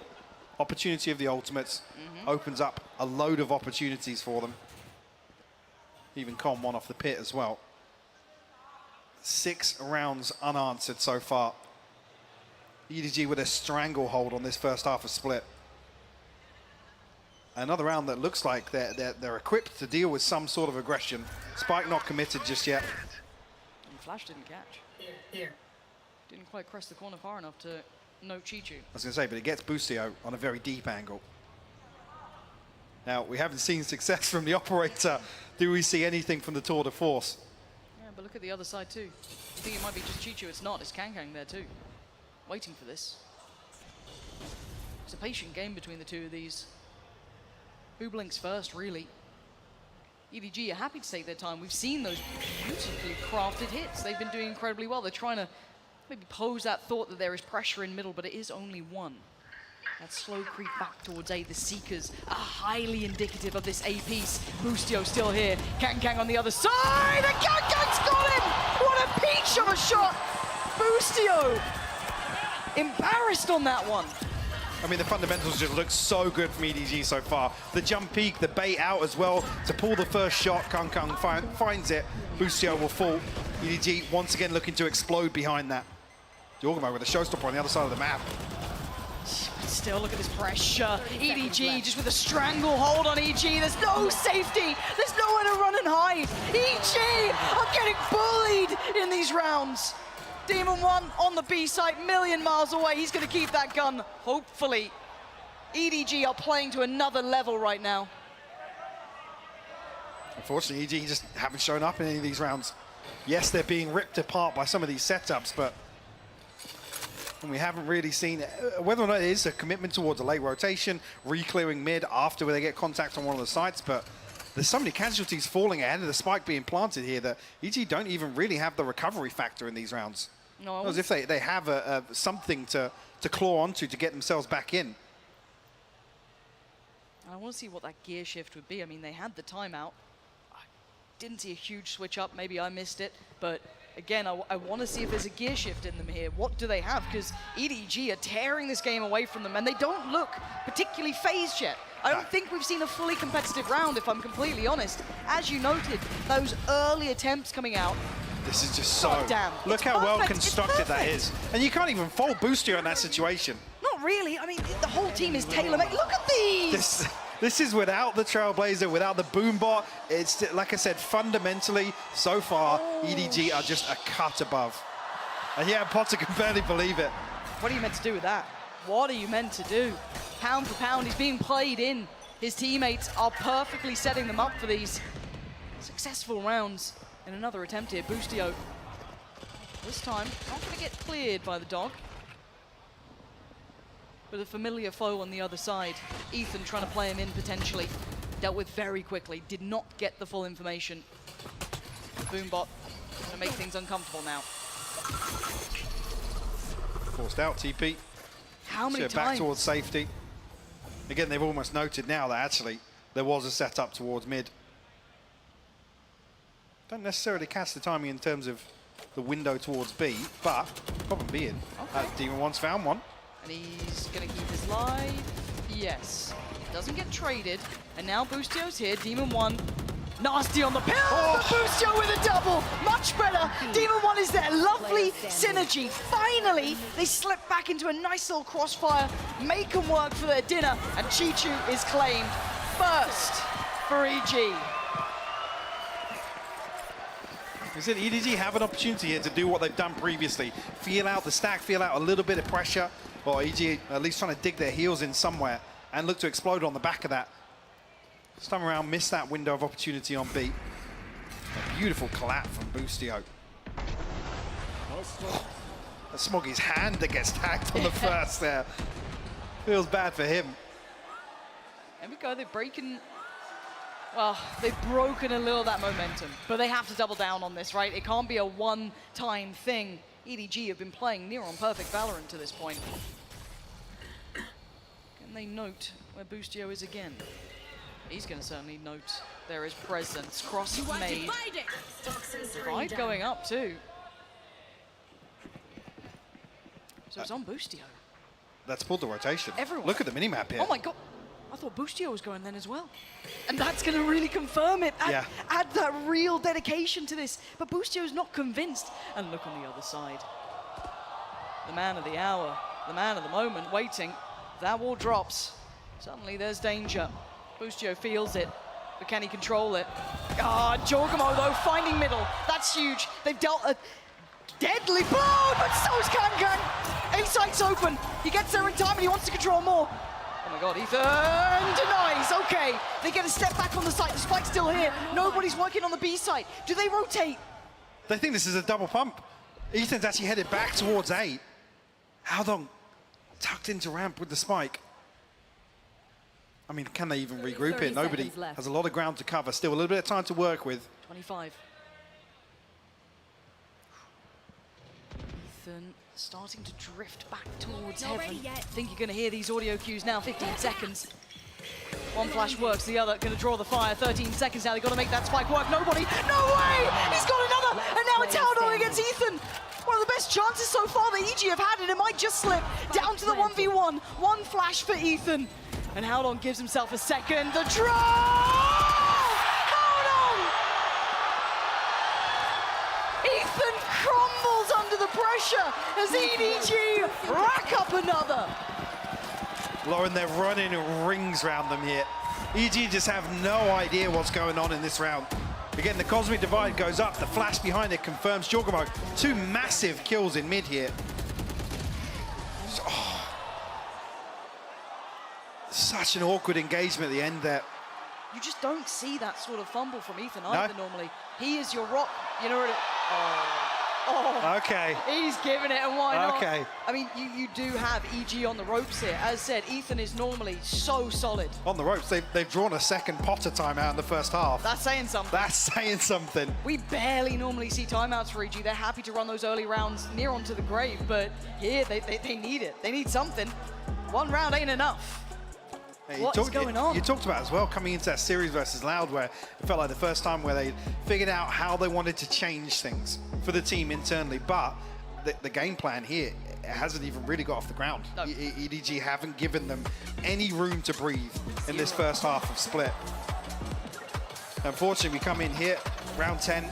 It's not comfortable in terms of the old cycle. The finances are a million miles away for EG. They're going to have to concede potentially another, unless maybe they can get something going on the back of Boostio.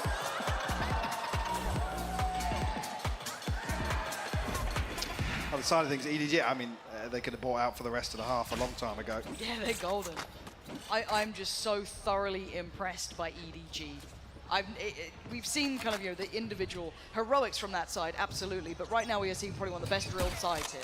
The way they are approaching this game is honestly gorgeous. And it's not just brute force, it's showing some of the structure, some of the reads that they have. It's been beautiful to watch, Lauren. How many times have they found Boostio? How many times have they dismantled these little setups? And again, forced away. There are layers to this. The pressure's starting to mount towards middle. Look at the bodies here. KanKang's away. He's going to drift off this, maybe feeling out that pressure. Yeah, they definitely read this stack. Chichu's still expecting maybe some proactivity outside A. Here. EG just a little shallow on the clearance. I don't think they got confirmation, but it's given the information across to EDG to once again make a decision. EG are scrambling to rotate towards A. Okay, right place. Again, the weaponry is the big concern next. Absolutely. Feng Shou goes in, and it's Ethan with the classic to take down KanKang, and Boostio on the follow-up. Hold on. What happened during this timeout? Suddenly they're digging in a little deeper, but there's still room, there's still time, 40 seconds. Flash will note there is someone towards ramp, but where are they going? Boostio's about to re-challenge here. I mean, nobody's got the spike. They slip away. Demon 1 unnoted as of yet. Haldong desperately looking to fish him out, though. He's going to be getting the call now. And Demon 1's not spotted it. This position, is it more than one for maybe Demon 1? It is all three!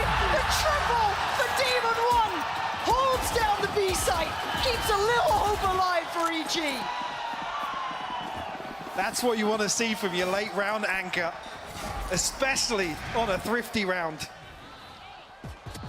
Beautiful stuff from him. And such a crucial snake bite to set this in motion for Ethan to find the first with a classic. Boostio are able to capitalize from that. And Demon One barely breaking a sweat to close that out with a three-piece for the MasterCard Thrifty. Got to do it again though. This was still on, you know, on a knife's edge here. EDG going back in now, still on the bite, still with enough in the pocket. And an early feint towards middle. Not much commitment behind it yet. Maybe on the secondary attempt they'll commit.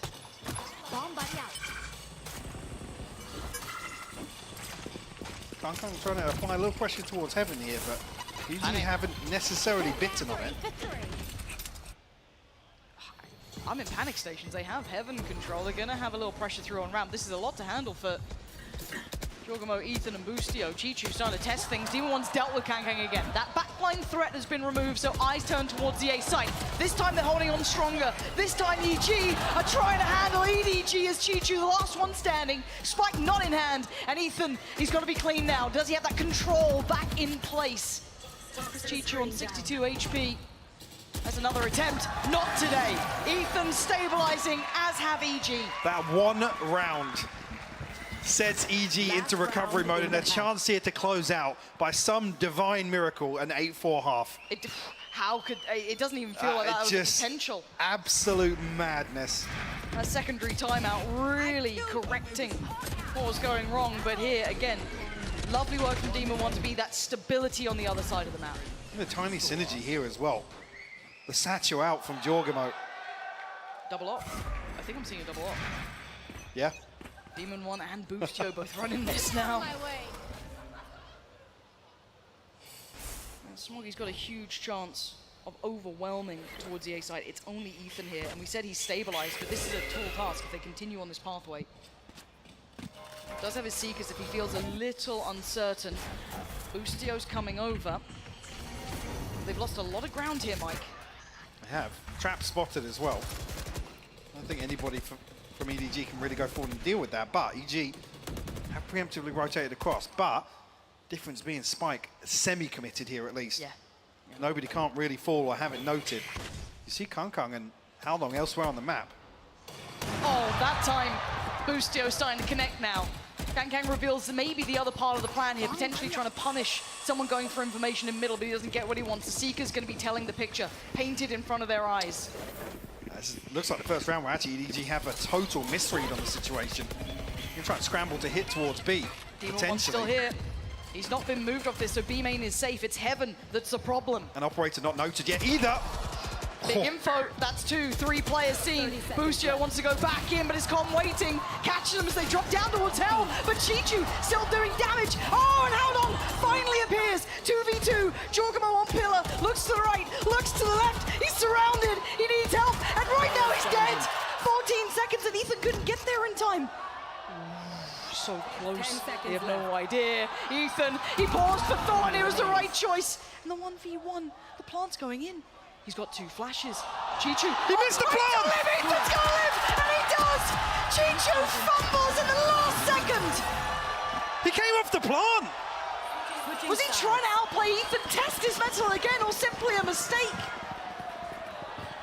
Oh my word. He had the pit as well. That could have been GG. I mean, was he trying to catch Ethan on the push-up, or did he fumble it? I want to watch this. What? Wait. Huh?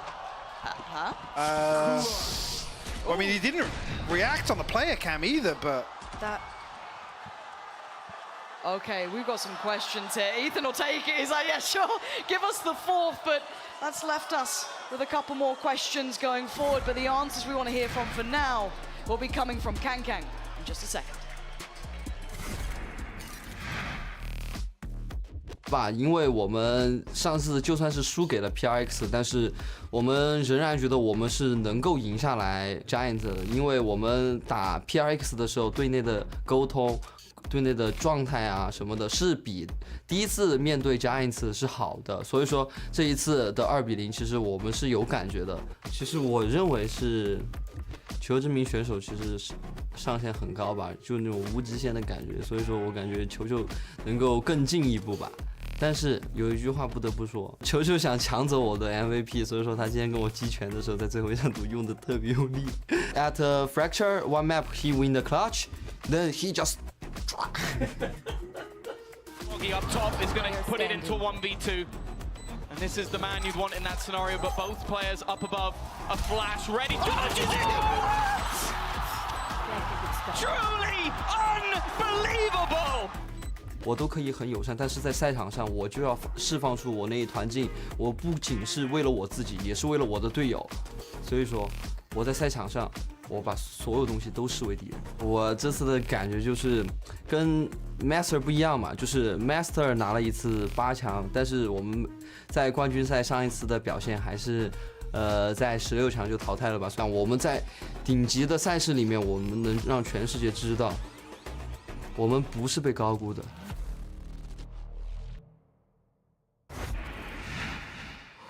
4 to 8, and it feels like a miracle that EG even made it to 4. EDG came out all guns blazing. It was a perfect beginning, but 2 timeouts. And a little life left in them, there was a chance. They've given themselves a window of opportunity. And coming into the second half now, EG, in terms of the initial game plan, has to be executed perfectly because they have no timeouts here. There's no chance for a pause for thought to catch their breath. EG with a massive pace change here, Lauren. Oh, but look at the stack. Whoa! Oh, it's been dismantled. Only one goes down. The Boombot follows up. Kang's gone. The stack is dealt with, but Smoggy is not. He's still running rampant in middle and leaving the player advantage with EDG. And they pause, they've taken a second here, they want to try and figure out, maybe let the dust settle for a second. Ethan still has the spike, Com has a good position, and they might have just heard that drop down in the vents. Plant going to be coming through, but for Com, he has to be good for one and survive, and he's done exactly that. Open plant as well, so EG can send another player back towards ramp. It looks like it might be Com's initial plan here. This is tricky. The timing. Yeah, Smoggy's got to stay here. I think Smoggy's onto it a little bit here. Flash is there for Ethan, lovely from Com. And it's all on Chichu, who has been monstrous in that first half, 13 kills. But this is a lot to do, trying to draw out the players, but 1 bullet ain't much. And they ain't playing into this. Com is playing patient. Valorant sitting pretty, no easy kill to be had. Ethan, ringer Rosie, toying with him and puts him out of his misery. EG claimed the first in the second. Played to perfection by Com. Like I said, dropping off from rafters there, re-wrapping towards ramp, and Smoggy, like I said, has the right read to stay up here, noting that it is potentially an open plant or a plant towards heaven. Unfortunately, a crucial kill goes in the way of Com. At that point, I mean, it's unrecoverable for Chichu. There's just no scenario where Com's ever going to lose this from heaven. So, ticking the box for EG to kick off the second half. Pissed around on the board. Kung. What? What's he got there? He's got a bucky. He's on that YZ hype train, I guess. Oh, Lord, he's not. Oh, it's a beautiful skin as well. It's very nice. Yeah. Oh. Well, he's playing in the bucky. Yeah. I like that. I like that. I think EG think there's something weird in middle. Yes. I don't like it. There's something off. I think we'll go away. Just slowly creeping over. And probably rightly so. Kang way in there is a terrifying aspect to consider. And I mean, look at B main. Look what would have happened if they'd gone there. A horrific little setup waiting. But right choice made here for EG so far. Haven't quite sped up enough to truly take towards the site. There are going to be players on towards ramp trying to catch that back line. And timing's going to be everything. I think they've seen it, and they have. Com deals with it well. You can see Chichu trying to maybe have a secondary go at this. Not going to happen. Bulldog's there. Very hard to break even with just that ghost. It was mostly on if they maybe fell into the trap that EDG were trying to set with that Bucky. Paint shell is there for Kang, so he can be a nuisance. This is going to take a lot to break. There's the paint shell. Oh, does not go where he wanted. There was a paint shell. Yep. A little bit of redecorating over by Ram. Nice shot from Smoggy, but look at the HP. Down to 4. Not going to get much more out of this one. And Boostio taking the space is held on the hunt. Inevitable. EG pivot very well there, Mike. They managed to navigate away from the storm. I mean, not just there, but I come back to the same thing. That one thrifty round. And somehow, with EG kicking off the second half, as you would hope, they're only 2 rounds away. Oh, here's the test, isn't it, right? This is the big one to start with. This is a... I mean, this is to equalize, basically. Yeah. And it's looking pretty healthy. Yeah, yeah. Boostio's got Vandal out. We've got, Com still on the Bulldog as well. Could have a chance of this, but for EDG, this is the one you want to take away, right? This is the big one that you want to do the damage on, to try and course correct, push that scoreline further out of the potential of EG's hands. And Smoggy's been nasty in middle, and again, this crunch is set up here. Do EG continue in this line of thought? Or do they avert again? They've been testing these waters. They haven't fallen for it particularly yet. Jorgamo's in a little bit of trouble here. He's tanking that. And he gets... wait, they're backfilling this space. Look at the timing on this. Has Kankang read this? He's sticking around a little later. There's a chance he's thinking about it. Aware of the possibility. Yeah, just for a second. But we've seen the intonation, the approach from EG has been leaning towards A after that middle pressure, but this is a new layer, this is a new adjustment. Kankang is on a platter. He looks so vulnerable! And EG strike! They've isolated and dominated, but nobody ahead. Plays ahead of the flash and catches both. Big trade from Jorgamo. Spike back in hand, and Boostio is on bodyguard duty. He has to keep CT safe for the cross, and he has. Spikes on the site. Chance here. EDG to maybe get some pressure in, but everyone's coming from screens. Jorgamo tagged up. Boostio trying to hold the line here in elbow. Here we go. EDG first steps. Forced to show a little more. Boostio going to be falling back further as Demon 1 waiting. Striking, takes down Chichu. This could be huge. Oh, Mouse will jump for Demon 1. It doesn't matter. He's back on track. And EG back to shooting bodies.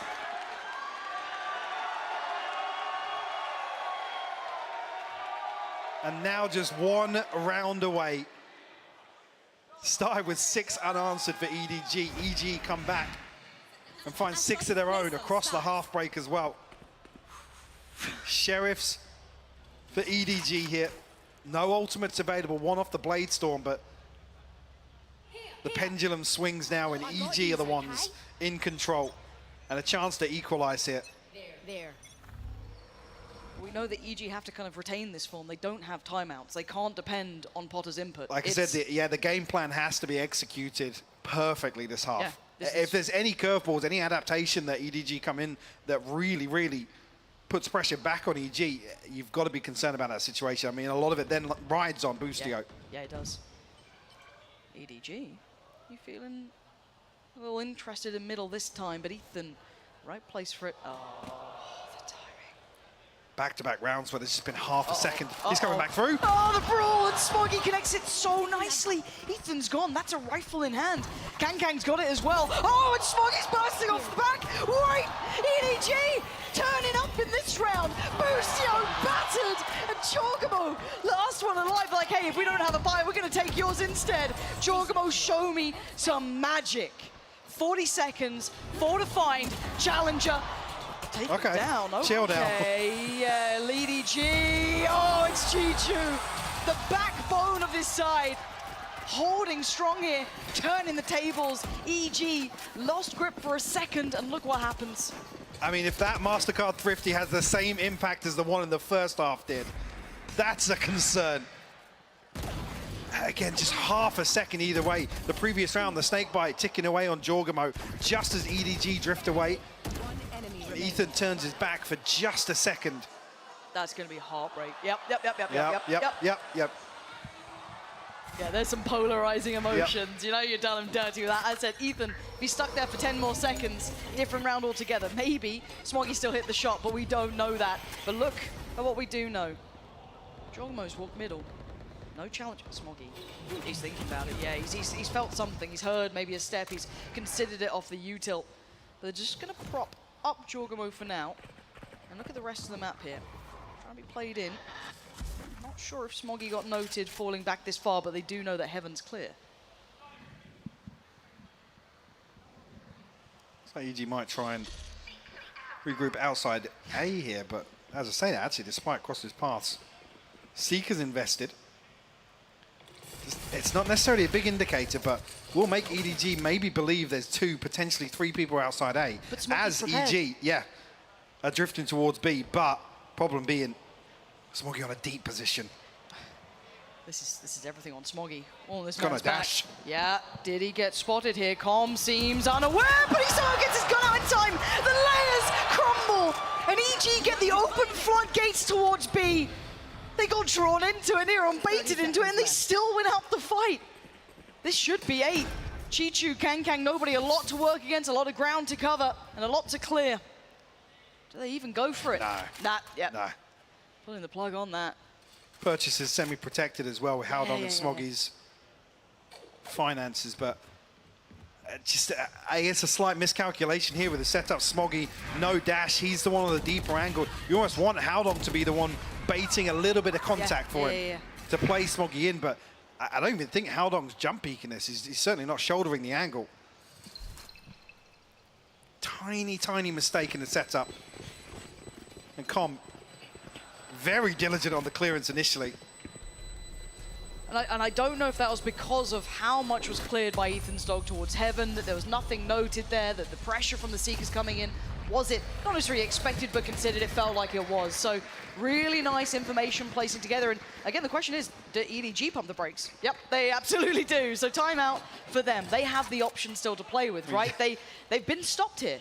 You take that, though, if it's round 18 to call your first time out. Yep. And to be fair for them, they get Potter to talk as well now. Yes. Yeah. Big check back in for them. So there is an adjustment here now coming out for EDG. I'm surprised I haven't made that mistake yet. It's going to happen. EDG. EGG. Come on, Egg. yeah, GG. Egg. We were always going to be screwed on this, let's be honest. But the concern being if EDG have any other set pieces, trap plays they want to try and cook up here. So I haven't necessarily seen them rely on that too much. I only really had the play back in round 16, but EG doing wonders to build back into this map. I'm genuinely quite impressed with the resilience. I felt like this was going to be a 25-minute map. I thought without we were a start, out of here. I was going to start planning lunch, dinner. Absolutely Could still not. catch lunch, yeah. That's true. But genuinely, I think this is what we deserved in this. I think all of us saw this matchup coming in, and you wanted the best from both sides. Now, bear in mind, if EDG are able to kind of turn up a little bit here, turn up the pressure a little bit more, then we've got an absolute belting series. Because, again, EG aren't even with them yet. They're still one away from tying this series up. But look at the trend. Look at that runarounds. This is another defining one here. No ults to depend upon for EDG. On the other side, yes, Com has his, but 2 used very recently, Jorgamo and Demon Ones. Actually, protecting a purchase behind this as well with the judge coming through. Actually passed across to Smoggy. EG will have back-to-back purchases here. So maybe why they're playing this a little more passively. Yeah, Smoggy going to tuck himself in with the judge. But I like that because we saw Jorgamo exploit this in just that round prior. Yes, highlighted by the Seekers, but he got given this amount of freedom. So a good read and potentially a death sentence if he drops down. Will he clear it with a boombot? Will he still be diligent enough to do it? Does he want to stay unnoted? Yeah, hello again. Are they closing in on Jorgamo? That's death. That's Don't death. do it. Trying to bait out the drop near on, but no one answering it yet. No one pulling the trigger. And they're just trying to work out this puzzle. Jorgamo is on an island. Nobody just a little overzealous. There's still small. Oh, he's toying with him. He's actually cleared under the first rope with the satchel. That's actually so sick. Haldong next on the chopping block, and Jorgamo is clean with it. Did he spot the player on the site? No, he didn't, so Chichu gets a second lease of life. A chance to follow up towards Com, a little isolated. Oh my God! It's stunning from Chichu. This is his site. He's making it work, and he's got support. Demon 1 in a 1v2, 13 seconds. What can this man do? We know he is nasty with it, but so is Kang. It's 10. It's double digits found. EDG back in control. Chichu with an insane 3K to hold the fort, bailing EDG out. Because again, it's going to be if Chichu falls here at the first herbal, maybe even getting traded out after Jorgamo, EDG can just swarm site. It's another situation where What the? Yeah, exactly. Yep. Yep. Yep. Nice having a little tricast with Potter. Yeah. Love that. It's a good chorus. She's killing it. Who'd have thought it? 8 to 10 though. She can take the fine. Uh-oh. Here we go. Here we go. Pacey. And this time Jorgamo stopped. And Smoggy. He's still going. Kang's there. They are destroying him. EG trying to come out. Looking confident.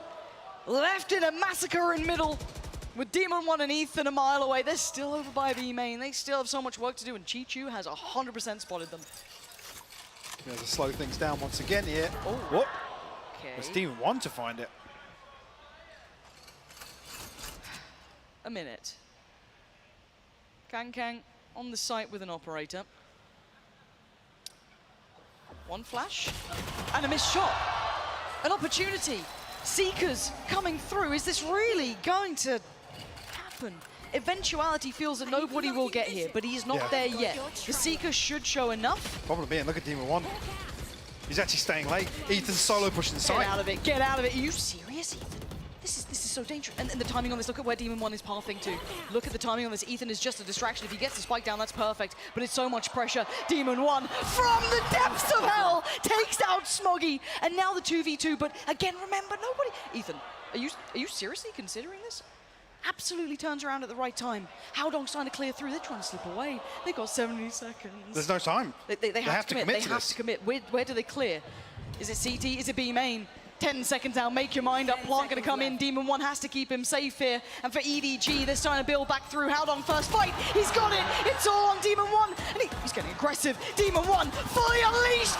Bulldozes in. Takes out Howdong. Claims a little bit of safety in CT. But he's got nobody on the other side. No flash there just yet. But this would be insane. Demon 1 alive and well. Back to business. Turning a 2v5. That is one of the wildest Red Bull clutches I think we've seen so far. The way they move around the map, Mike. Call it a clutch, but between him and Ethan, the timings, it's another example, just a half second here and there. Yeah, yeah, that's a heartbreaker too for EDG. Demon 1 slips the net to backstab Heaven. At that point as well. It's just unbelievable. Okay, we got ults though, EDG. Wait, where's Kang just been to get this damage? Was that just a bit of spam catching maybe?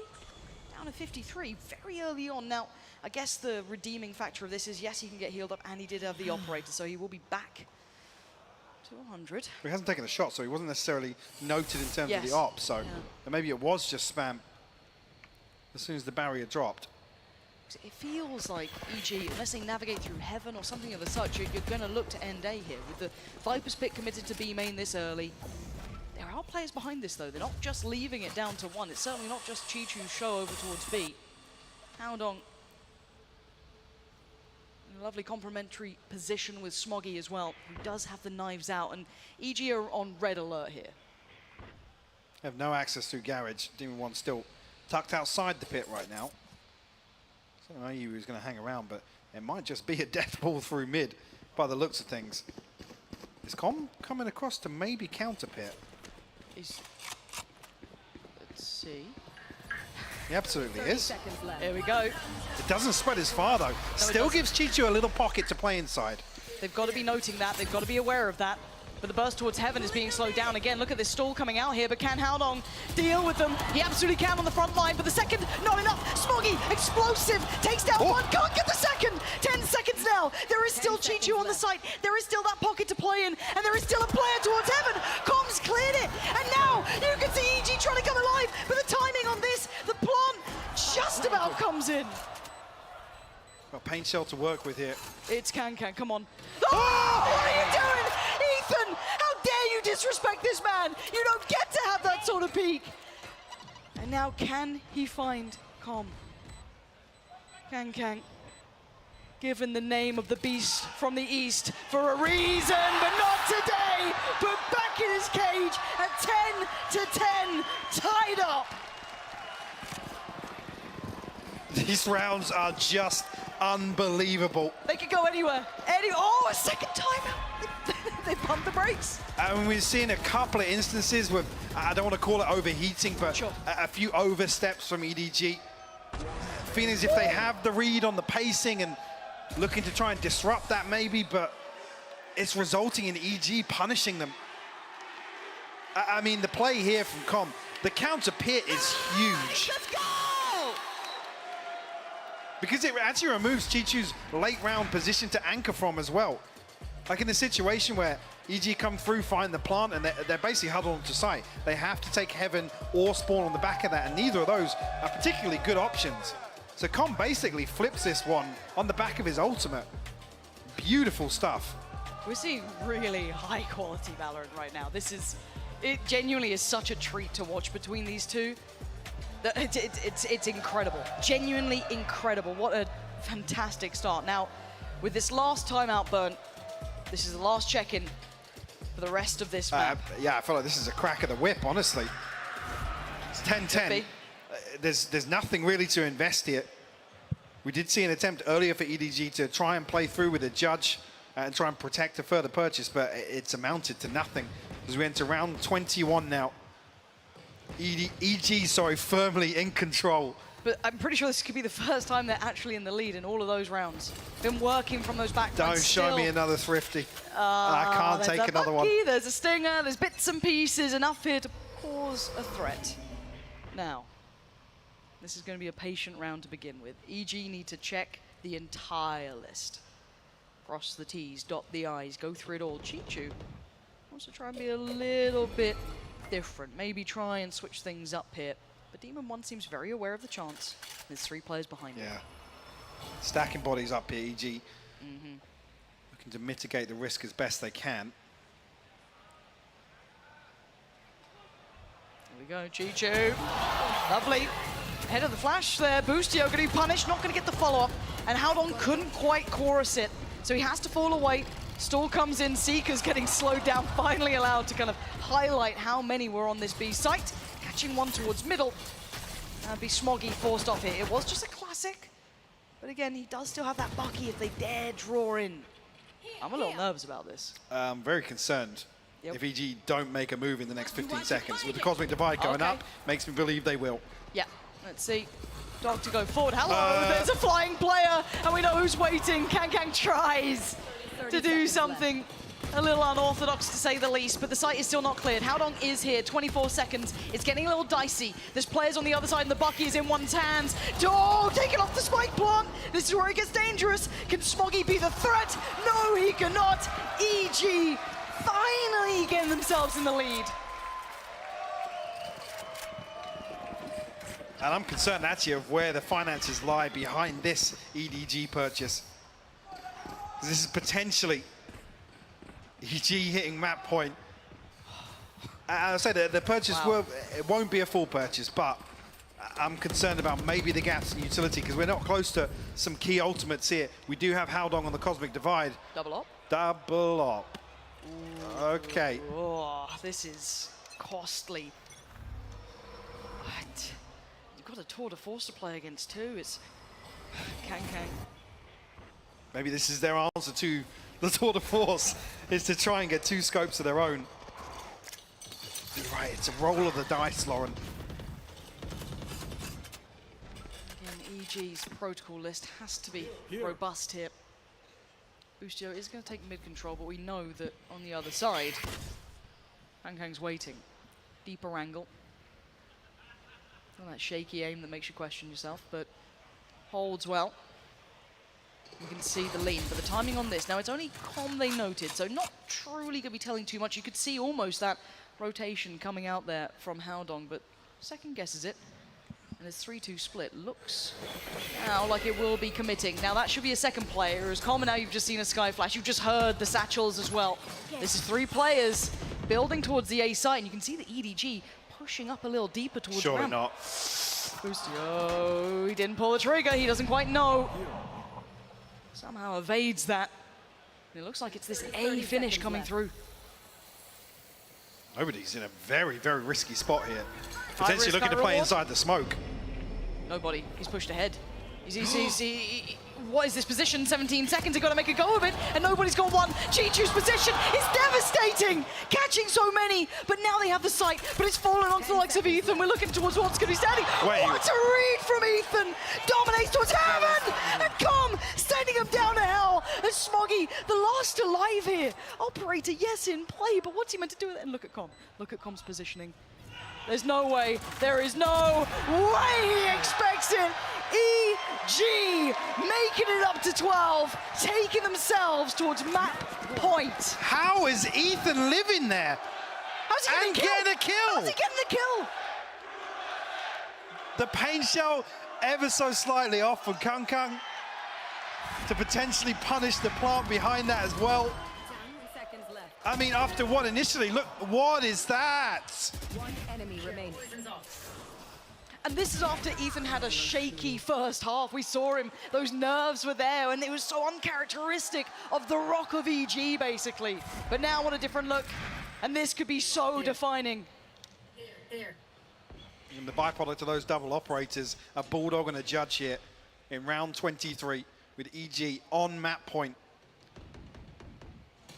No proactivity once again from EDG.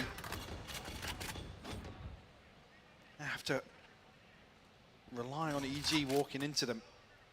Chi-Chu actually, yeah, no snake bites. She's very concerning in terms of maybe slowing down one of these mid pushes, Lauren. As I said, is he looking to probe across the map here? Trailblazer does actually spot inside Mail. I'm not sure if he spotted two, but definitely tagging one, yeah. Smoggy's rifle no shield, I didn't even see that. It's not a pretty purchase.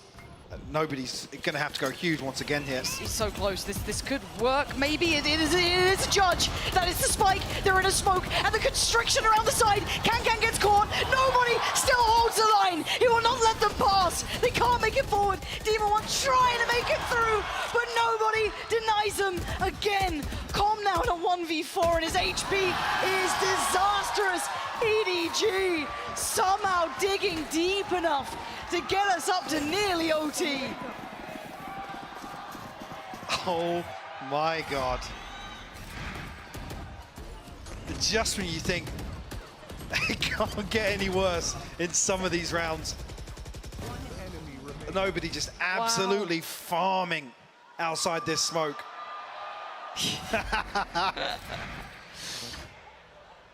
Almost. Oh my God, look at the buy. Yeah. It's buy. Yeah. It's a stinger, I don't want to. It looks like pace is the answer. But Chocobo going to be made vulnerable. He's got to be so careful. He's so now. spammable. 46. Oh, he's gone down. Nobody. Perfect punish.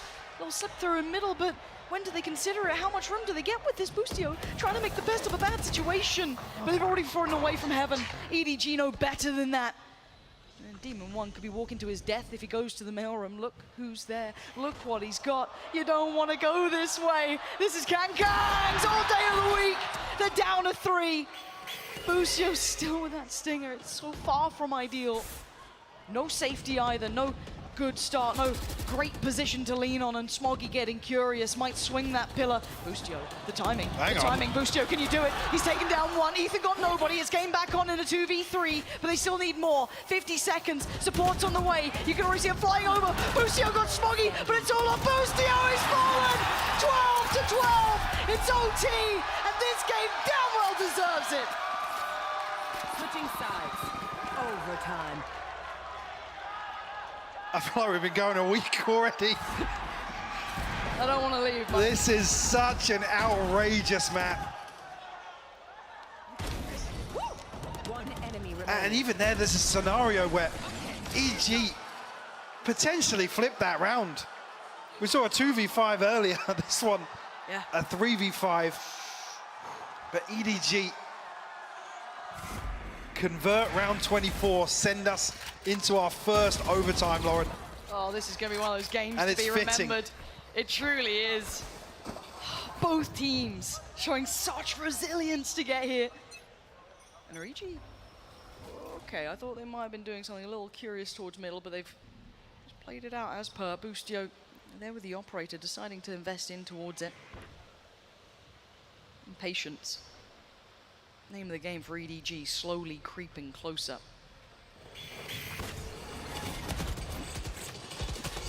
Flash to force Boostio away, but operator not necessarily noted just yet. No confirmation on the back of that. Kung desperate to pin down Jorgamo. No harm, no foul. EDG have won the fight for middle at least. They've given themselves an avenue, right? They've carved a path through this map. They are leaning towards a side that has 3 players on it. The Spike is yet to be convinced into this. Well, Con would have heard that. I was curious if it baits Jorgamo back into a peak on Heaven, but he's staying on rafters right now. They're looking like they might pivot. I'm still watching that Spike. Well, yeah, I was going to say, Howdong now heading towards sewers. You can tell now that all this utility is actually planting the seed of doubt in EG's mind. Boostio. They're in such committed positions as well, Lauren. How long does he stay here? Oh, he's seen one. He's legged him. He caught him. How long down to 30? But now they know the plan. Now they see what's up. But look at the flying in. Boostio! He finds one. Kang, fabulous trade. And the sight for Con on the back lines. How's he gone here? 15 seconds and a 3v3. They've got the time on their side for EDG. But now the positions closing on in. Jorgamo's getting there. Chichu, the timing in this. Creeping a little deeper towards Heaven. They have no idea. Is that a pocket to play in? It looks like it. That's disgusting. Demon One's considering something's up. He doesn't like it. Something's off, but they're focused towards Pillar. That's a problem for another second here. Just as Chichu turns, it's all about timing. Demon One, he goes down, a bullet to the side of the brain, and now Con with so much work, attack and the frag to follow. But time is ticking, Mike. They gotta get moving, and EDG are not letting them, taking back the lead. Switching sides. Match point. I mean, Boostio, it's like some kind of sick aim labs routine here. Still gets one. Smoggy falls. He's traded out. Com goes full imposter in the backlines. But EDG, this first wave is able to convert the site control into a plant. Chichu gets into a deadly spot. Almost caught by Jorgamo, by the way. Yeah. Coming up from vents. Yeah. Again, there's so many rounds to it. Half a second is what's deciding it. Timeout for EG. Haven't had one in a while for their own to call, so checking back in here. Yes, working from a deficit. But the ability to come back already shown, but EDG stamping authority here, claiming that first in the OT does remove a little bit of that pressure away from them. Obviously you don't want to rest on your laurels, but again, gives them that little bit of safety going forward. Seeing Kung here on the defense. Opting for an operator as well. Boostio did the same for EG in the previous. But do we get one of those moments? One of those magical moments from Kung. Here in round 26. Does he get aggressive this time around? Looks like he might be committed as the B-side anchor. Smoggy to control up towards Heaven. Actually a very well-invested 3-man stack in terms of the utility elsewhere on A side. Smoggy's flashed. Jorgamo almost got there in time. Smoggy now has to be careful. We know that Kang's here, but he's going to give away the game. He notes the operator now. You can see the pressure, and Smoggy plays ahead of it, taking down 3! Outstanding work! And it's all on one. Demon One with an army in front of him. He's got an operator, but they're hunting him. For all those words said, for all that bravado, he's on his knees, he's on his back, and EDG are winning map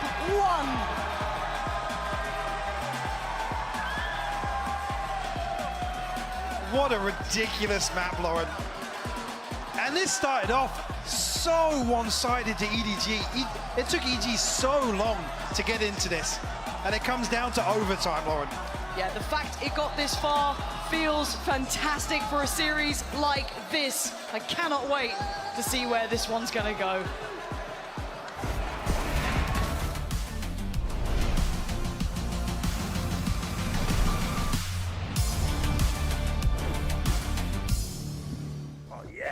Bringing in a new roommate to save money, is that the plan? Well, we gotta find some way to save, so say hi to Glenn from work.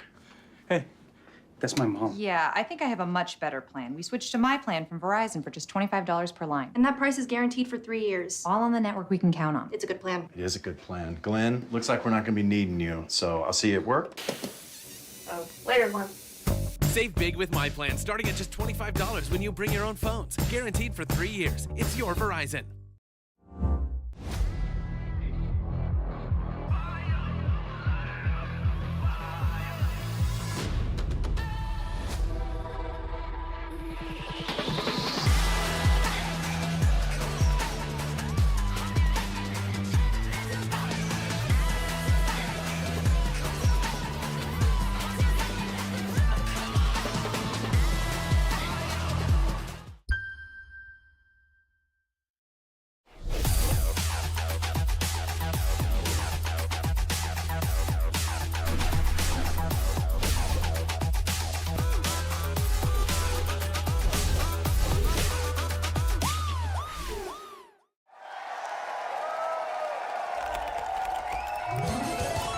Red Bull gives you wings.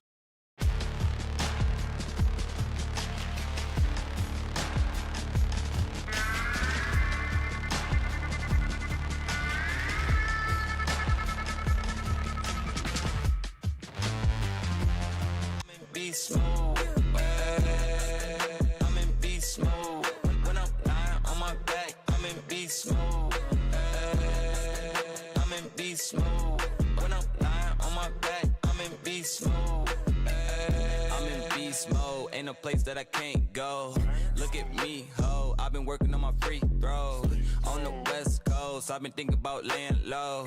I said, fuck the judge, now that my case closed. I got ex-hoes taking pics in my clothes. When I count my check, please, please don't spend too close. Foot on they neck, man, I had to do the most. They ain't let me in, so I had to break the door. When I'm lying on my back, I'm in beast mode. You be lying on the trap, and we both know. I ain't riding with a fraud, that's a no-no. When I'm lying on my back, I'm in beast mode. I'm in beast mode. When I'm lying on my back, I'm in beast mode. I'm in beast mode.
Wow, wow, wow. What a game we just witnessed there. Clutches from both sides, and you genuinely couldn't have asked for a better way to start off this series. But it's EDG who will take split. Their map pick 14-12. And now we get ready for map 2 here. Of course, Golden Boy alongside with Mimi as well as Paper Thin. And let's just jump into this because I mentioned before those crazy clutches. This game, Clinton, was just defined by the clutch. It was wild. Red Bull got their money's worth today. Yeah, no doubt about it. This was absolutely back and forth. The MasterCard doing pretty well in the Thrifties, That's too. true, too. This was a really good game for our sponsors, but a good game for the fans in particular. And also, the funniest thing about this whole thing, nobody had a retake. They never worked. None of the retakes worked. If you got the spike down, you won the round. That's it. That's all it took. Yeah, and it was so defined by the late rounds. Both these teams having incredible clutch moments. It seems like whenever EDG plays, you're guaranteed to get into these moments where they get into overtime, where these players step up so much individually. And well, I think that's what pushed them over the line. To start with, I thought EDG had a really good game plan to deal with this chamber. They were constantly applying pressure to Busio, not allowing him to get value with the operator, pulling out his teleports, then slowing down these rounds and being super successful with the late round execs on their attack side in regulation and in overtime as well. Yeah, and we see all of these clutches begin to kind of materialize one after the another, and it just goes to show you, it's like, this game, Clinton, these types of players, like nothing is a given here, right? Because you would think, oh, Kongkong's gonna pop off, but then out of nowhere, you know, you got Haodong who has a moment, or Smoggy is like looking like a superstar. It's really, really difficult to stop this team that honestly just does what they want sometimes. Like EDG is a formidable foe, I can only imagine. And this is what has made them so good here this year, is that it's not just Kong Kong. It is a lot of other players. Nobody's having one of the best tournaments of his life right now on these initiators. He's just absolutely nuts with the Sky and the Sova and stuff. So, I mean, it's great to see that this is now a team effort. Yes, Kong Kong, an absolutely unbelievable player, but beneath him, behind him, he has so much support. And this has got to be a big sigh of relief for EDG because they've lost so many of these overtime games at global events before Tokyo. That was always the crux of EDG going out early, of not making playoffs. They get it over the line here against EG, and I think are now in a really good position for the rest of the series. Oh, this is going to be so exciting. Of course, we have our Verizon high-speed moment of the match, or of this match. It actually happened in round 7, and we had a lot to choose from because there were a lot of clutches, there were a lot of high-speed moments, but this one in particular, I think, you know, just the fact that you had sacrificed the jet into the peak so that this way Kong Kong can get the hit onto Busio. Like, there were so many layers here, Mimi. This is exactly what Paper Thin was talking about. This team, man, they are unreal. The coordination between these guys is incredible. In particular with this double duelist composition. I think the way that Kong Kong and Smoggy path into sites together on the attacking side is so good. They're always aware of who's looking where and are set up once they're landing from flying in the air to be able to trade each other out and punish side anchors. It's really difficult to do, and EDG achieves it so consistently. Yeah, and once EDG, it's like once they make the call to do something, everybody's on board and everybody is going all in. It's like, you know, they get a kill in mid one round and all of a sudden it's just everybody's just firing into that lane and just trying to take things over, and they wipe out 3 players in a heartbeat. Credit to Haodong, the IGL of this team, for having the ability to call these really fast reactions and to have built up a team that can always follow up those ideas in the mid round, which again, even the best teams struggle with that sometimes. Well, let's hear what Coach Potter had to say ahead of map 2 regarding that loss on map 1. I'm now joined by Coach Potter ahead of map 2. Now, Potter, the comp that you ran, a little bit of vintage EG there pulling out. We saw Crew do it as well, and it wasn't super successful. So do you feel like it was a comp issue on split, or is there anything else that could be fixed ahead of map 2? Definitely a little bit of both. Definitely a little bit of both. We've got Max on Astra, and so that double dive, that sort of pressure that we're used to applying on split was lacking a little bit. And plus with the slow start that we had, it just made us a little too stale. Going into map 2, it's Ascent. It's the mid-round map king. Everyone is gonna be mobile. Everyone's gonna be looking for fights. And that's exactly what we need to kind of warm up back into this series. Yeah, I mean, if there's anyone that can get back into this, it is you, Potter. So good luck, and I look forward to seeing it. Basically echoing what we had all kind of assumed as well, right? There was multiple things kind of at play there, Mimi, but, you know, it was an incredible slow start. Like, That is just not something you see all the time from Evil Geniuses. And on top of that, too, it kind of had shades of what happened with DRX, and that's literally what Termi said, need to warm up, right? There's always a risk when you try a new comp that you'll have a slow start like that, but it is EG's opportunity to come back. We're in the Prime Gaming Agent select for Ascent, and Clinton, unsurprisingly, it's default comp versus default comp. This is really going to be a map about the fundamentals, the mid-rounding that Potter's talking about. Exactly. You know, there were slight compositional differences, unexpected ones maybe on Split, but here, what we all kind of were looking forward to get to see, you know, Kong versus Demon 1 here on the Jet. Everybody kind of squaring off in their individual roles, trying to make this work, and it's going to be really interesting. I mean, yeah, EDG on Ascent last time they beat Giants. It was a really strong performance from nobody, and Chichu in particular. You know, Chichu doing a phenomenal job on that Killjoy, locking sights down. Nobody was just nuts on that Sova, just in his fragging power. He didn't even have a ton of assists. Yeah, and we didn't get the head-to-head in map number 1, but I think no one would not be excited to see Kong versus Demon 1, the two breakout stars of Tokyo, in the upper bracket here at Champions, facing off on their star agents. I couldn't agree more. We have the aces now in their roles, ready to rock. And this is map 2. Does EG have it in them to force a map 3? Only one way to find out. Let's send it back over to Pansy and Hypoc for the call. Thank you, analyst. Lovely to even hear from Potter there as well prior to getting back into this. Map 1, probably one of the most world-class maps we've seen so far. A fantastic battle, but map 2 is a little bit of a different affair. As noted, a bit more mid-roundy, a little bit more, I don't know, maybe calm in the chaos, not sure. How do you feel coming into And this? a return to normality. Sure, We get the head-to-head now of Demon 1 and Kang on Ascent. What a tantalizing prospect. A map that can live and die by the Jet performance as well. We know Absolutely. EG have some really, really good ideas, particularly on the defense, to set Demon 1 in motion. Again, looking for the same things we saw on Split. EDG demonstrating a very solid grasp, reading the map correctly, because it's going to be so key to their success here to kick things off. Diving into this, EDG on the attack and EG on the defending side. Yes, trailing one map, but that was a damn close affair. Okay, Comp. Couldn't see a thing, but Spidey still gets... sense, Yeah, tingling on that one. Down to 50 for Smoggy here. There's mid-creep though. The timing on this could be massive. Kang gonna get posted into the corner. Just for a second. Not being given much play, and Com seems to be considerate. Spots a player, but nobody had drifted so far out. Here. And now look at this catch on the rotation. They had no idea that he is divided between them. Demon 1 trying to backfill the space, but this is brutal. This is going to be Boostio on a platter, potentially. But they're going back towards middle. Giacomo's going to have a chance at this. Wait, hold on. The timing on this could be everything. And actually, the paranoia... The paranoia is beautiful. Unbelievably well crafted. EDG. Playing like they have full awareness in this. And Chichu waiting. Watch this pistol back. It is just the most perfect round. Demon 1 can do damage, yes, but 6 HP is... Oh my good God, Chichu! They saw everything, Mike. I didn't even know you could wallbang that with a ghost. Same. Finds the kill onto a 6 HP Demon 1. What to convert what is a beautifully constructed pistol round. I mean, I said this 10 times on Split, Lauren, sorry. No, you're Half fine. a second, either way, Com spots out the drift up mid.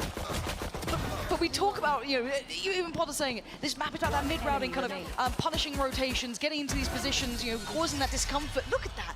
I mean, you could run this back and watch every single moment in it. EDG were manipulating this round like masters. Fantastic start here. EG going to be put back on notice. There is no easy round. There is no start to this. And EG were notorious during Tokyo for converting all those pistols. They had so much of a backing from that. Here, it's a totally... The bonus conversion as well. Absolutely. What a totally stark contrast coming here into map 2. Kang on a solo mission here. Scope in hand. EG stacked up 4 on A victims. site. 5, maybe. Anyone else, I'd say maybe is at a disadvantage, but it is the one and only. Can be a shotgun, can be a sniper, can be a whole lot of things in this man's hands. But they are coming this way. Yeah, they've felt nothing elsewhere on the map, so feeling as if they're going to have a little bit of freedom to split A. Com been holding this dart for an eternity. And they're going to go in. First contact, maybe Giacomo here. Paranoia gets sent. That's going to be an isolation of one and a punish off the back. Can goes down, but now the rest are going to be on red alert. Haldon can only do so much. Overwhelmed. And now EG trying to brawl this out on the side, but overwhelmed with weaponry. This should still be EDG's round. Where's the Bulldog, though? Smoggy's got a scope in hand right now. Oh, okay. Didn't get it, I don't think. Good damage. And it was lightly invested on the side of EDG. We did see pistols coming into it, so going to protect the round 2 purchase regardless. I mean, yeah, everybody sat comfortably anyway. Yeah. A Guardian and a Vandal to work with the Sheriff in the hands of Haldon. I mean, seeing what happened last map. I don't think I can forget Still packs a punch. EG certainly with the advantage here.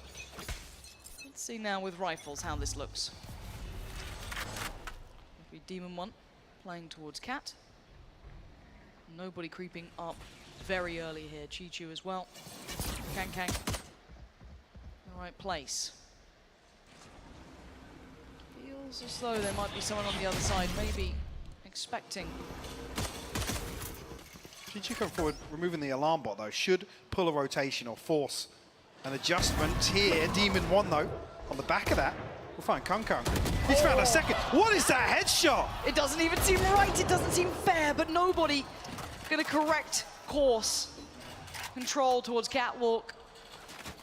Bear in mind, they still have wine control, they still have good map presence. Yes, a little blind over towards B, but they still have the utility there as well. So the question mark remains, short or middle? And as we can see, EDG drifting up towards mid. No active contact towards B either. You can get deep towards this site. The problem is, Com could be isolated here because the turret facing towards main, EDG can slip behind it. Yep, don't need. Well, this might actually bait Boostio into a peak, potentially pressuring the smoke. I think they're away. Yeah, now they absolutely know there's more danger here than expected. You can see the backline being pressured. Boostio tried to consider it, but nobody. Hunting him down, clears him through. Ooh, Boostio. Okay, nice shot towards Haldon. But bear in mind, this was a lighter buy. This wasn't everything. A little bit of stall on the side, going to force an uncomfortable plant. Boostio looking to try and punish that, and he does with the follow-up. Spike goes down, yes, and a costly round sure. EG do make it out of the woods. Nobody even finding the kill onto Com there. With the drive-by, just running it down into Boathouse. But the crucial kill being Boostio onto Haldon to remove that second threat. This headshot. Nailed. All right. Random bullet spread. Yeah. Feels good once in a while. It's a bloom moment. But a confident start there for Demon 1 as well. That's what you want to be seeing. Him getting activated Yeah, I mean, early. you get him off the Astra, you want to see him have a few heat-up rounds like this early on Ascent for sure. Because you know that Kang's coming in hot. You've already had him having a great showing here. Smoggy having a big performance too. First challenger, Jorgmo, careful, punished. Big work from Haldon there, willing to be brave enough to take the fight. Jorgmo's gone. And now A is looking more vulnerable. This was more of a spread as well. It wasn't fully committed from EDG towards the side of the map. And talk about it being a Boostio. Curious on this. Okay. I didn't want to see him play ahead of that utility. No. Even there, no real need to confirm presence if the turret is still up. They're trying to clear middle though for EG. Yes, A main could be an issue, but they're still wondering if there's more to this, and there certainly is. It is that B hit. EDG will have to reveal to the turret, sure. But we know it's just one man. It is going to be just Boostio. Yes, the stall is there. Kang can disrespect that. Damage gets done. Hold on, catching Haldon. That's big. Just a shot in the dark and it's rewarded. Slowed down for a second and the side will be EDG's. Plant should be coming in. 4 players in response. Nobody having his ult as well. Going to try and punish CT as he does. Catches out Boostio and forces EG further back. Good info as well. At least if somebody wanted to get a little more aggressive, you can see Chi-Chu positioned up on lane, but he's going to commit to this spot. They have the alarm bot to play contact off here. That cloudburst covering it. Yep. Couldn't quite punish off it, but certainly noting the timing. Smoggy is barely breathing, but it doesn't matter when the backline is that damn good. EDG, large and in charge here. Full control. EG not having a say in that retake. And actually the setup is the recon off the alarm bot. Beautifully timed from EDG. And again, the punish here on Jorgamo. Nowhere to run. To kick things off. Yeah, I heard it too, don't worry. Yeah, really tough post plant for EG to chip away at. Okay, ult progress-wise, you just heard it. That's going to be invested from Demon One, and I think that they might be aware of that. They might be aware that there's a chance he'll get aggressive. 3 people holding the gen updraft. It's a lot of respect to one man, rightly so. And EDG fully prepared for this. That's an active angle for, near on there for Ethan. That's a little bit of information to be rewarded. As I say, it did. The knife actually catch Demon One, and it did. His suppressor noted now, EDG, again, repeating the same sort of success we saw on Split, which is winning the early information game in a lot of these rounds. Now, Ethan should get info of that and does. Lovely. Well, good timing there's your on that response too. in terms of the info game. Again, when people look at Ethan, I still say, yes, numerically not always going to be the standout, but what he does in a round. Value and impact, yeah. Massively undeniable. Now, with no further pressure towards A main, do they start considering this? The Owl Drone seems as though that's the case. Sees nothing, though. So the assumption is just Chichu here. 30 seconds left. It hasn't forced a third member of EG. Smoke should be a slight confirmation of that.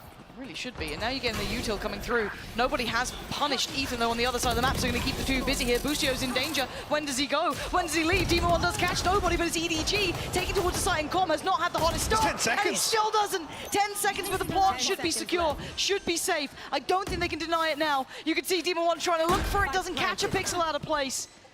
And Can waiting in a dirty little angle here, and look at all the util slowing down. Demon One goes in, spots him, he knows he's here.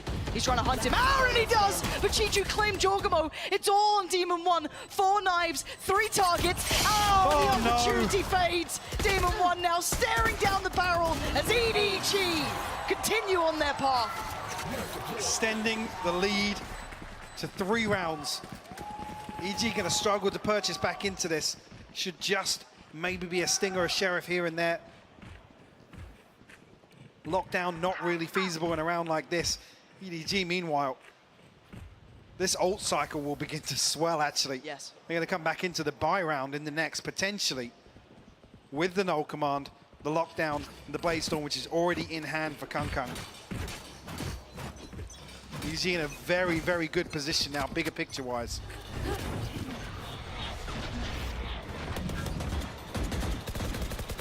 Hold on.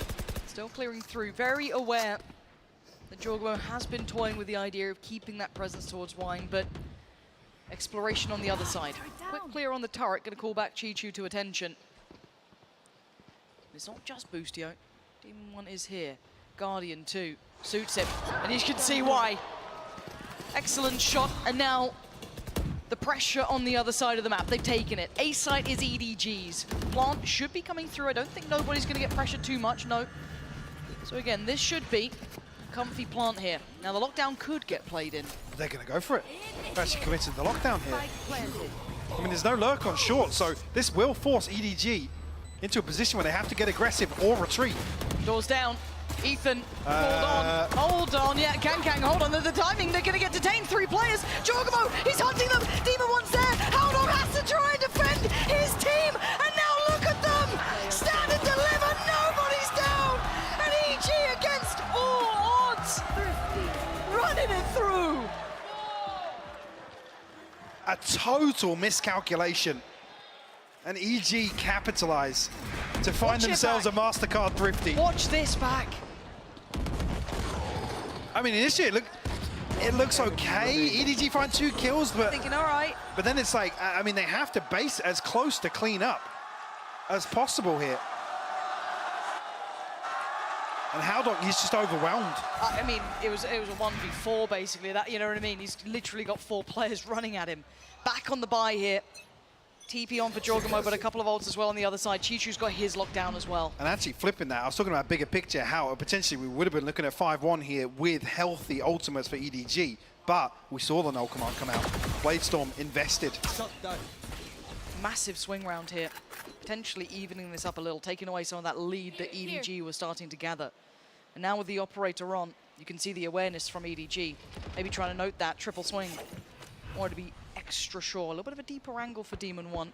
And maybe a test. You should run. Lockdown's there. How long does he wait? How long does he stay? Do they keep this in mind? 6 more seconds? Yeah. No, he's going to fall off this. Smart choice. We'll have to take away a little bit of that space that he'd controlled. But Boostio, not dissuaded, has an opportunity. There's a chance. Look at the reveal. Information's now being poured through. Jorgamo is just in his own smoke. Kankang's there. Demon 1 whips his wrist around, takes out Kankang, and now it's down to 2. Make it 1. What is this wipeout from EG? Show me that kill from Demon 1's Please, POV. please. That What looks was that? ridiculous. And the blink of an eye, again, off the back of a Thrifty. EG swing this half back in their favor.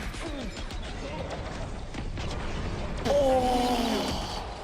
Oh. You don't even see the animation complete.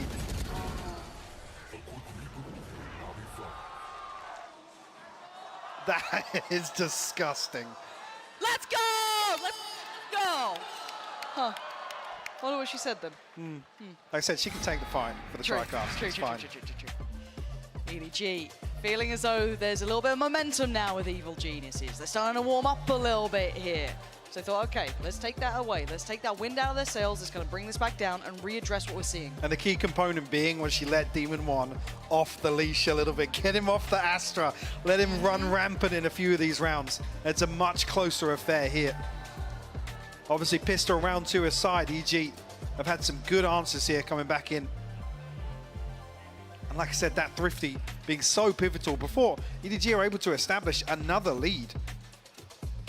Similar to what we saw, what was split 6-0, so 5-1. Yeah. You're in a very similar situation. Nonetheless, controlled for the time being, still within 1 round. Yep. Only the TP for Haldong available for EDG now. No Command and Jorgamo on the other side of things, but Demon 1 and Com pretty close. Flash and a peek from short. Nobody on the other side of tiles for this. But it gives Demon 1 the angle. And how far does he explore? Yeah. Well, you know he loves to push up behind these sort of plays, and nobody, none the wiser. And we were complimenting how well EDG were activating their players, right? Playing in a couple from that first map. Nice to see EG showing a little bit of that here themselves. Druma on the crouch jump peak, just trying to keep check on anyone. Kankang has already drifted over towards Wineside. So Druma's got to be careful here. Chichu has punished Demon 1. That's on the other side of the map. This could be a red herring, but now they're already investing in towards the site. Com, what on earth? Kankang drifting right into his sights. And now the site's not so safe. Haldong's gone down and Com is just spraying for his life. There's the spacing here. Smoggy was just sat inside the smoke. Nobody following up on Kankang. Oh, Com's position should be rewarded unless timing is on his side. It is. Chichu, limited options, yes, but punished there. And the high-low setup, going to be hard for Smoggy. Now he knows what he's in for. And he'll fancy his chances. Probably just try and hold on to this rifle here. I mean, it's Haldong and Chichu that are struggling financially behind this. I talked about at the start of the map. The beginning here is one of those examples, some of the set pieces that are so well drilled from EG. Yeah. To create opportunities on the defense of Ascent. And even here, Com's decision making as well, to swing through here, to try and bail out the player on site still. It's under a ton of pressure. Unfortunately, didn't see the follow-up from EDG. That will tie things up 4 apiece. Even the timing here, Chichu's kill, like you said, could be a red herring, but I think immediately after he finds the kill, Ethan's knife lands in main, and it only tags Chichu. So you're like, oh. So, yeah, I think even there, it's like, yeah, Ethan immediately starts rotating away. Yeah. He's like, yeah, of course, Chichu, have fun with that. I'm off to A. I'll see you in a couple of seconds, maybe up short. I don't know. Com, get ready. Yeah, it's the information game now starting to drift a little bit better into EG's hands. And the ult cycle, we were talking about it coming online for EDG, but right now, Evil Geniuses are 1 away from having the full hand. That was only 3 rounds ago, by the way. Just, yeah. Oh, look at this! Com, catching him! That's nobody! Kankang dashes away, that could have been even worse! Another little set piece. Yeah. Another one. Back-to-back examples. The flash over the top, so they can't deal with the recon bolt. Guaranteed value there from the Hunter's Fury. Demon One's been here the whole time. He's going to be rewarded. Chichu did best him before. Oh dear, Spotted. time to run, time to run. You can see him scarper away. He isn't alone, he's got Boostio as well. Still got the full setup of utility. Wait. Bloody hell. That didn't hit, did it? I'm not Smoggy's gonna a say 53 yes. HP. I'm not gonna say yes yet. I don't know, and I'm getting nervous. Production, oh my please. god, Demon One's down 119. Look at this drift up middle. Kang again! He gets punished this time, but he does so much damage as Boostio is now on a... He's going back in for more! The flash! Oh, God tier! Flash comes in! Ethan might have just sent one of the best flashes I've seen in a minute right there. That's just ridiculous. And it's a split-second decision. It's called on the fly. When he's inside the smoke. And this is the start of things. Bloody hell, there was nowhere to go for I want to know if Smoggy gets shot. Look at this. Game-changing moment there. Wow. Jump scare. Jump scare, yeah. Sorry, you did the hard work, Ethan.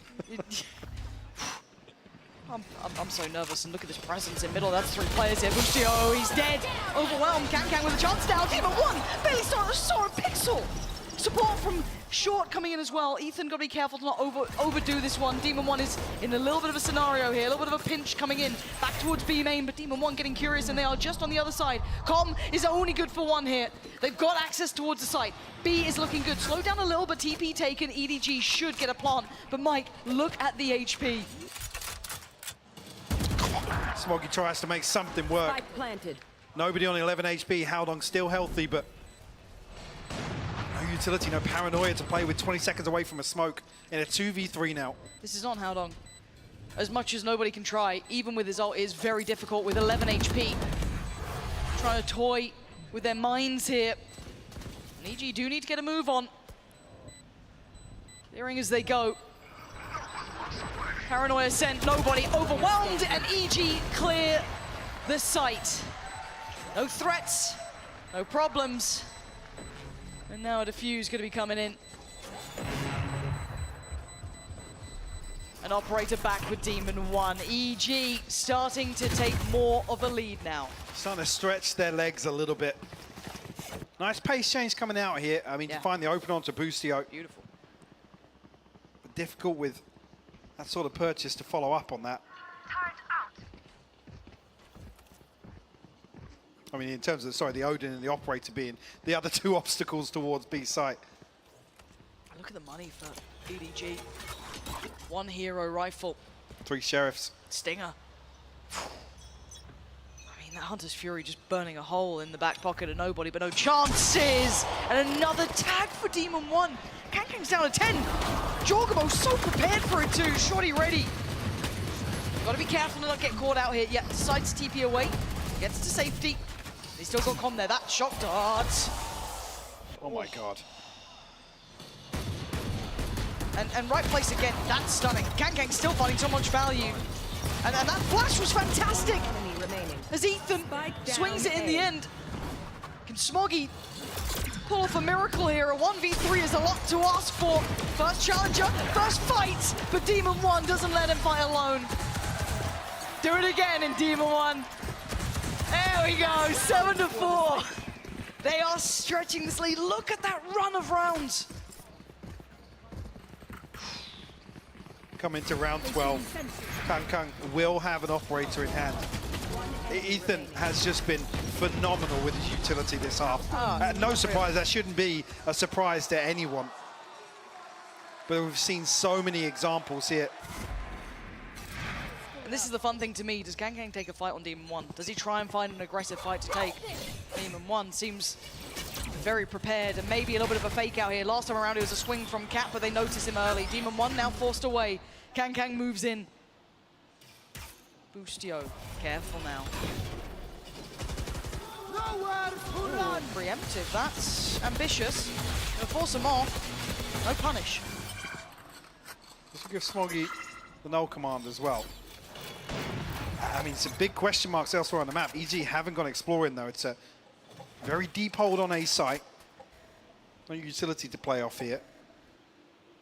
But EDG can't sound.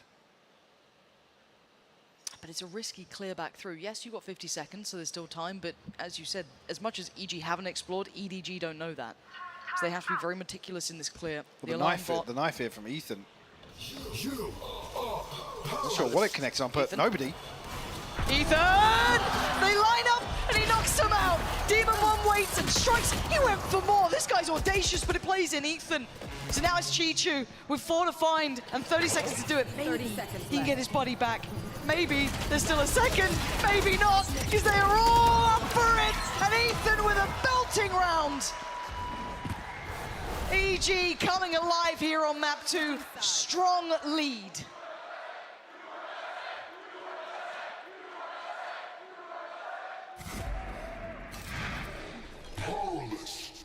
I mean, I'm convinced nobody's going to hard clear Ethan here, especially with no real pressure elsewhere. I mean, there's no active angle being held towards B main. But it just doesn't happen, and Ethan capitalizes, topping the scoreboard for EG. What a marvelous first half for EG here, bounding back after a marathon of map 1. Let's take a second as we move forward to consider what this means and why assume. Let's hear from them themselves. Let's hear from Com. I think especially with like the hype and also hate around our team, I think it's a pretty big, for me at least, to like get to at least playoffs, short-term goal met, and then obviously progress through the tournament and keep improving as a team. So I think those are like, right now, hit the short term, trying to get towards the long-term goal, obviously. I think it's pretty sick. I think everyone on this team deserves it. We all have gone through like the lowest of lows and the highest of highs. I mean, we've worked really hard to get here, and I think we do deserve it. Sure, they've got the site, they've done the damage with Viper's Pit. Now that could be the difference maker for Maj. 56 HP, staying alive inside of it will be a real challenge. He's managed to buy himself a bit of time, but there goes the orbital strike, and there goes the Viper's Pit. Cracks left on his own, and with a Sheriff in hand, he stands no chance of taking down the Demon. I mean, they're kind of building a storyline of us as villains, and I think it's cool. I think, again, all esports needs their villains. I think it helps out the esport in general. I let Demon One and Boosty do that because I think they can back it up easily. Like, they're insane players. I think the rest of us we're just like the middle ground. We kind of keep like on like a steady table no matter what. So I'm a little different from them, but I still support them in whatever they say or do.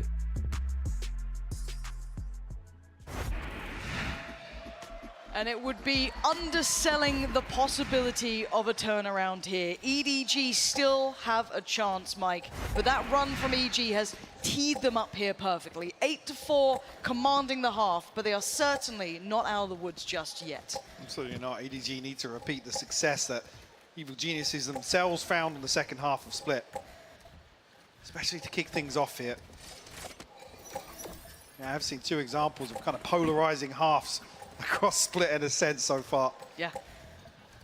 Looks like EG might actually lean into a set piece here. Kind of know that they overthink it. That's my job. Script out is almost the wrong word, but they really practice their pistols. Drilled here, and you can see where the main play is for EDG, focusing 3 players early towards 8. It's a long rotation. It is, it's a long way off, and look at Demon One, he's on a tear. And Chichu might be on a plateau. He is! Demon One picking up where he left off. This man is unrelenting in approach. And the 3, as you highlighted, a mile away. Even the Busio attacked up here. Busio eats the first, finds the wallbang. Smoggy, he's put him down. And with Ethan's HP being lower, it's not impossible. Okay, Demon One, okay.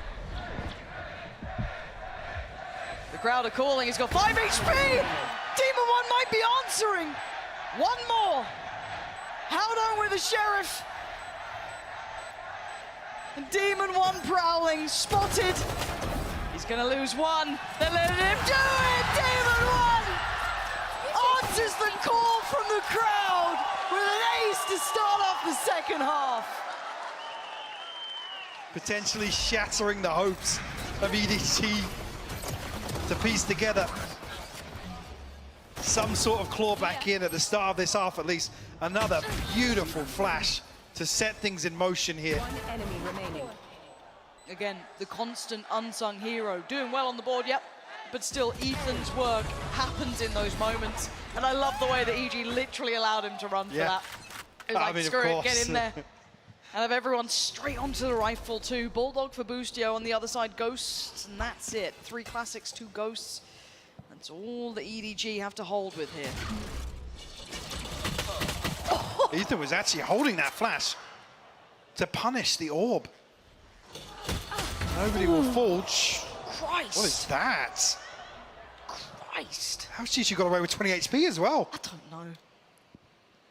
No, there's Kankang apparently. 4 to 4 though. How long has no clue? Oh, Smoggy might now. Well, it's an issue. Now loses track a little, but drawing in 2 more players. EG are just masterful in approach. Look at this. They have the complete green light towards the B side. Yes, EDG kind of have to stack out. They're going to have to try and play against whatever they can in this sort of round, but they have what they need. Spike taking its time in the hands of Com here. A little worried about this. If Kankang keeps going, could close in. I'll take their sweet time here. 30 seconds on the clock as the smoke's finally deployed. Now, it's becoming very difficult to find a way back in the blink of an eye. It's Com and Ethan to clean up. Everything invested, maintained. EG will have a fairly well-rounded opportunity here in round 3 of the second half, and Team 1, even though he fell, he's 1 away from the Blade Storm. He even gets the rifle back in hand. This is the round. Yeah, it's got to be. It has to be. If EDG have any aces up the sleeve, you bring it out this round. Otherwise, this was a flash in the pan here on this map for them. They'd rather forget it, but we move forward. We look to see what the plan is. Best foot forward for EDG. We're going to note presence. And again, yes, that rifle is there for Demon 1, but Kankang again curious. Great Boostio's got to. Yeah, how is he here? Oh my They're not God. going to clear him. Oh, he almost made a meal of that, but still, going to punish 1. That's nobody gone down. And this then leaves question marks around the map. What's gone on here? And look who's drifting up, Cat. The timing on this could be... He's missed it. He's going to be walking top middle of this time. But he's going to catch Jorgamo. Jorgamo's doing the same thing as last round. He's trying to plant the seed of doubt. The paranoia invested here. He TP's into short, though. Jorgamo... He's slipped the net. He's insane. How is he here? Just going to pop a little smoke for them as well. Yeah, it's going to be that B piece. So then we look towards the likes of Chichu. Challenger, spotted, taken. Demon 1 put back down to the depths. And Chichu has to fall away. Doesn't want to get isolated himself. And look at the creeping death. Kankang moving in. Is there a catch on a rotation here? Howdong seems curious. Seems aware. Oh dear, there's the punish on the back line. 30 seconds. Can they pivot? Can they do anything? Plants down. There's Kankang. And here come the problems. Ethan has to stall out. And that would be miracle work. Upgrade found though. Can he stall enough? Not going to win the fight. Howdong giving them the next step. Ethan, fantastic flash, punishing ahead of the pump and expects the swing here. Kankang closing in. Fantastic work for him. The fuse coming through. It's costly, it ain't pretty, but it's a round on the board and one they needed. Absolutely did. Jorgamo actually relying on his own conditioning from the previous round. That TP, the left Smoggy guessing in round 14. Now capitalizes it, slips into the back lines to catch that rotation and do further damage. Yeah. To EDG's economy. Said good recovery from EDG regardless. There's a real chance that this can spiral out of control if potentially Jorgamo finds further damage. Yes. Holds them up in rotation. Still 10-5. Bit of a financial reset with the reinvestment here, but Chichu down on the Bulldog. And Demon 1, as you can see, operator in hand now. Okay. Looking to clear the utility. Done so subtly. Not revealing the operator in play. But it may not be the be-all and end-all. Look on the other side, map 2. We've got EG. I wonder if they toy with the expectation here. We know that Jorgmo has been testing the waters consistently. What do they read into this now? I have the spike. Can't mind to see an A split coming through. Again, a very, very deep hold on A. Concern being Smoggy. Pretty short. We're going to see on the minimap, but he's in hell jump spot in main. But the focal point will be towards Haldong here. The switch-up's curious too. Boostio on the operator, giving Demon One the rifle. Jorgmo going to be noted, but I think it's just Jorgmo. That tells them nothing. Because of the last few rounds as well, with Jorgmo being the one here to sell the fake. But the counter, I guess you could say, is that Chichu is this dedicated towards B main. So they're willing to risk Kangkang's rotation. The timing is now everything. Down to 20 seconds here. The stall signed him out. Smoggy now under scrutiny. He's fallen. Boostio connects. The spray not good enough. Haldong next in line. Next to fall. EG 3 in a row. The site is surely theirs. Boostio, I've been watching Paper X VODs. Just bunny hopping around. Nobody can kill him. And it amounts to 3 kills in favor of Evil Geniuses. Nobody in Chichu now. A 2v5. That's a lot. That is so much to ask. And look at these post plants as well. Really difficult to try and clear out. And no one giving him anything. Boostio holding. Oh, and EG making it to 11. EDG struggling to match them step for step here. Enemies close. Eyes up. It's just beautiful. Like I said, initially Jorgmo following up on his own conditioning that he's set in place. I think this is another example. That's why they're almost not expecting a swing out here from a third member. Because they see the drone come through. Yep. They obviously tag one on the knife as well. It's so well crafted by Evil Geniuses. EDG feeling the strain now. 11 rounds against them. And the streak that EG went on barely being corrupted here. It was 1 round back for EDG. Not really learning too much from that either, so I'm curious what they do with the rest of the buys. The money isn't going to be pretty. The ults, yes, on the cusp for a few. Kangkang's the one to look out for. He can kind of suffer through, I guess. Maybe go for hero rifle, but we're going to need a hero round from him. It's not like he's been absent, but he's certainly not been as impactful. You look on the other side, Demon One 18 kills, Ethan 18. Yeah, Boostio up on 10. Chichu 11, Kangkang 11 for himself. So certainly not a headline performance from him being handled here. And stuck on 5. EG could be making 12 in this round. He should be, considering what the purchase will look like for EDG here. Okay. Evening out the money. What, we got 2 rifles. Yeah, it's got Kangkang and Smoggy have to go huge here. Actually. Down to the stinger. Yeah, last second adjustment here. I mean, he finds a kill, Bladestorm. Anything's possible with that, man. Yeah. A little surprised that he didn't opt for it. And Smoggy deciding against the full-on rifle, going for the Guardian instead. So we're going to try and suffer through this. And EG need to kind of, I guess, get an understanding of what this round may entail. Could be a stack, could have aggression. You want to try and be very, very meticulous in this. There is a chance that EDG would try something. They're going to be on the light to buy. Right now, you can see that pressure starting off towards A. Anti-flash initially on the orb, forced away as that connected. 2-2 on the other side. Will retreat. Knife invested behind it, won't tag anything, but I mean, if you look at the minimap, very concerning if EG decide to follow through with this B main pressure. So still sending out probes to figure out what's going on outside A, potentially maybe to dig out Jorgmo again. But he is such an overwhelm with weaponry. As much as it may be dangerous, again, you can see this kind of potential pop here coming in. With Ethan 1 off the ult, staring at the orb. I mean, as soon as this goes, it could be huge for them. There it is. Utility now irrelevant. EDG just have to try and stand and deliver with a lot less. Demon 1 first on in. They try and clear through. Looks for the next target. Oh, it's gorgeous! Demon 1! This guy is something else. Can you answer it again? Being commanded. Oh my word! What a monster! As Smoggy rings out the dinner bell, and it ain't an ace, but it will be the 12th. As EG on the verge of picking up map 2. It's just so beautiful to watch him in rounds like that. I mean, the control is just second to none. Sure, I don't even want to talk about pistols on the other side. This is beautiful. There's, at this level of play, to be that much above others mechanically is truly a treat to watch. There's very few players who can do it. Yes, that round was certainly not a full investment, but again, you can enjoy that sort of level of mechanical capability. A treat. But there's a buy. EDG, a final chance on this map to do what they haven't done before. And an early Hunter's Fury sent into the dark by Com. No connection here.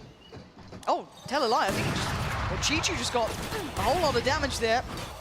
And Kankan gonna be noted. I think that is a tag. Yeah, the last one, I think. It's on the light shield. Regardless, going to be maybe leaning towards a retake here, built around the lockdown. EG still cautious in approach. First time I've really seen them drift back at this point in the round. Towards A for a while, other than the follow-up on Jorgamo's pressure previously. Trying to outweigh the knife here. I know it's come back through. From being, I mean, Chichu's in a position where he can get tagged by Ethan. On the knife, sorry. Yeah, there it is, the timing. Ooh. Wow. Do they rotate off it? I'm looking for, I mean, you could say Kankang's moved further away, but they're feeling this out. 28 seconds, they're going to start investing that last bit of utility. Outdrone's there, and here comes the burst. Oh, and it's dangerous! Boostio at the helm, takes out Smoggy. There's still 2 players to find, though. Chichu alive towards Cat. Lockdown going to be put in. Putting the pressure back on the EG here, even with the 5 alive. Jorgamo. Jorgamo's up in heaven. Kankang's found one, yes. Oh, it's messy, but it's controlled. Nobody on the swing. Back down to the 3v3. Still a chance here. Notch forced them away. Can they try and defend this? Do they have anything to hold on to this? A late presence through Cat, but Boostio doing numbers right now. A lockdown of his own. That could be it. That could be it. Defuse started, taken away by Com, and now just Kankang. He can try as he might, and as much as EG may paint themselves the villains, right now they are the best chance as North American heroes.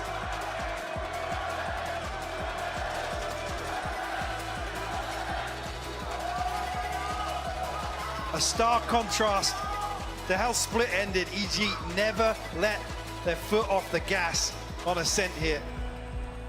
And just smother EDG.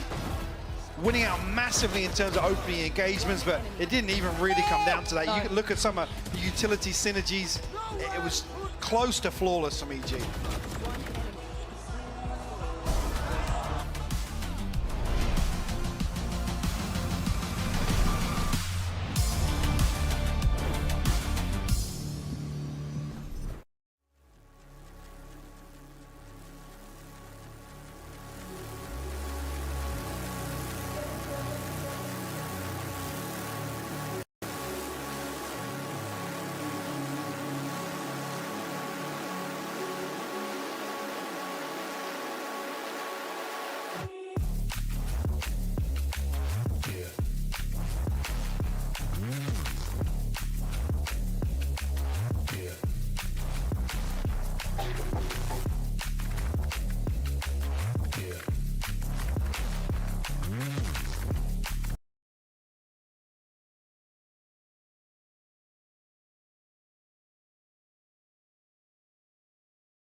and it still delivers even before map 3 starts. I think Ethan has been, personally for me, one of the best examples of a Euro satisfying both sides of the coin, dialing into the aggressive duelist, but also actually capitalizing in terms of rotations and showing that higher level of understanding, making this agent do wonders. It's been a long time since we saw it, but was so impressed last time we did. Let's see it now. Starting things off, EDG on the attack and EG on the defending side. And of course, our eyes will be looking towards Ethan throughout this. How does it look? Does it suit well?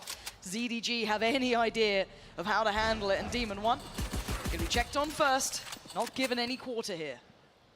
Ethan does actually commit towards the TP, so we'll reinforce this A-site hold here. Are they walking this? They're going to brawl on it at the very least. And it's an effective trade, 2 for 1, but now they turn their attention towards Art. The paranoia is perfect, forces them away. Ethan a little lost in the source, but they've taken over space towards A main. The spike should be going down safe, but it is a 4v3, and they want a bit more. They fancy a kill, but you ain't going to get one here. The spike tap is actually key, because it's going to draw Com a little deeper. Now with the confirmation, I guess the question mark remains where they push. Look at Com's position. He's so aware. Yeah. The question marks are going to be there as well for EG going, what are they doing then? There's no secondary tap, there's no follow-up. It's forced Demon 1 away. He's considering going to the other side of the map. So they've got themselves safety in CT, but that's it. These sort of plants behind default, though, they're never comfortable. They create such an awkward post plant. Maybe a product of that pressure over towards A main. Having to note that a smoke is in play for Howdong. You see EG starting to creep back towards the site. Still a lot to clear. Carrot gonna get contact. Smoke goes up. A little bit of a misplace there from Smoggy. Wonder if that comes back to haunt them. G2 now gonna be pressured. You can see it. EDG defending well. Perfect defense from EDG in the post plant. Yeah, let them know. EDG coming back in. Strong start there. Even here, the recon actually forces Smoggy out of dugout, where it becomes harder to handle. And these sort of post plants very difficult if you're forced a little deeper, potentially in towards secret. Blocked out of flowers. It didn't even really come down to a crossfire. Smoggy just absolutely farmed 3 on the round for him. Here comes the fight. Gonna connect, but no further threat. As they catch him on the fallback. Very simplistic, but clean from EDG. No need to overcomplicate things here as they clean through. Ethan. That's 2 with a classic. Ethan, you're not meant to be doing... And he's out of danger. This is ridiculous stuff, isn't it? How they made this even look feasible, I don't know. But there are rifles in play. 1 Sheriff for Boostio, and that's about it. Still no plant, though. I'm gonna note the player working back in from Art as well. Nobody looking to find a way to drift out safely. Oh, there's no safety there. Okay, now down to 2. TP and a smoke for Howdong, not much else. Howdong gonna find Ethan, but the trade, Boostio! Big boy Boostio coming back in with the Sheriff. Diffuse coming in, unreal. How did he find the 2? The second. 1 I'll give you, the second? Run it back for me, give me that replay, please. Those were rifles, they had 2 of them.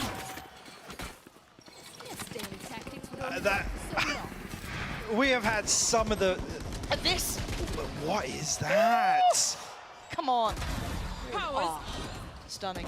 We have had some of the dumbest thrifty rounds I've ever seen today. In the best way. Yeah, in the best way possible.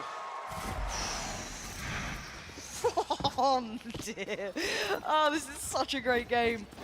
Mark it down, remember this one. Operator out early. Demon 1 gifted that here in round 3. On the other side, of course, suffering from the losses. And Kankang revealed.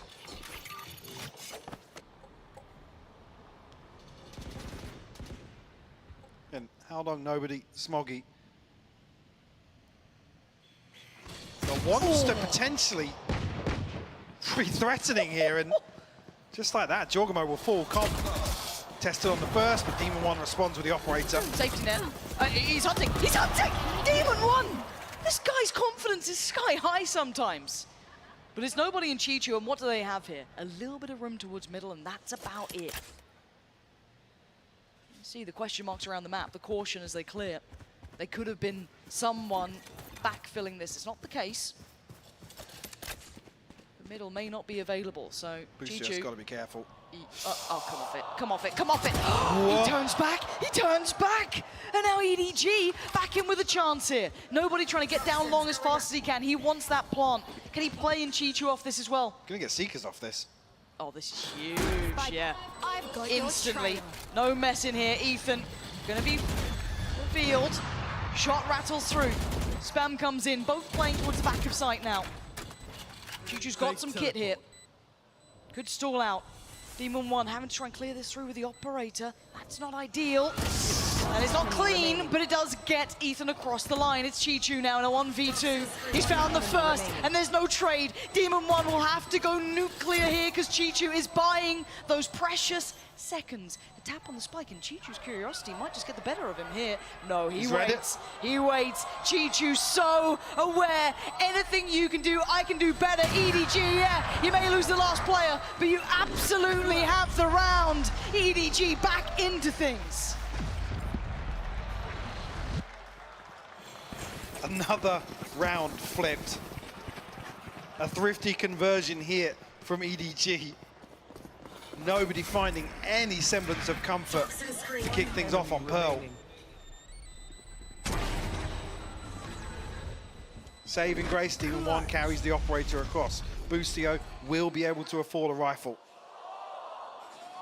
That's it. Up against a full buy.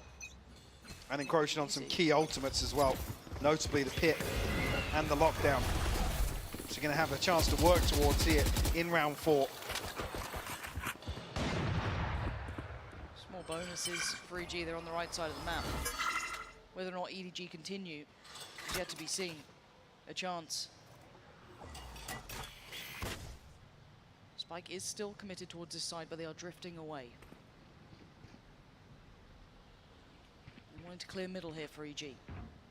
Get some control, but bear in mind it's frenzies, it's classics. Apart from those two, Boostio 1, Demon 1 the other. They're letting the pressure build. Look at the exploration though, down towards connector. Ethan does actually turn back at just the right time. Demon 1 can be blocked off by these smokes here, Playing but forward. Still getting aggressive. Of course he is. It's Demon 1 blocked off for the first. A quick adjustment, not good enough for the sights out there. Jorgamo dealt with quickly as EDG start flooding through the site. They're taking a second, and Demon 1's taken a life. Ethan as well, gonna find Kang. The fallback, oh, he's out of there! Like a thief in the night. Dips away, oh, they're playing for Demon 1, plant now. We're back down to 2, advantage to EG, but still, keep in mind, Ethan's working with less. There's 2 rifles here, there's plenty of stalls. Smoggy's got full kit to play with. And the ults come in. Oh, Demon 1, EG, right back at him! Back-to-back ridiculous rounds! What the hell is going on? The TP from Ethan is so great as well. It's so sick. It's so sick. But this is Boostio and Demon 1. The only ones bringing... I'm not talking about it. Not yet. The only ones bringing weaponry into this. I mean, that's... I can't think of another time that's happened. No. 4 rounds starting off a map like this.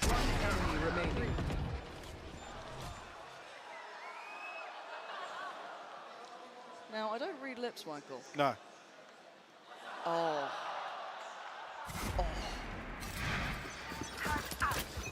Hey, it ain't done yet, though. Let's be honest, a sheriff and an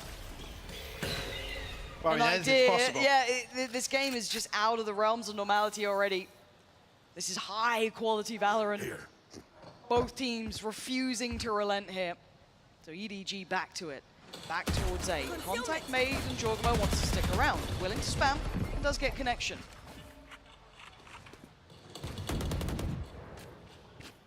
Initial damage done, but Kung will be healed up. Oh. Okay, Pit invested. Doesn't really give them a lot of space on site to work with. A little bit confused by that one. Yeah, I don't know how I feel about this yet. We have to see what the end game plan is here. As you said, it's bits and pieces, it starts and ends. There's not much safety. The pit's fallen. Chichu goes down to com.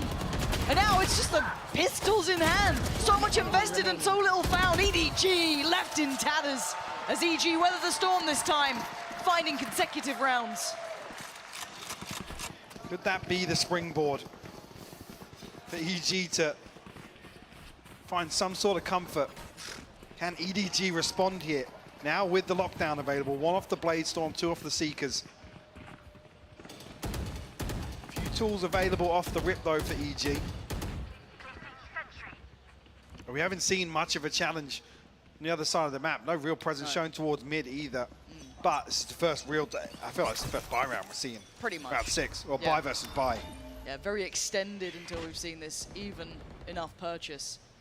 Obviously, yes, the operator is in play, and Demon 1 in a position to use it. Now, dog there, going to be dealt with actually by him, and the fallback, he has support. Boostio backfills the space, shock dart to come in, but EDG get a good read of where these positions are. Quick rotation from Com, I think he's read this. Ult, yeah, they're almost funneled in there. Does he catch anyone? Yes, he does. Punish. No, doesn't quite catch him with a quick TP from How Long. He keeps his life. But a second look now from EDG. The rest of the map, and here's the position that Ethan can do wonders in. Does have his TP set up, but it's a long ways away. He has no second opportunity. There's no second player. Oh, maybe you don't need it. Ethan's out. But they got to get a move on.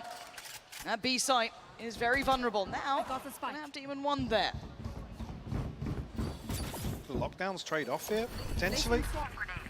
Looks like they're leaning towards it. You should run. There's one. They do, yeah, look on the X-ray. They're playing ahead of this though, Demon 1. This is terrifying, and actually Ethan's committed. He's sticking around on this. He's found a pocket to play in, and he's found the punish! How Long goes down! And Chichu, are you serious? You fancy it? Okay, he's cleared.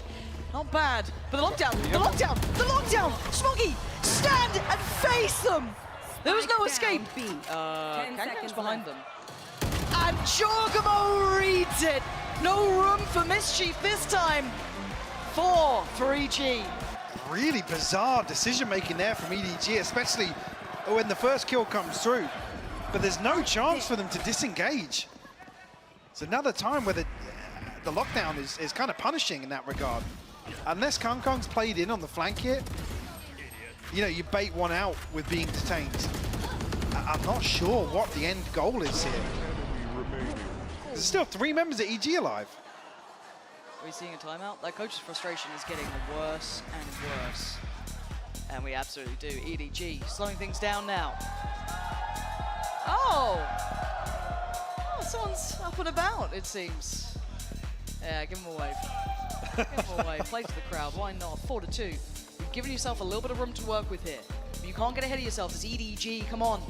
Got to focus on that. Keep that in the back of your minds. There will always be a chance, but let's also be honest. We give him credit when it's due. Kangaroo is one of the best mechanical players we've seen in a minute. Right now, he's on 1-6. Yeah. He is not having the hot performance that he's had in the past. He's not been given the chance to. I was going to say, take that with a grain of salt, because EDG, even though we saw those first 4 rounds to start off, I still feel like they've been playing from behind in a number of these situations, even in the 2 flip rounds they were able to achieve. He's got his knives here. This could be a round for him to turn things around with the Bladestorm available.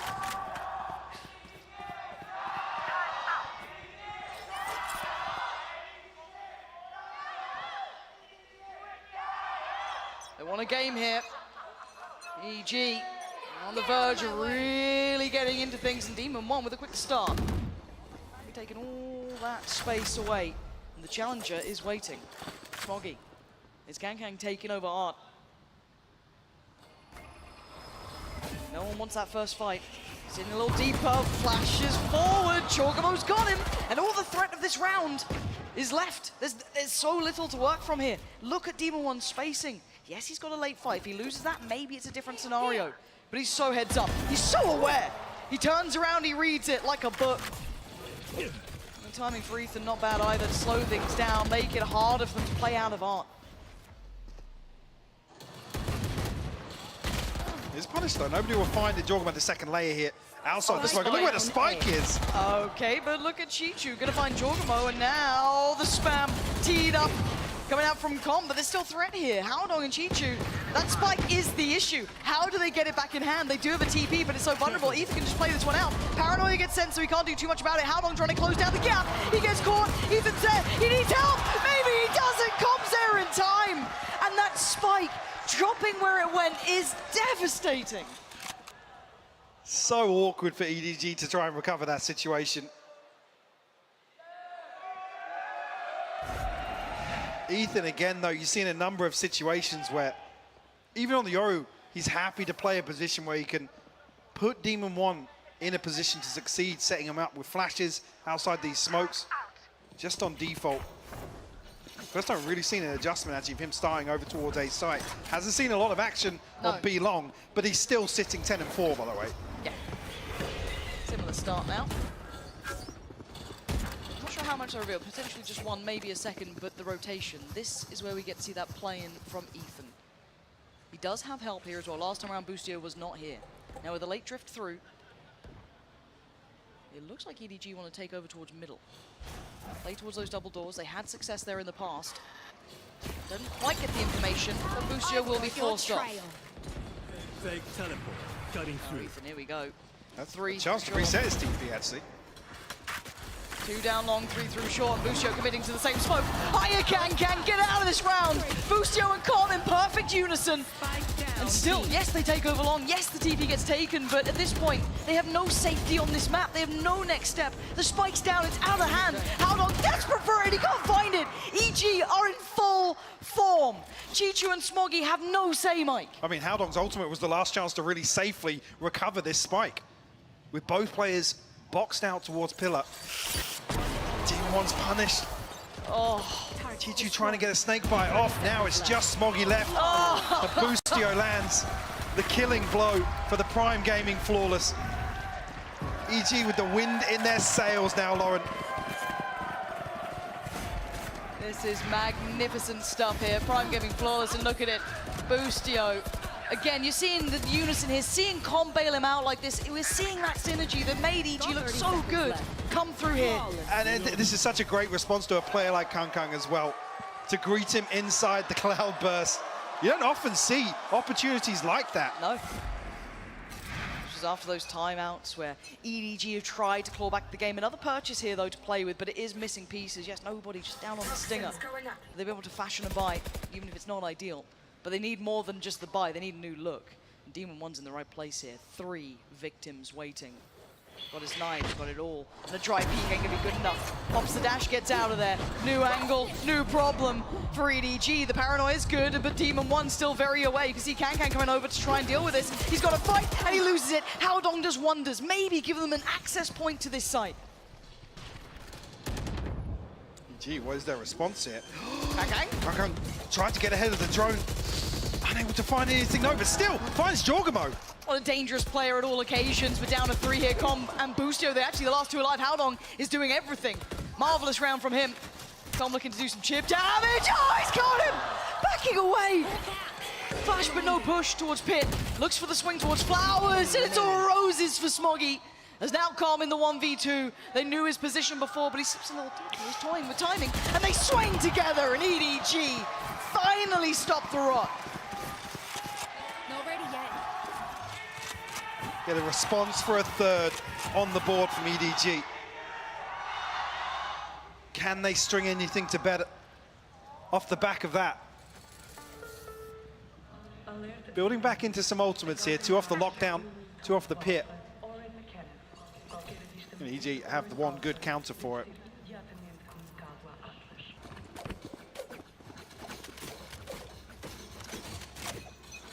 That does come into play in the next couple of rounds.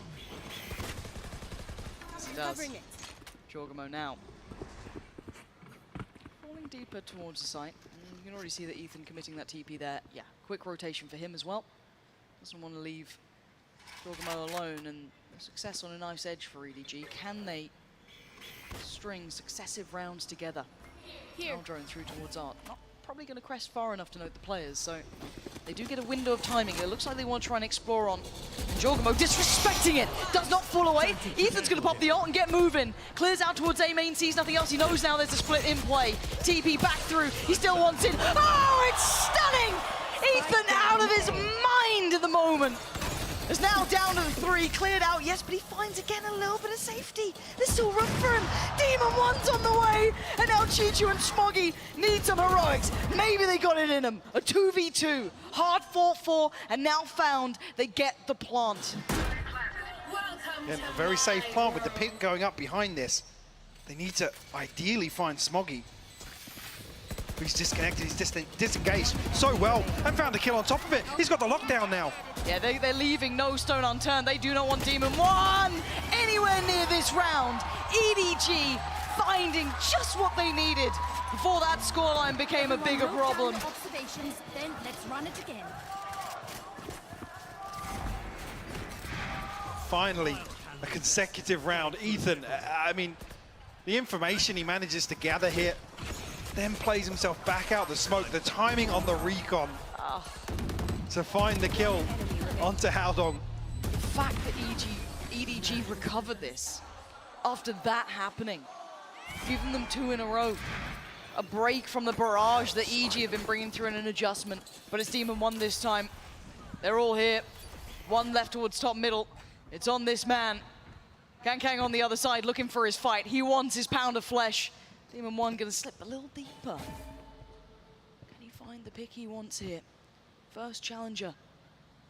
Could be nobody. Could be Haldong. Middle getting pressured. How long does Demon 1 wait? No pressure felt on the rest of the map. How that did not hit, I do not know, but given a second chance of life here. Demon 1, he's back to it. He's trying again, but still another shot misses. Forced a little deeper. Rotation. Yeah, no pressure applied behind this, but nobody will slip up just behind screens, and Demon 1 finally rewarded. Third time of asking, he connects it. And now they're banking on working in the dark. They found room on A, yes, but it's not like there aren't players here. Ethan can be so quickly around this map in no time. There's still Boostio. There's still Jorgamo. EDG waiting for someone to go finding information, left. and no one is. They're sitting here, they know what's up. 25 seconds. Commitment needs to come in for EDG. TP through. It's dependent on this plant now. So close by though. Drawing out the fire. Lockdowns there, what do you do? 15 seconds. Ethan toying with them. Plant is in, but they have to evacuate the site. Oh, and the divide on top. Yeah, divide's gonna go up behind this. Sealing shut the A site. You're gonna try and get straight onto this. They can at least get half. Someone's got to walk the wall. And Demon 1's about to do it himself. Finds an angle to play on, and no one's stopping Jorgamo.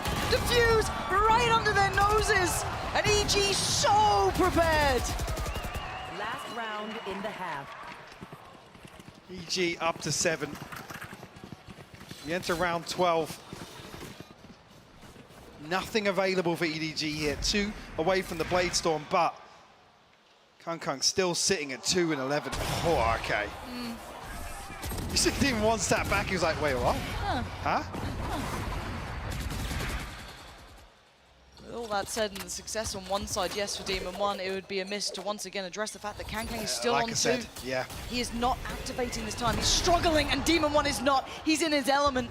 Taking away Smoggy from middle, they can turn their eyes back towards A main. A dash in, yes, and the player to follow, but Demon 1's on the hunt. He's prowling him out. He wants to find him for himself, but Com's taking him away. Kang finally makes his appearance, but Demon 1 on so little. But look at that! Kang, how have you done it? With 30 HP, is this the round that you come alive in? With 9 bullets and a bit of a dream. Boostio can start to backfill the space. Can he find the player?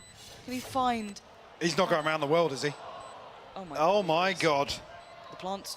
It's not good for flowers. So Boostio's still got his turret. He's questioning everything here, Boostio. He doesn't know what's going on here. He's like, this doesn't make sense. How do I find this final player? Does he? He sees him, and now there's a chance. Kang might have missed his opportunity, but there's a slither. There's a pixel out of place. Maybe he can catch Boostio. Adjustment on the second. Kang needs to challenge us. He needs to check on this. Boostio catches a headshot, but gets back to work. Boostio disrespects it to the utmost. And EG EG maintain dominance in the half. On the verge of a giga brain play from Kang. And Boostio so diligent on the clearance. It's a ridiculous round to end the first half. He must have heard us, because he opens this up with a beautiful 3K. Where's he been? Where's that man been? They need him in the second half, sitting with only 4 rounds to their name, and it all to do in front. EG starting to give it large, sitting on those 8 rounds. This one is far from over. Still so much more for them to do. And now just moments away from the second half. Oh boy, what a map we have gotten so far. Every time the USA chants come on, I'm just like, that's right.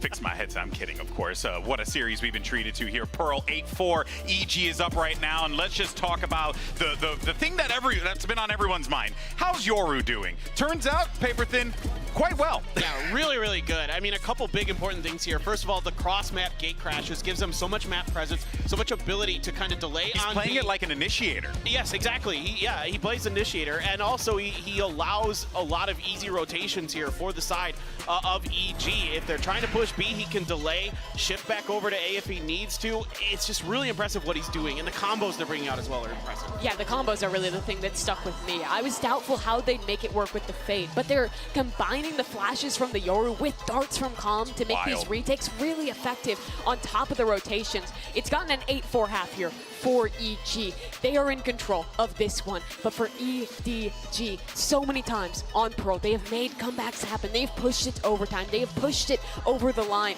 And this is, again, that question for them of how deep does it go? How can they go from a contender to a team who can actually make it deep in these playoff runs? Yeah, it just doesn't feel like they have an answer for these all combos and things that we're seeing from the side of EG. I mean, they're going to have to figure it out quick, because right now they're getting shut down at almost every turn. Yeah, and this could end up with an EG win, but never count out EDG. Anything's possible here as we get ready for the second half. Nice moves, buddy. I didn't expect to see that in the crowd, but it was stunning. Lovely moves there. 8-4, though. Let's focus in on this. There is a reality here that EG back up all of those words, all of that talk, and they turn up here and they beat EDG. EDG with only 4 rounds, Mike. This ain't going to be easy. No, and the margin for error being this small, especially with the Yoru here, if EG have cooked up anything to just catch EDG off guard a couple of times, it's all they need to really drive this one home. A wide open B site other than Smoggy and Chichu finally getting out of connector. Smoggy actually all the way into backside. Chichu just cooking in the nano swarm, and Ethan converts. Yeah, but Smoggy's fallen as well. EG! This is... Oh, where's that second come from? Where's that second come from? And he's just letting rip. He's just diving in. What just happened? Can I get that round at like half speed? They can pick up Ethan's classic from earlier. It's... That... Okay.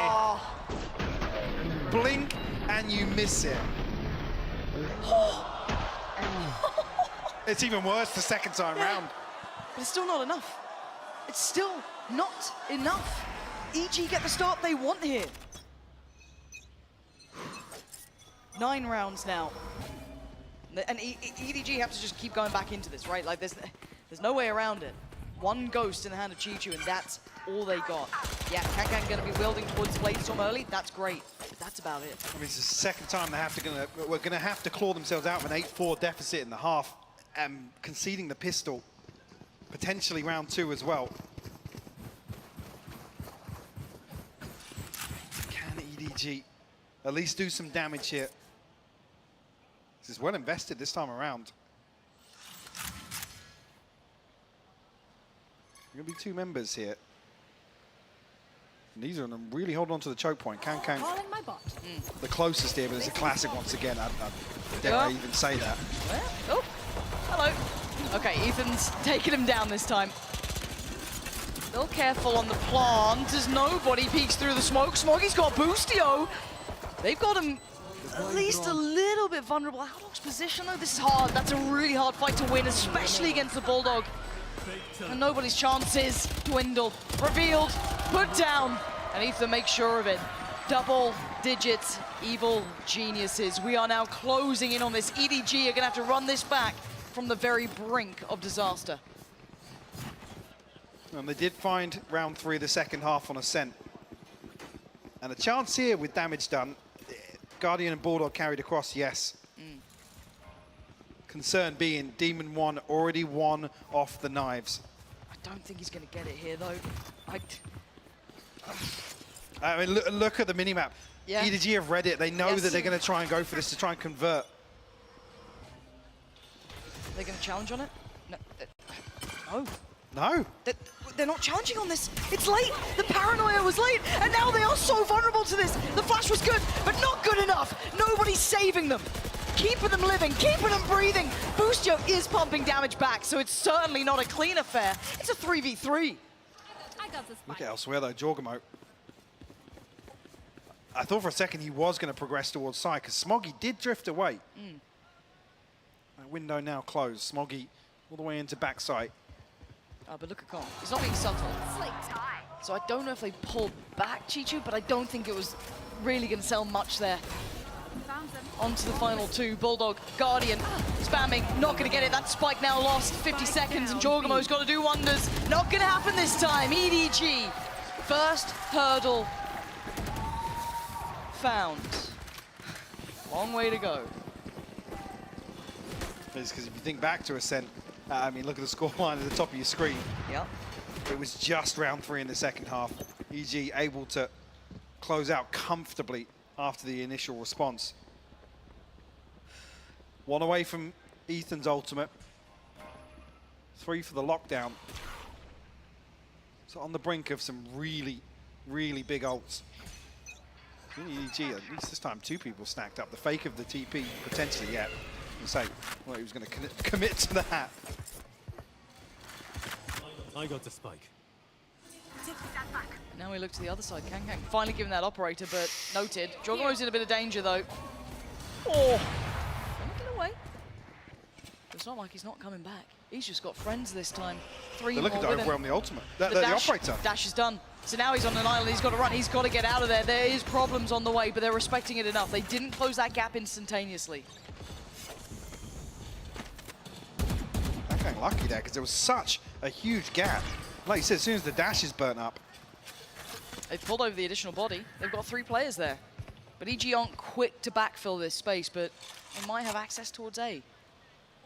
Ideally, you want to see Boostio take some of this space in R ahead of Chichu's rotation. I don't think it's going to happen. So cautious in Nice timing on the approach. smoke. Howdong just committing that smoke towards main. I guess there is the ult for Ethan. Didn't get picked up, didn't get checked on. They're just going to spam out into dugout potentially. Yeah, looks like it. 2 players there, big info to be had. They know exactly what's going on here. Can he find any more? He's showing them where they're at. Boostio going to connect with the first. Kang's gone down, but Chichu still be trying to hold on. Lovely! Up and over from Howdong. Catches Jorgamo, battling it out on the side. Brutality at its most. Leaving Demon 1 and Ethan with it all to do. Good crossfire, great positioning, better shots, and now the 1v1. Look at the HP on Smoggy. He's down to 17. A stiff breeze might make him fall over. Can he force Ethan away? Oh, that's a little rough here. Oh, and Ethan's got him. It's going to be so close to 12 now. 11 for EG. Using that ult brilliantly. Timeout. This is, just as soon as they slip into this crossfire, you're thinking, yeah, it's so rough for EDG to crack back through. And Ethan, fairly typical of him, barely flinching. I mean, Ethan is your big stage player. You know what I mean? He's the player you need in these moments. Always composed, so calm in these scenarios, gives them options, opportunities, sets them into motion. I mean, Demon 1 lapping it up. Hey, it's not over yet. I ain't singing. And EDG have 5, but the one thing that worries me, Mike, Their money is not ideal. They are still suffering in that regard, and they don't have many rounds to play with. No, they don't. Saving Grace being Kung Kung will be able to potentially get the Blade Storm in hand. Although they've looked very, very hesitant about challenging this A main orb. Yeah, it's not been a freebie. So whether or not they even do fight for that. Seeing 3 across towards that side. And actually, EG setting up accordingly as well to potentially try and deny this. Rightfully so. It's the right call. Absolutely the right call.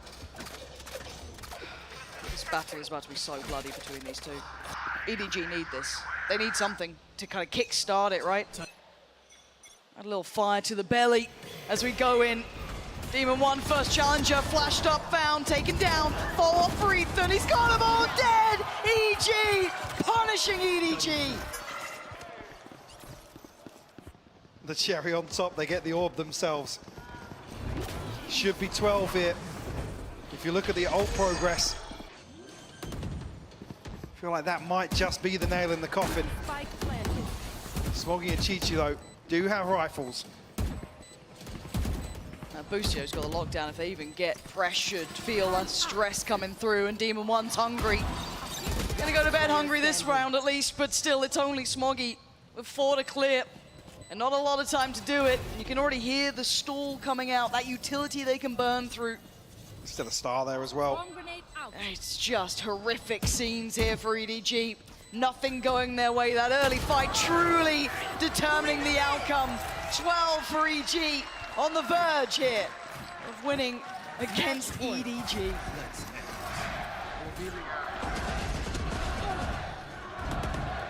This could be the culmination of what's been a fantastic series today, regardless of scorelines. EG elevating. After looking at it, think how the first half of Split started. Wow. It's come full circle. Absolutely has. Deep breaths now. EDG. Not many more moments to try and get through this. And plenty of attempts for EG. Ults galore. TP taken for Ethan. And a step towards the site. You should run. Lockdown committed. See what the decision on the back of that is. It's a response from Smoggy. Hunter's Fury will cancel that out though, so the EG follow through on this. Yeah, they absolutely do. Plants in, Seeker's gonna come down. They know it's on this site, but that's big. Smoggy in unison with Can gonna take him down. Ethan! The 3 kills back to back has brought it down to a 2v2. The hero that EG needed in this round, but EDG needs so much more. Can they find these final 2? Can they get towards that spike? Smoke goes in and a tap on it. Smoggy, you've got to win these fights. Com, drawn in, considering it, tempted into it. Jorgo's got Smoggy. It's all down to Howdong in a 1v2 with 7 bullets. And right now, EG, they've absolutely crushed EDG. The villains have had their day. They back up all the words. They back up all the talk. And they take it in a 2-1.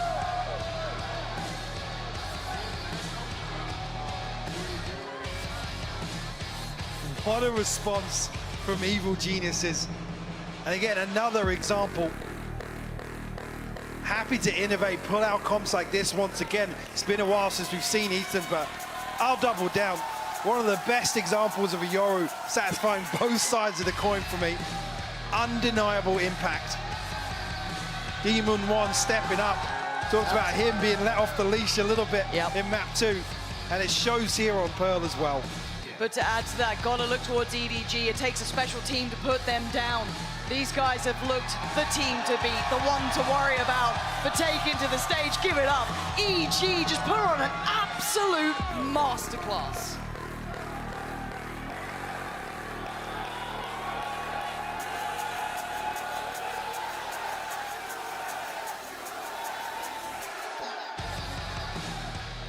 And it's been a minute for North America to truly have a team to root for, but they do now, and they have a damn good team to believe in.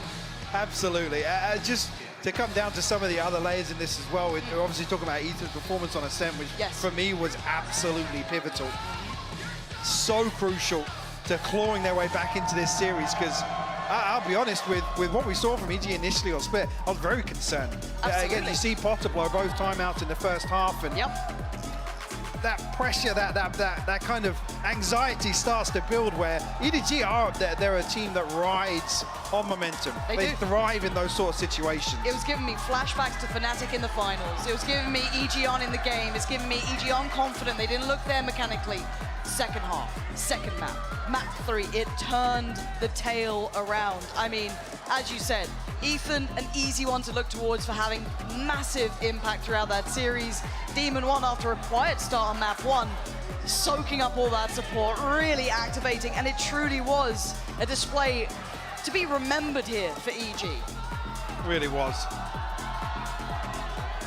I'm happy to still get a little funky with the compositions. Potter constantly cooking things up. Again, there's no shame on the side of EDG here as well. I think that obviously the back stretch of this, they lost to a very, very strong performance from Evil 100%. Geniuses, which has to be the expectation. The bar is set so high for them now that we're beyond the kind of discussion of Dream Run, and we're seeing them double down on the consistency. And I think they've lived up to it today.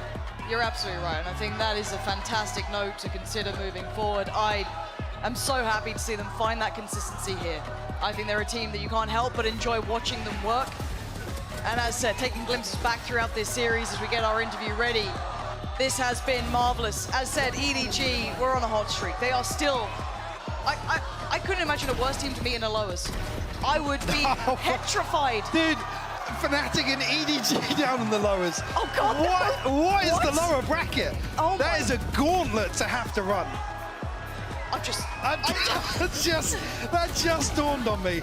That is a horror show to handle. I would not want to go near that, but man, what a map that was. 13-5. Outstanding stuff.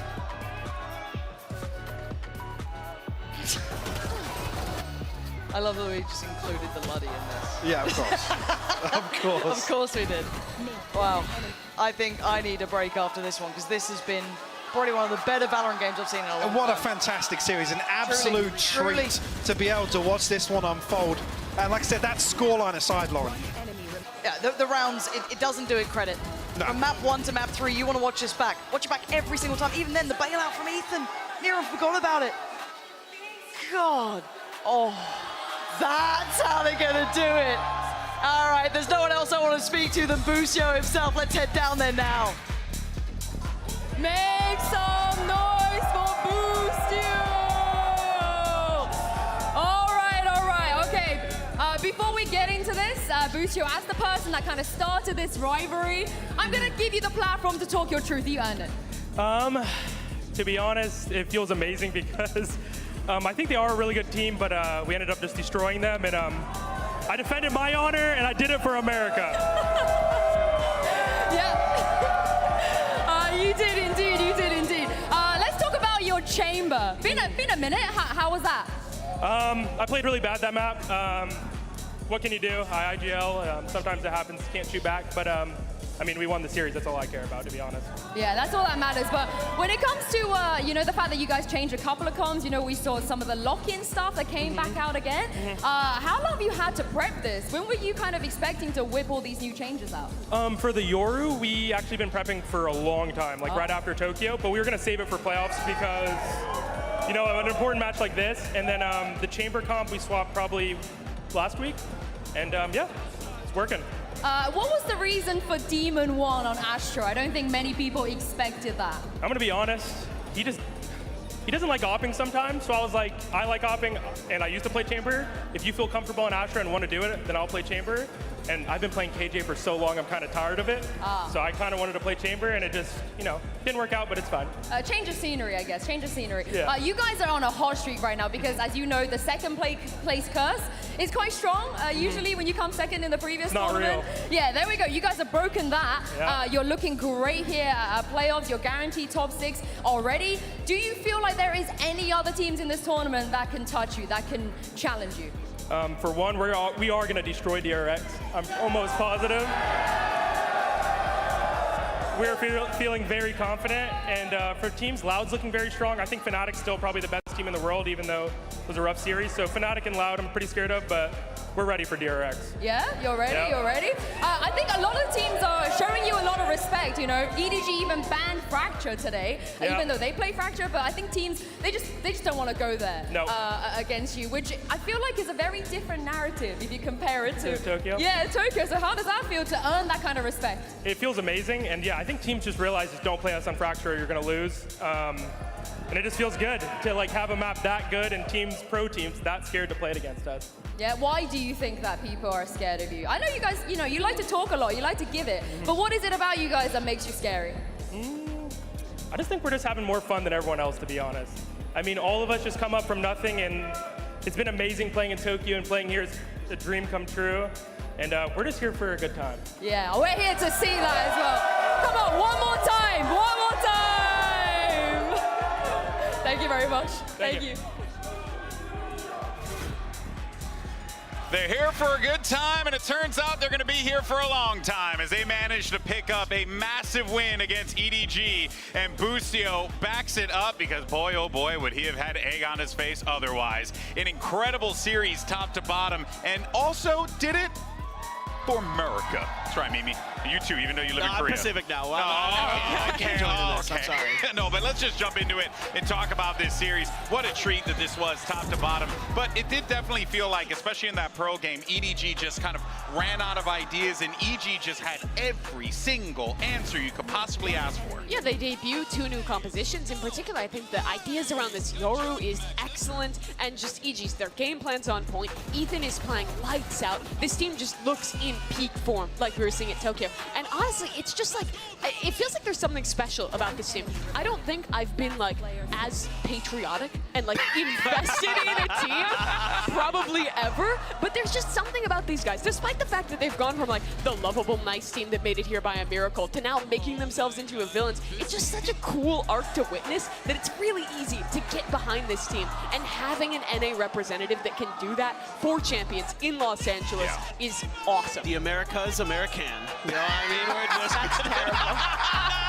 Yes, baby. Let's go, That's a baby. reference. That's right. I don't care. I don't care if no one laughed. I laughed, and that's all that matters to me.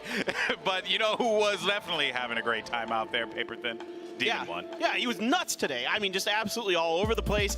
When we get to the last game here, he's even better. It's just like map to map to map. The Astra's just a bit of a warm-up for him, something to just kind of give him a change of pace, maybe loosen him up a bit, and then he gets on the jet and he just starts dominating. And of course, it helps with Ethan, you know, setting him up so well with a lot of those flashes and utility, but individually we see that his mechanics are truly unbelievable. And remember, he was not playing this good at Tokyo. I think this could legitimately be considered an EG that is starting to hit a form above what they had at Tokyo, which is so dangerous for all those other teams that Boostio was mentioning in this playoff bracket. Yeah, no, of course, considering that, you know, how well they played in Tokyo, taking maps off of Fnatic, obviously grand finals, you know, was kind of hit or miss. Fnatic is in the lower bracket this time. It feels like their best opportunity. It truly is. It truly is. But, you know, earlier in the show, we had a little bingo card, and we want to see how well we did today. Oh, we bingoed. We bingoed hard, baby. Look at all that bingoing. Thank you, Tarek, for the free one.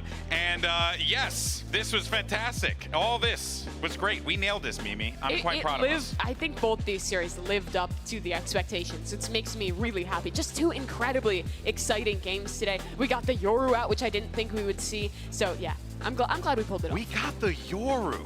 I did not think that we would get that vertical track. I genuinely didn't see Yoru in the bingo card, and there it is. I thought maybe if for whatever reason DRX didn't ban Bind, right? Maybe for some reason Billy sneaks it through, and then we see RB on the Yoru again, but you know, it didn't happen. So I thought for sure the Yoru was cooked. I was like, because Ethan was so good on the KO the last time, I was like, man, why would you ever not do this? And well, now I understand. It is actually better. Yeah. There's an Astra propagandist behind us. I wonder if Demon One was listening.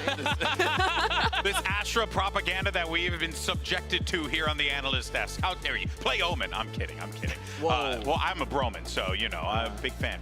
But guys, day 10 has come to a close, and what a day it has been. Here's a look at the bracket, where we are right now.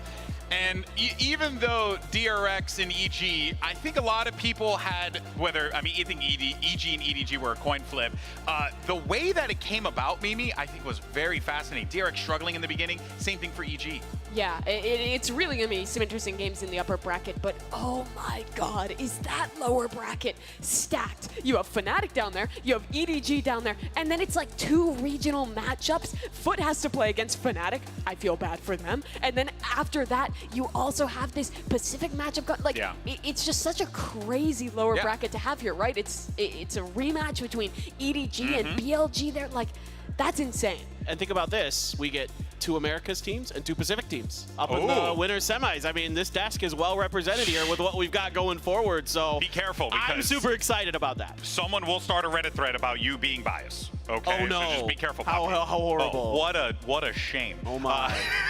That is it for us here today, and what a day it has been. We had 2 excellent matchups. DRX moved on. EG moved on. The lower bracket is a shark pit. It's basically the makings of an incredible tournament. And the good news is we have plenty more coming at you in just a few short hours. Don't miss it right here, same place, same time.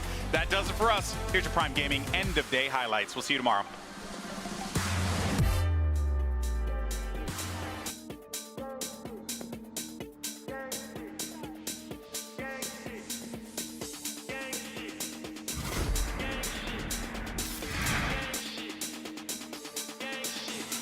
DRX may be the fan favorite here. They may have dominated Asia for a very long time, but their opponents, Billy Gaming, are looking to assert the Kings and assert themselves as the new leaders in this region. And let's see how this all boils down as Billy and DRX take the stage. Anybody who comes through is just going to get barrel stuff. That's really nicely done. Good details there from Billy. It's so difficult. It's clean, and it's an ace from Rin. That was it. Here comes Buzz. It's a different path, but YZ gets to kill himself. What the heck happened there? YZ already with 2. Perhaps another ace on the cards. YZ with 4. The ace on the other side, and it delivers once more. Bianc and Stax in a 1v1. He's got to give up the space to see he's not going to connect. Stax has already got it to half. Pulls off, and the snaps from Stax is good. Buzz, of course, it's Buzz who's here, and Mako with 3. 4 for Mako, a 13-10 win, and a ferocious comeback on Lotus. Buzz still playing down in hell, no armor, 72 HP, the swing out into smoke, the spam connects, as Buzz gets another, looking for the 3rd, and he finds it. Let's go! And it gets some info early on, and there it is, there's the fault line, and there it is for Yosemite, 2 found, YZ with the 3rd. Oh, it was a trap, and they took it. And they've gotten a shot at this. They've kept this very competitive. Rin's gonna have to do it on his own. Zest get 3, DRX take the lead back.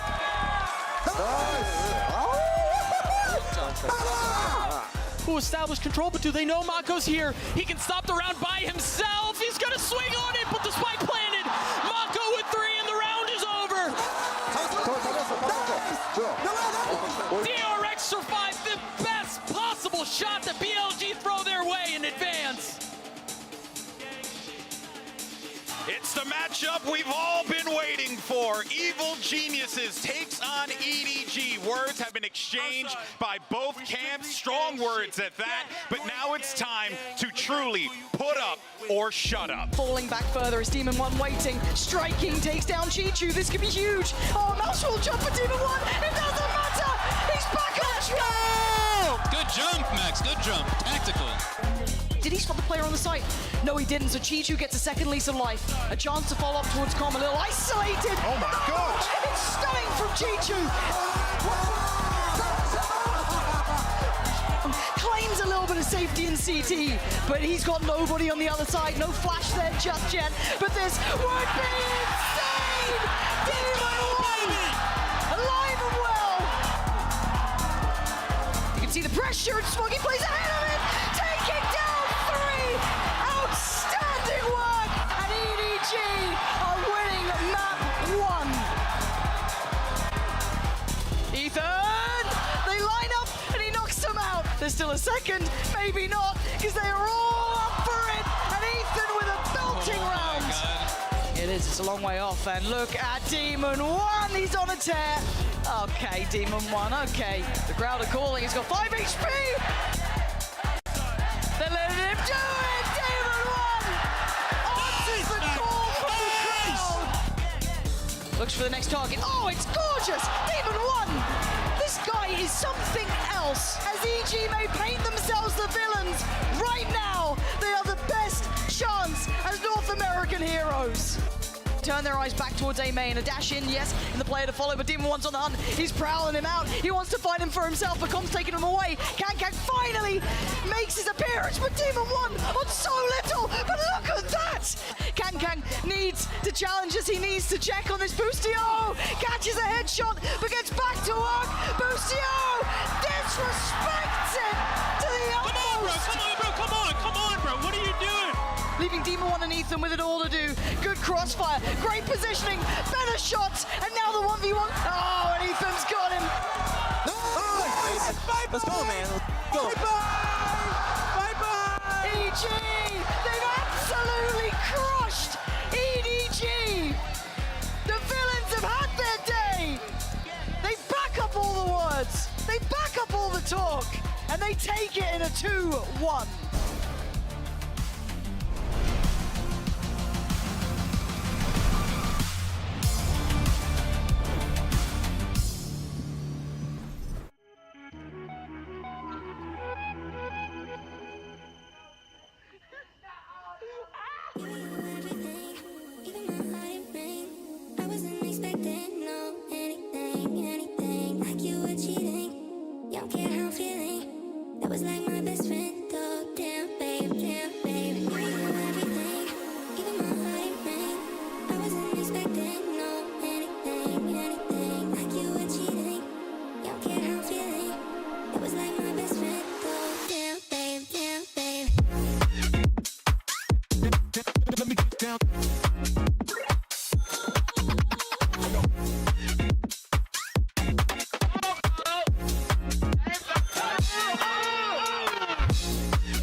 Let me get down.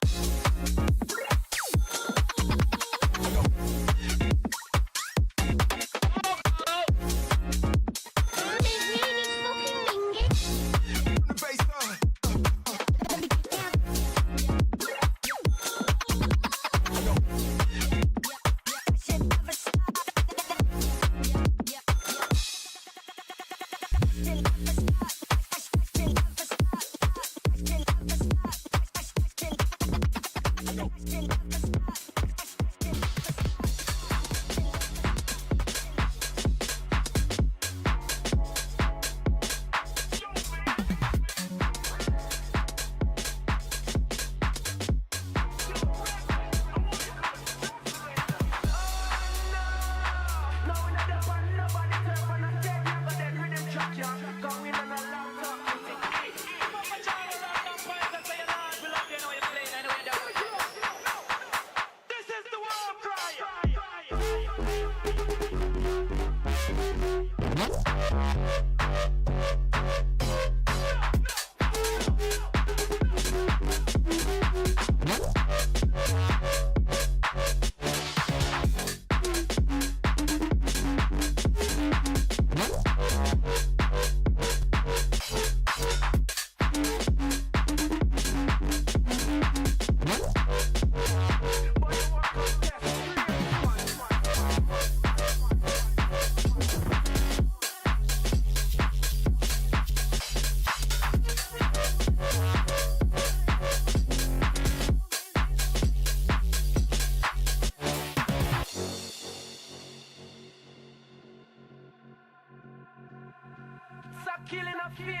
This stream contains fast flashing images that may affect viewers who are susceptible to photosensitive epilepsy or other photosensitivities. Viewer discretion is advised.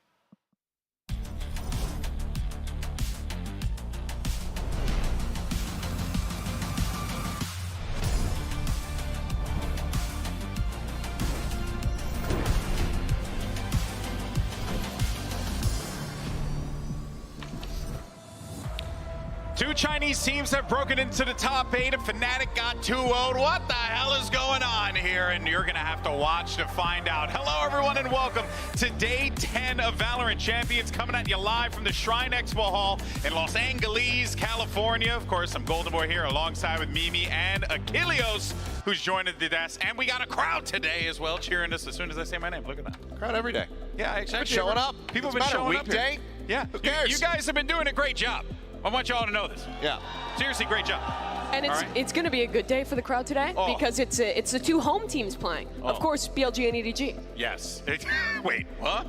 Yeah, okay, never mind then. That actually segues us right into our bracket because we saw the opening of knockouts, which, of course, were quite surprising. You might actually see a green play button on the top there that could be deceiving. Yes, that is loud. They have 2-0'd Fnatic, our Tokyo champions. A lot of people were really wondering whether or not this loud team can show up. They most definitely did. And then Paper X, Achilleos, as you saw in real time, were Paper Xing all over their opponents. Yeah, they really were. I mean, a pretty easy breezy matchup there. Yeah, it is now. We're going to make it into one. I learn something new every day. I think the most surprising thing, you know, isn't that Paper X come away from that series with a pretty clean 2-0. It's that Loud were able to do it versus Fnatic. Because if you didn't watch the games, it wasn't like it was a very close affair and they narrowly scraped by with that 2-0. They got it very comfortably. Yeah. I mean, Fnatic got stomped on the second map after Fnatic got Paper X'd. not losing a series.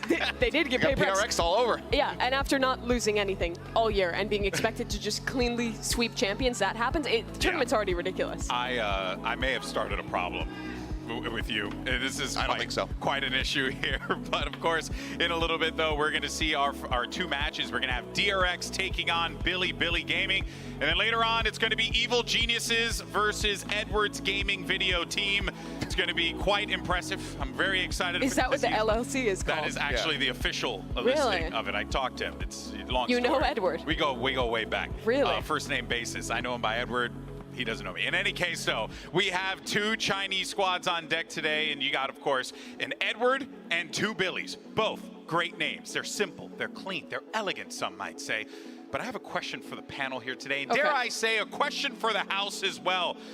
Let's say you got tapped to become the CEO of a new org in China. One problem, you need to make a name. What's it gonna be? Mimi, you're first. I mean, just first name, descriptor of a group of people. It's that simple. You can do anything. Okay.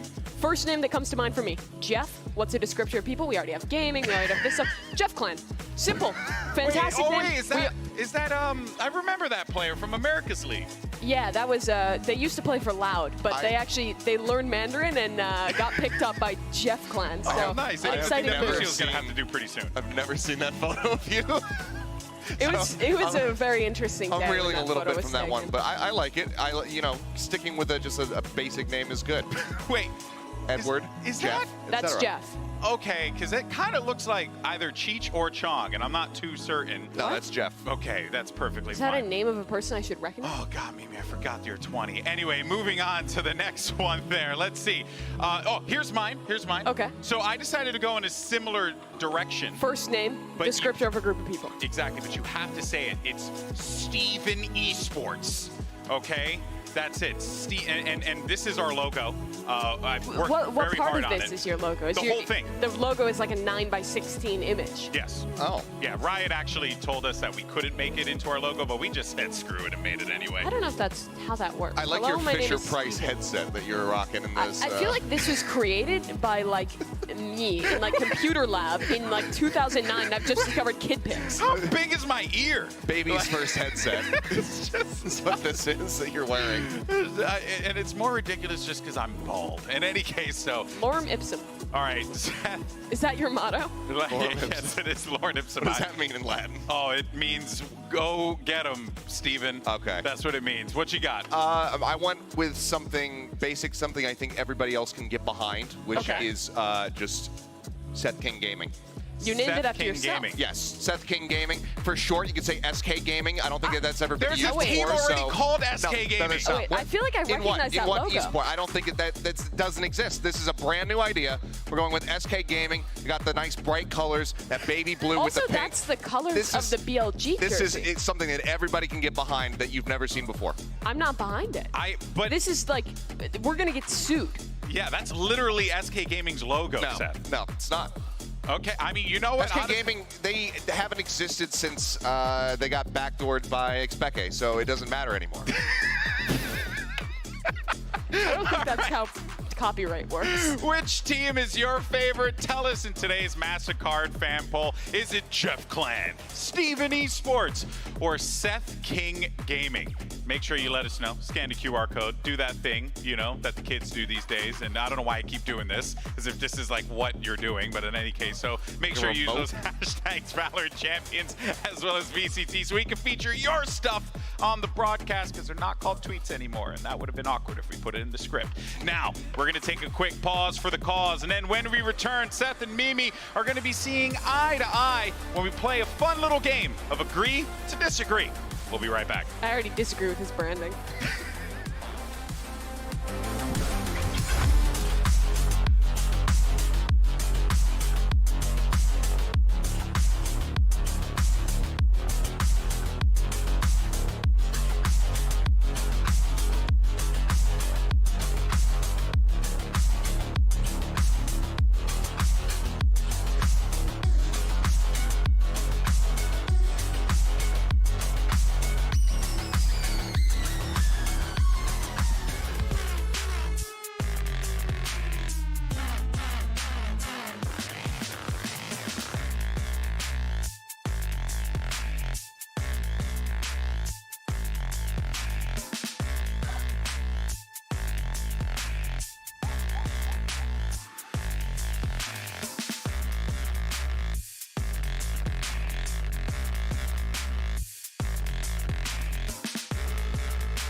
Welcome back to day 10 of Valorant Champions. Seth is here, and look, guys, I'm going to be honest. I know that whenever Achilleos is on the desk, he's going to want to talk about DRX. Isn't that right? Correct. Yeah, that's right. But before we get into today's first match, I hate you.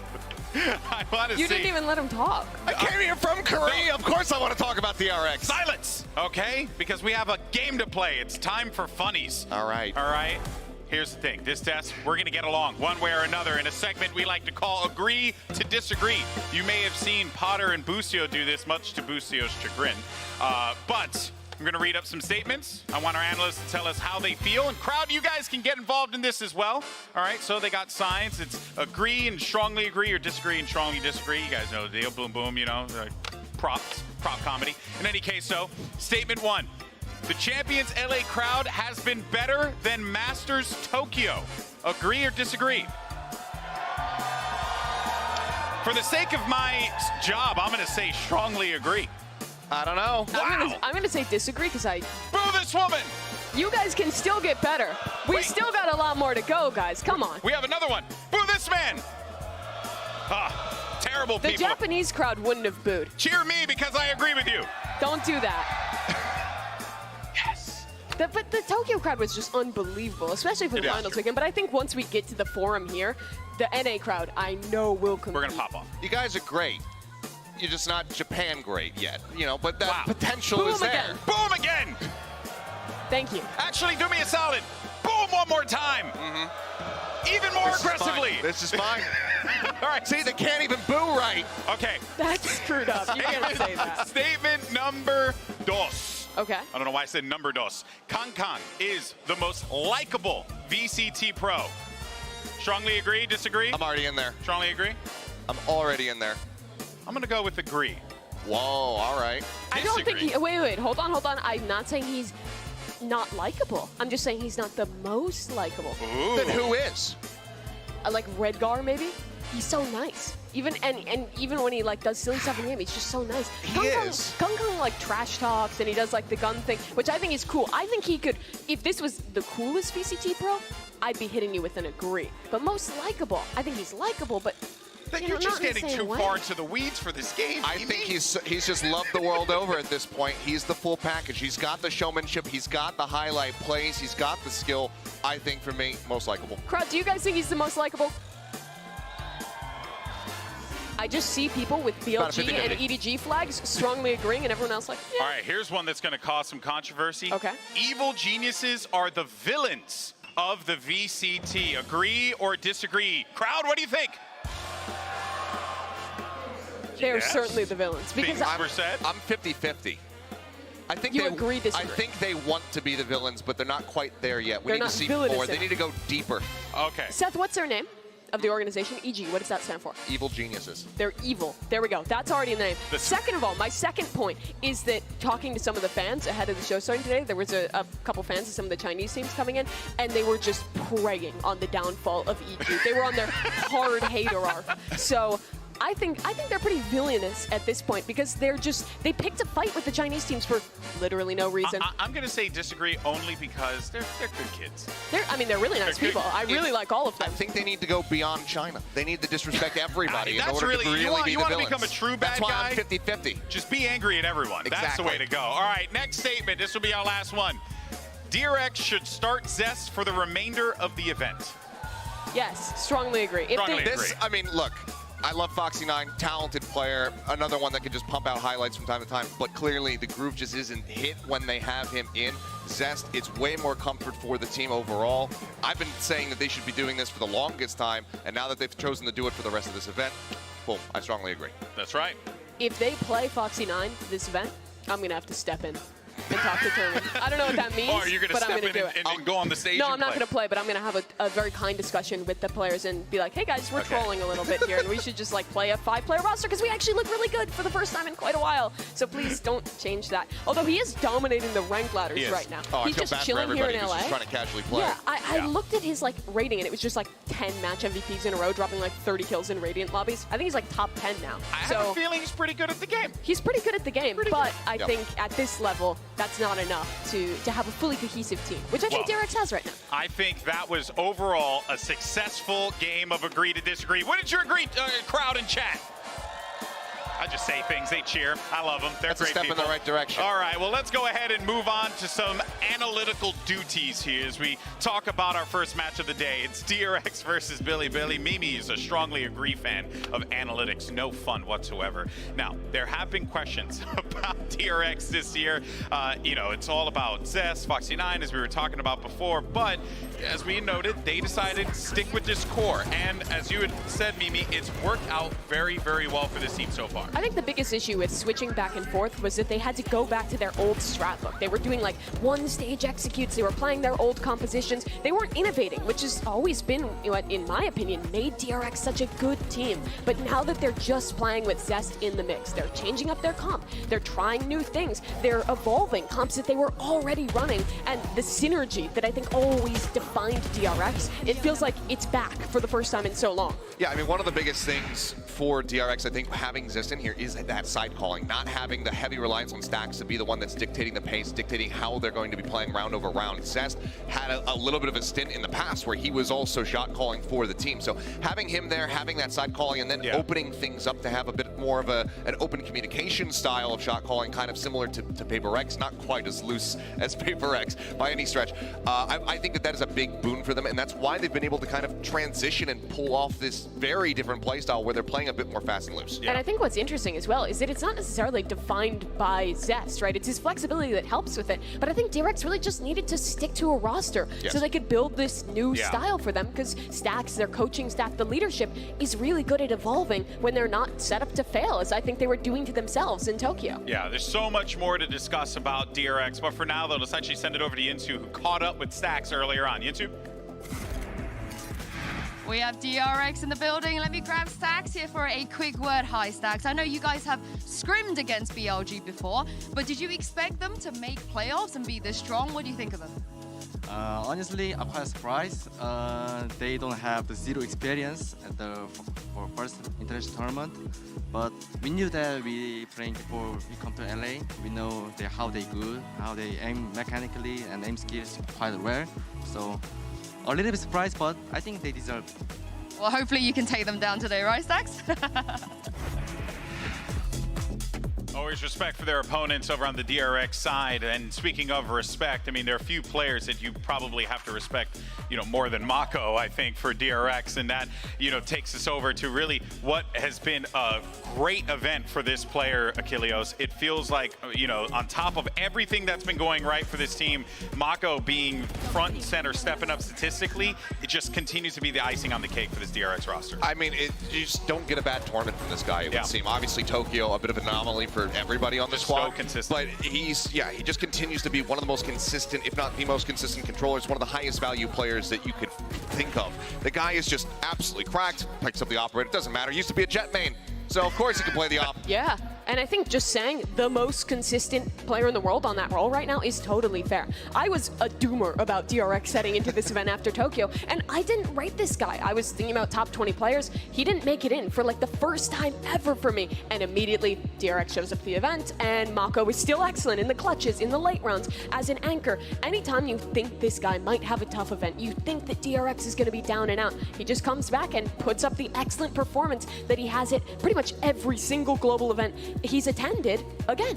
Yeah. I think it's the hair, personally. He said he wasn't, he forgot to cut it, and I think you just I think it's like maybe like the natural talent, the practice, like the dedication to the craft, No. like the consistency. the hair. Grow out the hair. Girl, it's the hair, 100%. Why am I not as good as him then? That's if I have more hair than him? that's a question that you need to figure out. Okay. Okay. In any case, so we do have some excellent head-to-head matches today that we're very excited about. Obviously, the easy one to point to is Buzz versus YZ. I think it goes without saying, Mimi, that these two players going up against each other. YZ not necessarily having like the Kong impact that people had expected him to have, but I think that's even unfair to a degree because I already he's disagree contributing with you. so Give me much my to this strongly team. disagree sign again. Here's your strongly disagree. I'm saying what the streets are saying. That's The all streets I'm are doing. saying that. The streets are saying this guy has been excellent for he his has team, been honestly, and he's just been insane. I think one of the things that's impressed me most about BLG is how quickly they react to set this guy up with utility. I think he's one of the most fun players to watch right now,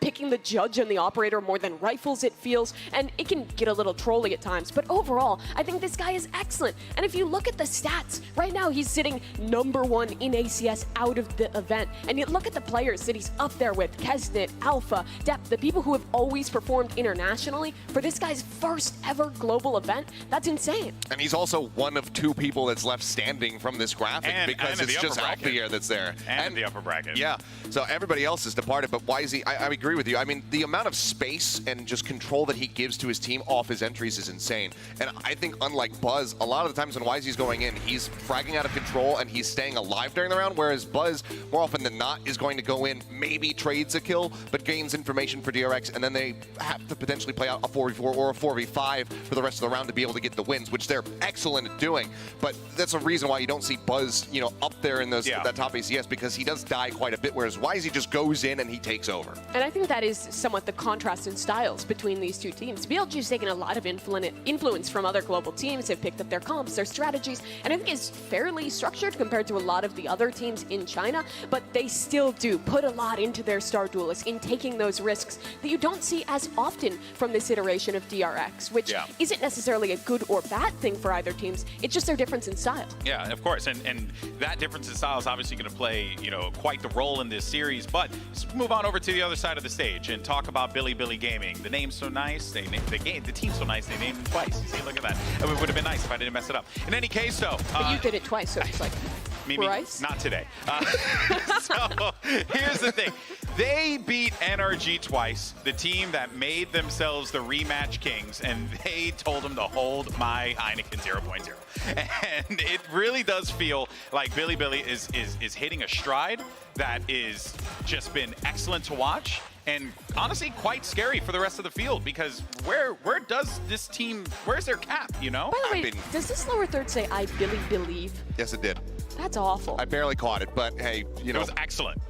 I mean, I do Billy believe in this team. Seth, please tell me about them.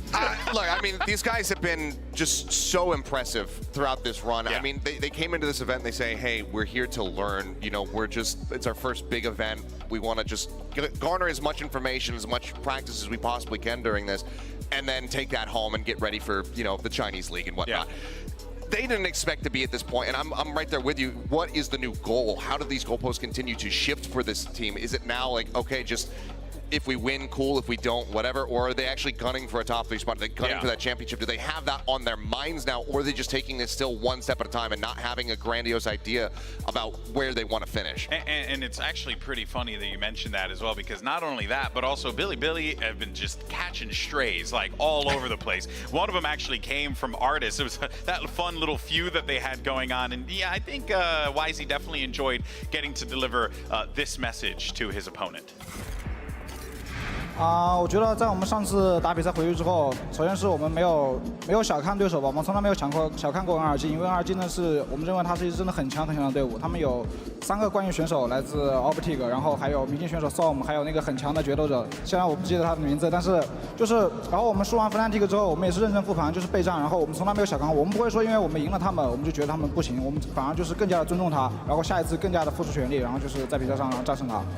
I must say, after the first match against NRG, to be honest, we definitely feel like they're a super strong team. We put a lot of respect on the team, and also there's so many great players from the team. They got 3 champions, world champions, and also they got the very smart player, Som, and also they got one of the toppest jazz duelists on the world, although I'm not sure what his name is. But still, like after the match against NRG, we still feel they're a very strong team. And also after the game against Fnatic, we made a lot of feedback, and also we feel like we just put more respect on NRG because we never underestimate any single team. We like to try our best to make the full preparations, to try our best to maintain all the good performance to show you guys on stage. So that's the key. I mean, you know, I think those little bits there, right? I'm sure that, you know, Artis knows my name now. Or, Keith. Oh, that guy. Yeah. It's a shame he got eliminated. But good player. Here's the thing, you know, that swagger that this team has been carrying with them, it's actually quite infectious, you know, Kilios, because this squad, they come into this, as you had mentioned, feeling, you know, oh, we're just going to see how far we can go. And now they've made it to bracket play, and they've only continued to get better. And they're popping off, and they're having fun up there. Yeah, and that's what you love to see. I mean, again, this team coming through, not having expectations, but then just finding themselves in this position to be able to take down NRG twice. And the fact that they were just vibing on the stage the entire time was fantastic to see. These guys, when they find their groove, they can be world beaters. They can just be absolute gods. Or they can just sit in front of the computer. Just be stoic. Oh, my. Is this over the course of the whole series? This is over the entire map that he played. My guy was glued in. Yeah, he's wired in. Yeah, this.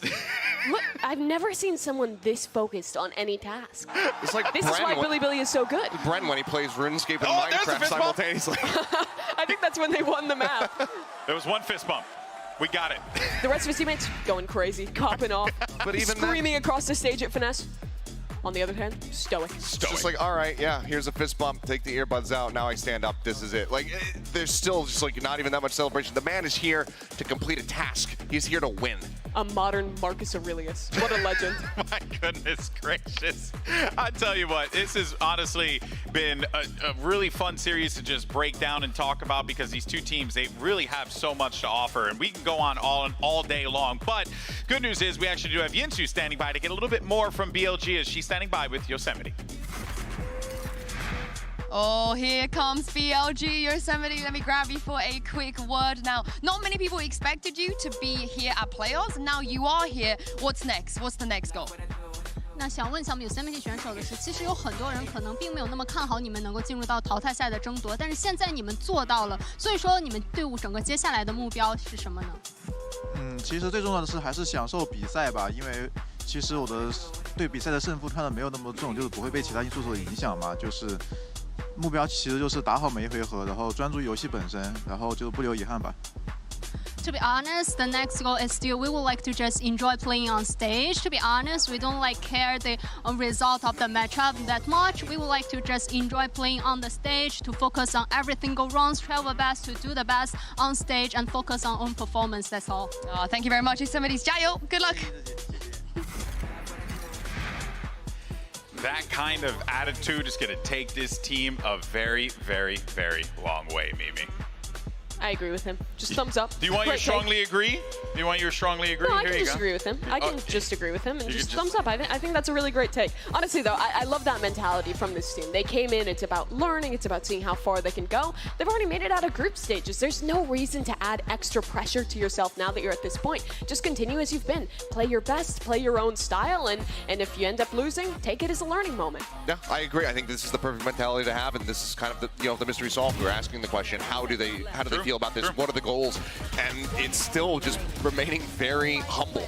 And I love to see that from these guys. And I think that, in the past, I would come into this series and I'd think like, okay, yeah, this should be a one-sided affair for DRX. I don't think that anymore. BLG have proven that they absolutely can take down the top dogs. And I mean, in this NRG series, Yosemite, as an individual player, was ridiculous. The stuff he was filling out. I was ready to rent the car, drive across California, go to the national park, and enjoy. He's just insane. It's unbelievable the clutches he was winning. So many 1v2s where he couldn't even see players. Just such a vast, beautiful landscape of Valorant. I like how that's the next segment. Compare anything that Yosemite does to a park. To a national park. And then to a national like park Castor specifically. Bait. Yeah, and then see what happens next. But I do agree with that. And Yosemite, of course, could very well have a masterclass series here today. But early on in the show, we tasked Des rather, with naming some new teams. We asked you guys for the vote. Yes! I can't believe this. And also, Steven Esports got 27%. Come on, think about Steven. Oh. He's so sad. 0.2% stronger than Jeff Clan. You'll love to see it. Yeah. Seth greater than Jeff. SK Gaming lives on. It never went anywhere, man. It doesn't. It's still a team. It never existed until right now. Oh. And it did exist. It's already an organization. No. It's just not called Seth King Gaming. They're not in Valorant. They don't exist. Actually, Oh, I that don't is know. actually I don't true. know what the I SK agree. stands for, so it genuinely could. It stands for Seth King. It could actually mean literally anything. Well, I guess that leads us to more funnies, more fun. Okay, because for today's doubleheader, we're going to have to pay very close attention because we're going to be playing some bingo. All right. Oh boy. That's right. Let's go ahead and take a look at our card and see if we can pull this off, because this should be a pretty fun one. So I didn't realize you were old enough to enjoy bingo. everyone, take a screenshot. Take a screenshot. Is it apple pie night? Maybe a little compote, You're really struggling to explain this one. Okay. Could you break down the rule of bingo? Yeah, Mimi, just look at the thing. Put an X where EG win ace, you put an X on it, and then you get a line, and then you win. That's bingo. Operator collateral. Somebody BLG says, how win. did that happen? EG win. Oh, that actually is more than likely going to take place with Yeah. BLG playing today. It's very possible. That could definitely occur. If a you map get 3. the bottom row is just like full, just both Chinese teams are going to win, and we get a Reina. Sheriff 3K, Op Collat.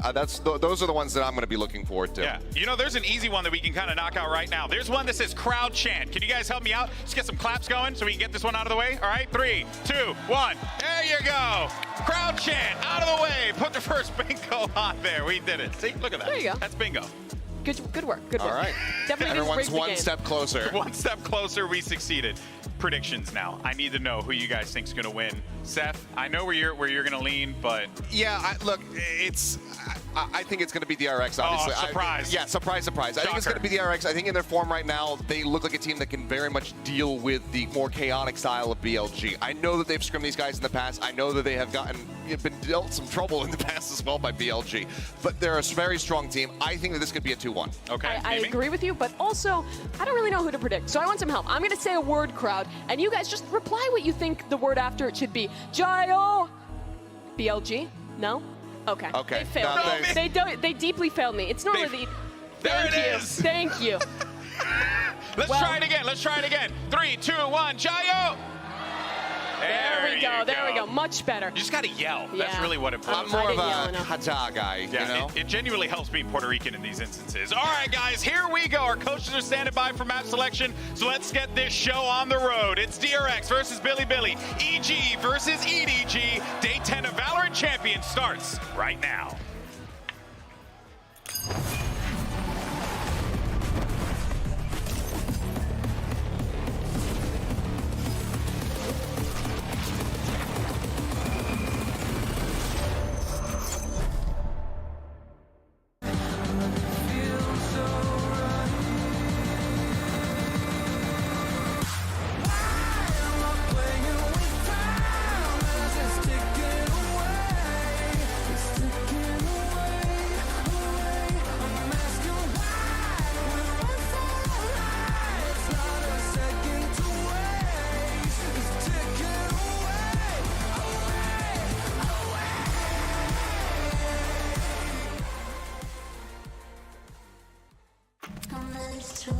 They're kind of building a storyline of us as villains. Half of the community hates him, the other half loves him. I think it's cool. All esports needs their villains. So how does it feel being the villain?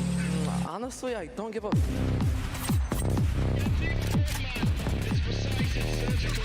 知道吗？看到了吗？谁？还跟老子打的是吧？不知道吗？这1万万也不行啊，好像。快啊！我都可以很友善，但是在赛场上我就要释放出我那一团劲。我不仅是为了我自己，也是为了我的队友。所以说，我在赛场上，我把所有东西都视为。Even though we do talk a lot of mess online and socials, I think down deep with all of us, we are still like the kids that are playing video games and just having a good time. 我觉得现在大家伙5个人到现在大家也都挺不容易的，然后这次比赛也是，我也感觉到5个兄弟们一条心。The Chinese region is crazy though. Their playstyle is so like in your face. I ain't got worries or concern. 希望你们不要像巨人一样，因为我们是一支被高估的隊伍。3, 2, 1, EDG!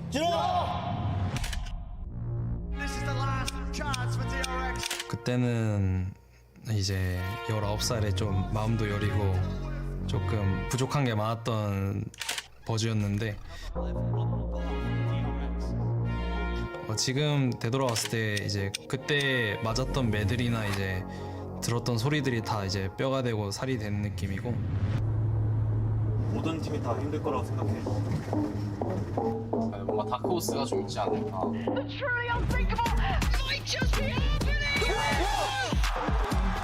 因为他肯定是要有，作为一名选手是一定要有可以击败对方的信心。如果连这点信心都没有，那就最好不要当选手。我觉得1次可以说是幸运，2次如果也要说成幸运的话，有点太过于就是逞口舌之快了。 저희 팀원들이 제가 보기엔 이번 챔피언스에서 진짜 무조건 1등이어가지고 사실 저는 매우 자신 있습니다.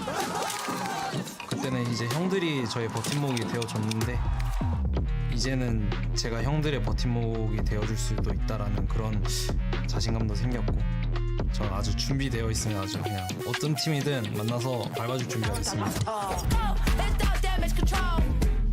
想对 DX 说的就是，马上就把你送去败者组和EG真回家的那天。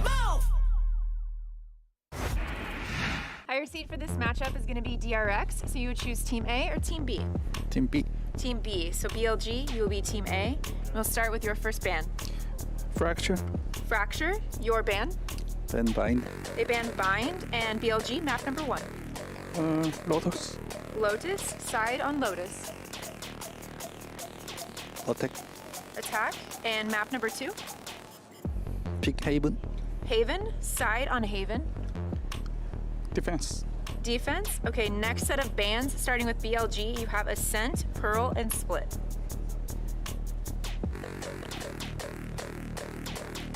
Solid. Split. So they ban Split, your ban, you have Ascent and Pearl. Ban Ascent. Ban Ascent. So map number 3 is going to be Pearl, BLG, side on Pearl. Defense. Defense. Okay, let's run back through this. First set of bans, we have BLG with Fracture, DRX with Bind. Map number 1 is Lotus with DRX on attack. Map number 2 is Haven with BLG on defense. Next set of bans are Split and Ascent. Map number 3 decider is Pearl with BLG on defense. All right, good luck to you both.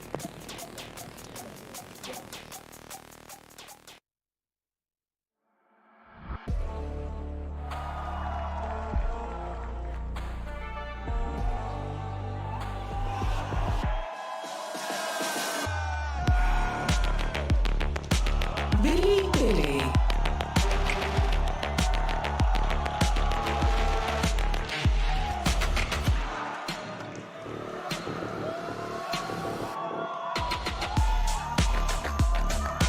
DRX.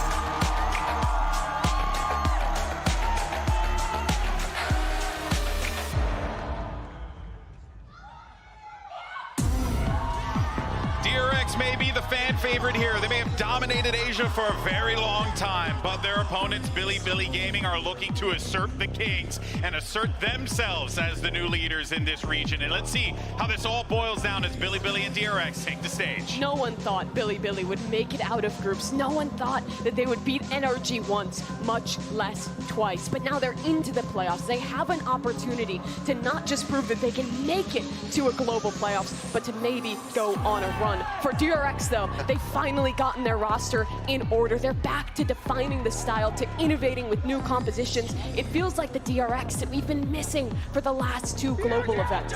It really does, but somebody is missing right now here for DRX, worth pointing out, as we didn't see him in the walkout. Mako is playing from isolation. How is that going to affect the team? And the communication isn't going to be as clean, not having him there as that pillar on the stage. We'll have to just wait and see. But if there's one thing about Mako, it's his consistency. This guy has been a beast at every global event, and he's continued that performance here. In the late rounds, he is constantly saving DRX, even when it looks impossible. Yeah, that is, of course, the hope here that DRX has, and that a player like Mako, as consistent as they are, they don't have a bad game, but hey, if you force him, if you maybe force his hand in a different direction, Billy could very well do that and can create some frustration inside of the DRX camp, Achilles, which would be quite problematic for them in this series. It's an emotional team. It very well could be, and yeah, they can be emotional. You see Mako there on screen now, but I mean, we've seen time and time again, Stacks on camera getting frustrated when those round losses do come through.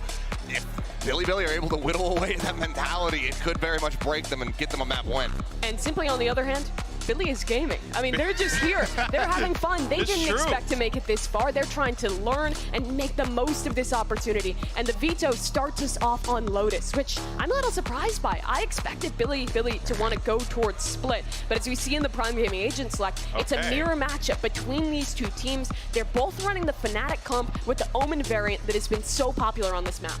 Fascinating to see how this is actually going to play out. Mirror compositions always really just boil down to who's got the better ideas, who's got the out-aiming potentially here. And I think Achilles, as we look at this, I mean, I kind of give the edge a little bit to DRX simply just because of that experience on stage. Sure, and they've been showing that their Lotus is getting better and better, but again, the big thing for me is it's going to come down to these attacking sides, those raises, Buzz versus YZ, who is going to be able to break through the ranks on the defending side, who can get that entry power, and who can look the strongest. On this defensive side, I'm watching for Billy's Flood retakes. They're really good at comboing their utility and setting YZ up to retake these sites so quickly. We'll have to see if he has another incredible game or if DRX has what it takes to go on another playoff run. We will see, but we're ready for our first map of the day, so let's get this show on the road and send it over to your casters. It's Doug and Balla. Thank you so much, Golden Boy. The crowd's already fired up, and for good reason, Balla. We've got a matchup where nobody really expected this, and I think a lot of people still don't really know what to expect out of Billy. Yeah, after that 2 series wins in a row against NRG, this team has taken the world by storm, and now in playoffs, this is their first time at an international event, at a global event, and they're in playoffs against one of the most storied teams in DRX at these global events. So consistent over all the years. The mad thing is, as we think about Billy and their run up until this point, is they've already claimed 1 name, right? They've taken down NRG twice, but that is the only team they've beat. Mind you, they also had to dance with Fnatic, and that's really dreadful for almost anybody else playing in the field, but They've done it once. Can they do it again? Starting off on the defensive side, DRX, given all the conversations around compositions, rosters, they finally have settled in, and it seems to be working quite nicely. And right away on this pistol round, you can see DRX very, very slow, controlled, trying to understand which style of Billy they're going to get, because these two teams are familiar with each other. They scrim a lot over in Pacific. And Billy can be a team that instantly can frustrate you with the pace that they throw at you, with the weapons they use, they choose. It's just so difficult to prep against. We saw how it costs fits against NRG in the past. Can DRX handle it just a bit better? Slow start to the round. They're all leaning towards A. The turret, making sure there's no flame. And despite DRX, or Billy getting forced back into this A site right now, DRX has done it with no util at all. Only the cycling of that Viper wall, and that denies so much info for Billy. They just walked past the one-way at the perfect time, took all that space, and it's caused 4 people to be over here. Rin, first target, and he knows now that it's going to be towards this C site. He saw the fade. He's seeing all the rotations coming through for the defensive side. It's really just K-Knight who's waiting. As you see the dump of utility, the nanos, the nade on the other side, they're going to get vulnerable if they try to push through that smoke. And they're going to walk right into Rin's crosshair. 28 HP still alive, though. The spike hasn't made its way out. There are only 10 seconds left. The turret's going to provide a little bit of cover, but it's dropped. I don't know that they're going to make it out. It's going to be a flood out onto the site. And there are a couple of members already close by. YZ takes care of Buzz. I don't know that the spike is going to go down in time. Just barely does. But all of DRX drop. And despite the early success, I would say, from DRX there, succumbing to indecision in the final moments of the pistol round. We saw how effective and important these rounds were yesterday. And now again, Billy. I mean, great job from them. By the way, that KJ, Molly, and the Viper Orb, full fuel for them to be able to keep that up. Completely denies DRX from actually entering in. Big mistake there from DRX. Just one round in, we're already seeing Stacks put his face in his hands. But, you know, the Deaths was talking about how emotional a team it can be and how that often is one of the keys to their success. So we'll see how things continue to play out. DRX not opting to buy very much into this. You got a Sheriff in the hands of RB, a Ghost for Stacks, and Mako, and then just Classics the rest of the way. I like that from Zest, though, looking early to break the haunt. That gets thrown out from Bianc. Doesn't actually come in that direction, and now he just has to play for the space spot. He can get punished here if they just follow up. There's only one player nearby. RB's coming by to help. It's a good cross. You can't really push much more into that if you're Billy without extra support or util. Not knowing what could peek you from the C side either. There's a triple possible. Here. So many things to consider, but DRX taking the space that's been given to them, starting lean towards C, and look at Rin just on the other side of the smoke. There, actually, the smoke that K-Knight is throwing down is a lot of a gap into that site. That's why DRX uses it to look to break mollies. But Rin is playing an off angle into his molly for it, so anybody who comes through is just going to get barrel stuff. That's really nicely done. Good details there from Billy. It's so difficult. It's clean, and it's an ace from Rin. BLG already riding the high. And you see just how oppressive that Killjoy and Viper combo can be on C when you're trying to play through that. You've got you've got nanos at your feet. You've got Viper spits too. You've got to try to funnel out with. It's so difficult. Yeah, it's very basic, simple details here that lead to this. Then masterful shots from Rin, and for me, Billy in their entire roster, Rin against NRG was the guy who was keeping that game even close in terms of mistakes that he was making, but they're just the fundamentals coming through on that KJ. Phenomenal stuff from him. Really nice opportunity here for BLG if they're able to convert this round to set up very nice financially. Once again, this triple push towards A main. A lot of presence here. Oh, this time there's a paranoia wrinkled in. They're going to push him right off that angle. A lot of times this could force these attackers to go really fast into the C side or the B side, react into it. Sure. But Billy is trying to bait that sort of reaction out, and DRX is having none of it. Still wanting to go slow. Nanoswarm pop to try to break the alarm bot, but YZ is here to defend. I mean, he's more than here. He's starting to push up a little bit forward, too. Oh. RB, are you aware that turret's going to help? They've already broken all the KJ setup right now. Sure, the turret's on a cooldown, can come back at the end of the round, but alarm bot from RB pressured, and that's making Stacks have to spend Prowlers on the other side of the map when they need him for this execute. Once again, heading back towards E, they've only cleared one of the nanos, and there it is again. It's so difficult to get through this. Buzz is melted! No entry into the site! And then you've got the molly out from Yosemite. This is just so clean from Billy. TRX not finding any room to breathe, any space to work. And it's another disaster. The bonus in full effect for BLG. They're getting choked out here on this C side, and that's 3 attempts now at it. You've got to start recognizing you need more pressure on that side early in order to get some of that fuel down, in order to get that molly down. Funny enough, the goals that DRX is having right now to break some of that util from the KJ on B site, actually Billy on the defense is having more success with. It's really nice game plan out of these two teams. I mean, it certainly helps when you only have one member on your team that's died. Rain is 9-0 right now. A clean bill of health for almost everyone else. Fast push now for DRX on this eco. Remember, they lost that bonus, so huge cascade of rounds possible here from Billy. But taking this A control is normally a goal for a lot of teams very early, but I think that fear that it felt like they were playing with in the first 2 rounds, at least what they decided on for their own game plan, is limiting them in this access. Oh, he's just so aggressive. There's not a lot of, oh, there was a little bit of help. I didn't see K-Knight there, but the sheriffs from DRX keeping him down for now. Now that's important here for Bianca to actually try to defend these weapons, and with that Viper wall up, he can do nothing for it. Just going to try to use the timing right there to see if he can catch somebody going for it late. He's got a haunt. I mean, still full utility. There's a push coming from the door, too. Yosemite. They're going to double peek. Yep, they've got a nice pinch here. Only one weapon has been upgraded so far, and that instantly finds value, but the timing from Bianca's gorgeous. All 3 fall as BLG get another. And it's the first real success from DRX, instantly snuffed out. Whoa. And a timeout because of it too. Yeah, you got to get on the same page here. That's huge. Because think about this on the other side. Billy is completely on the same page. You see Bianca getting these kills, but at the same time too, you had Yosemite coming in through the breakable door, and Rin was involved as well. All 3 players alive, getting involved in that final fight. Beautiful stuff.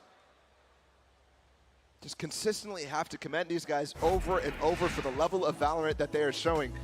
Despite sometimes, and I know a lot of people trying to criticize them in that NRG game for looking a little chaotic, looking like they're relying on the whimsy and not their fundamentals, but in my mind, this team has shown so many different levels of their ability. Yeah, I think there's a lot of depth to how they play, but then also, I mean, I think it's a fair question that has to be asked at this point. While I know it's early, if the whimsy works, and if the whimsy consistently works, and you have depth to other things in your game plan that allow you to play with a little bit of whimsy and know you can still throw curveballs at what's on the other side of the stage, I mean, why not? Yeah, 100%.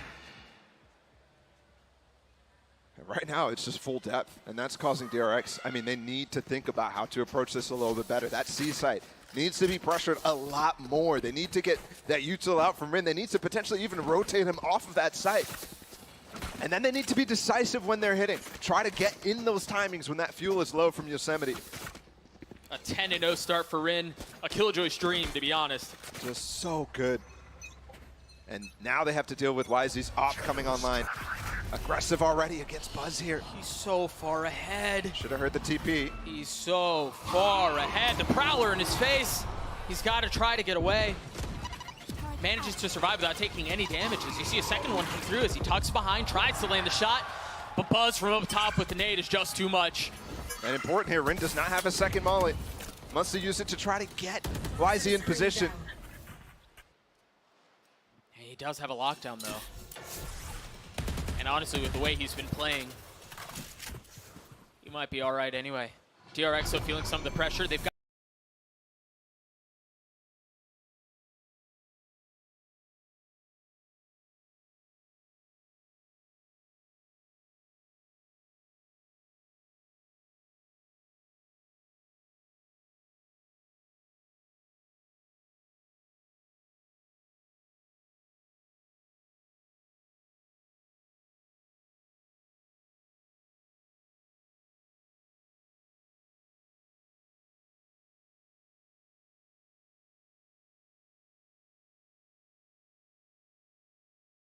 you.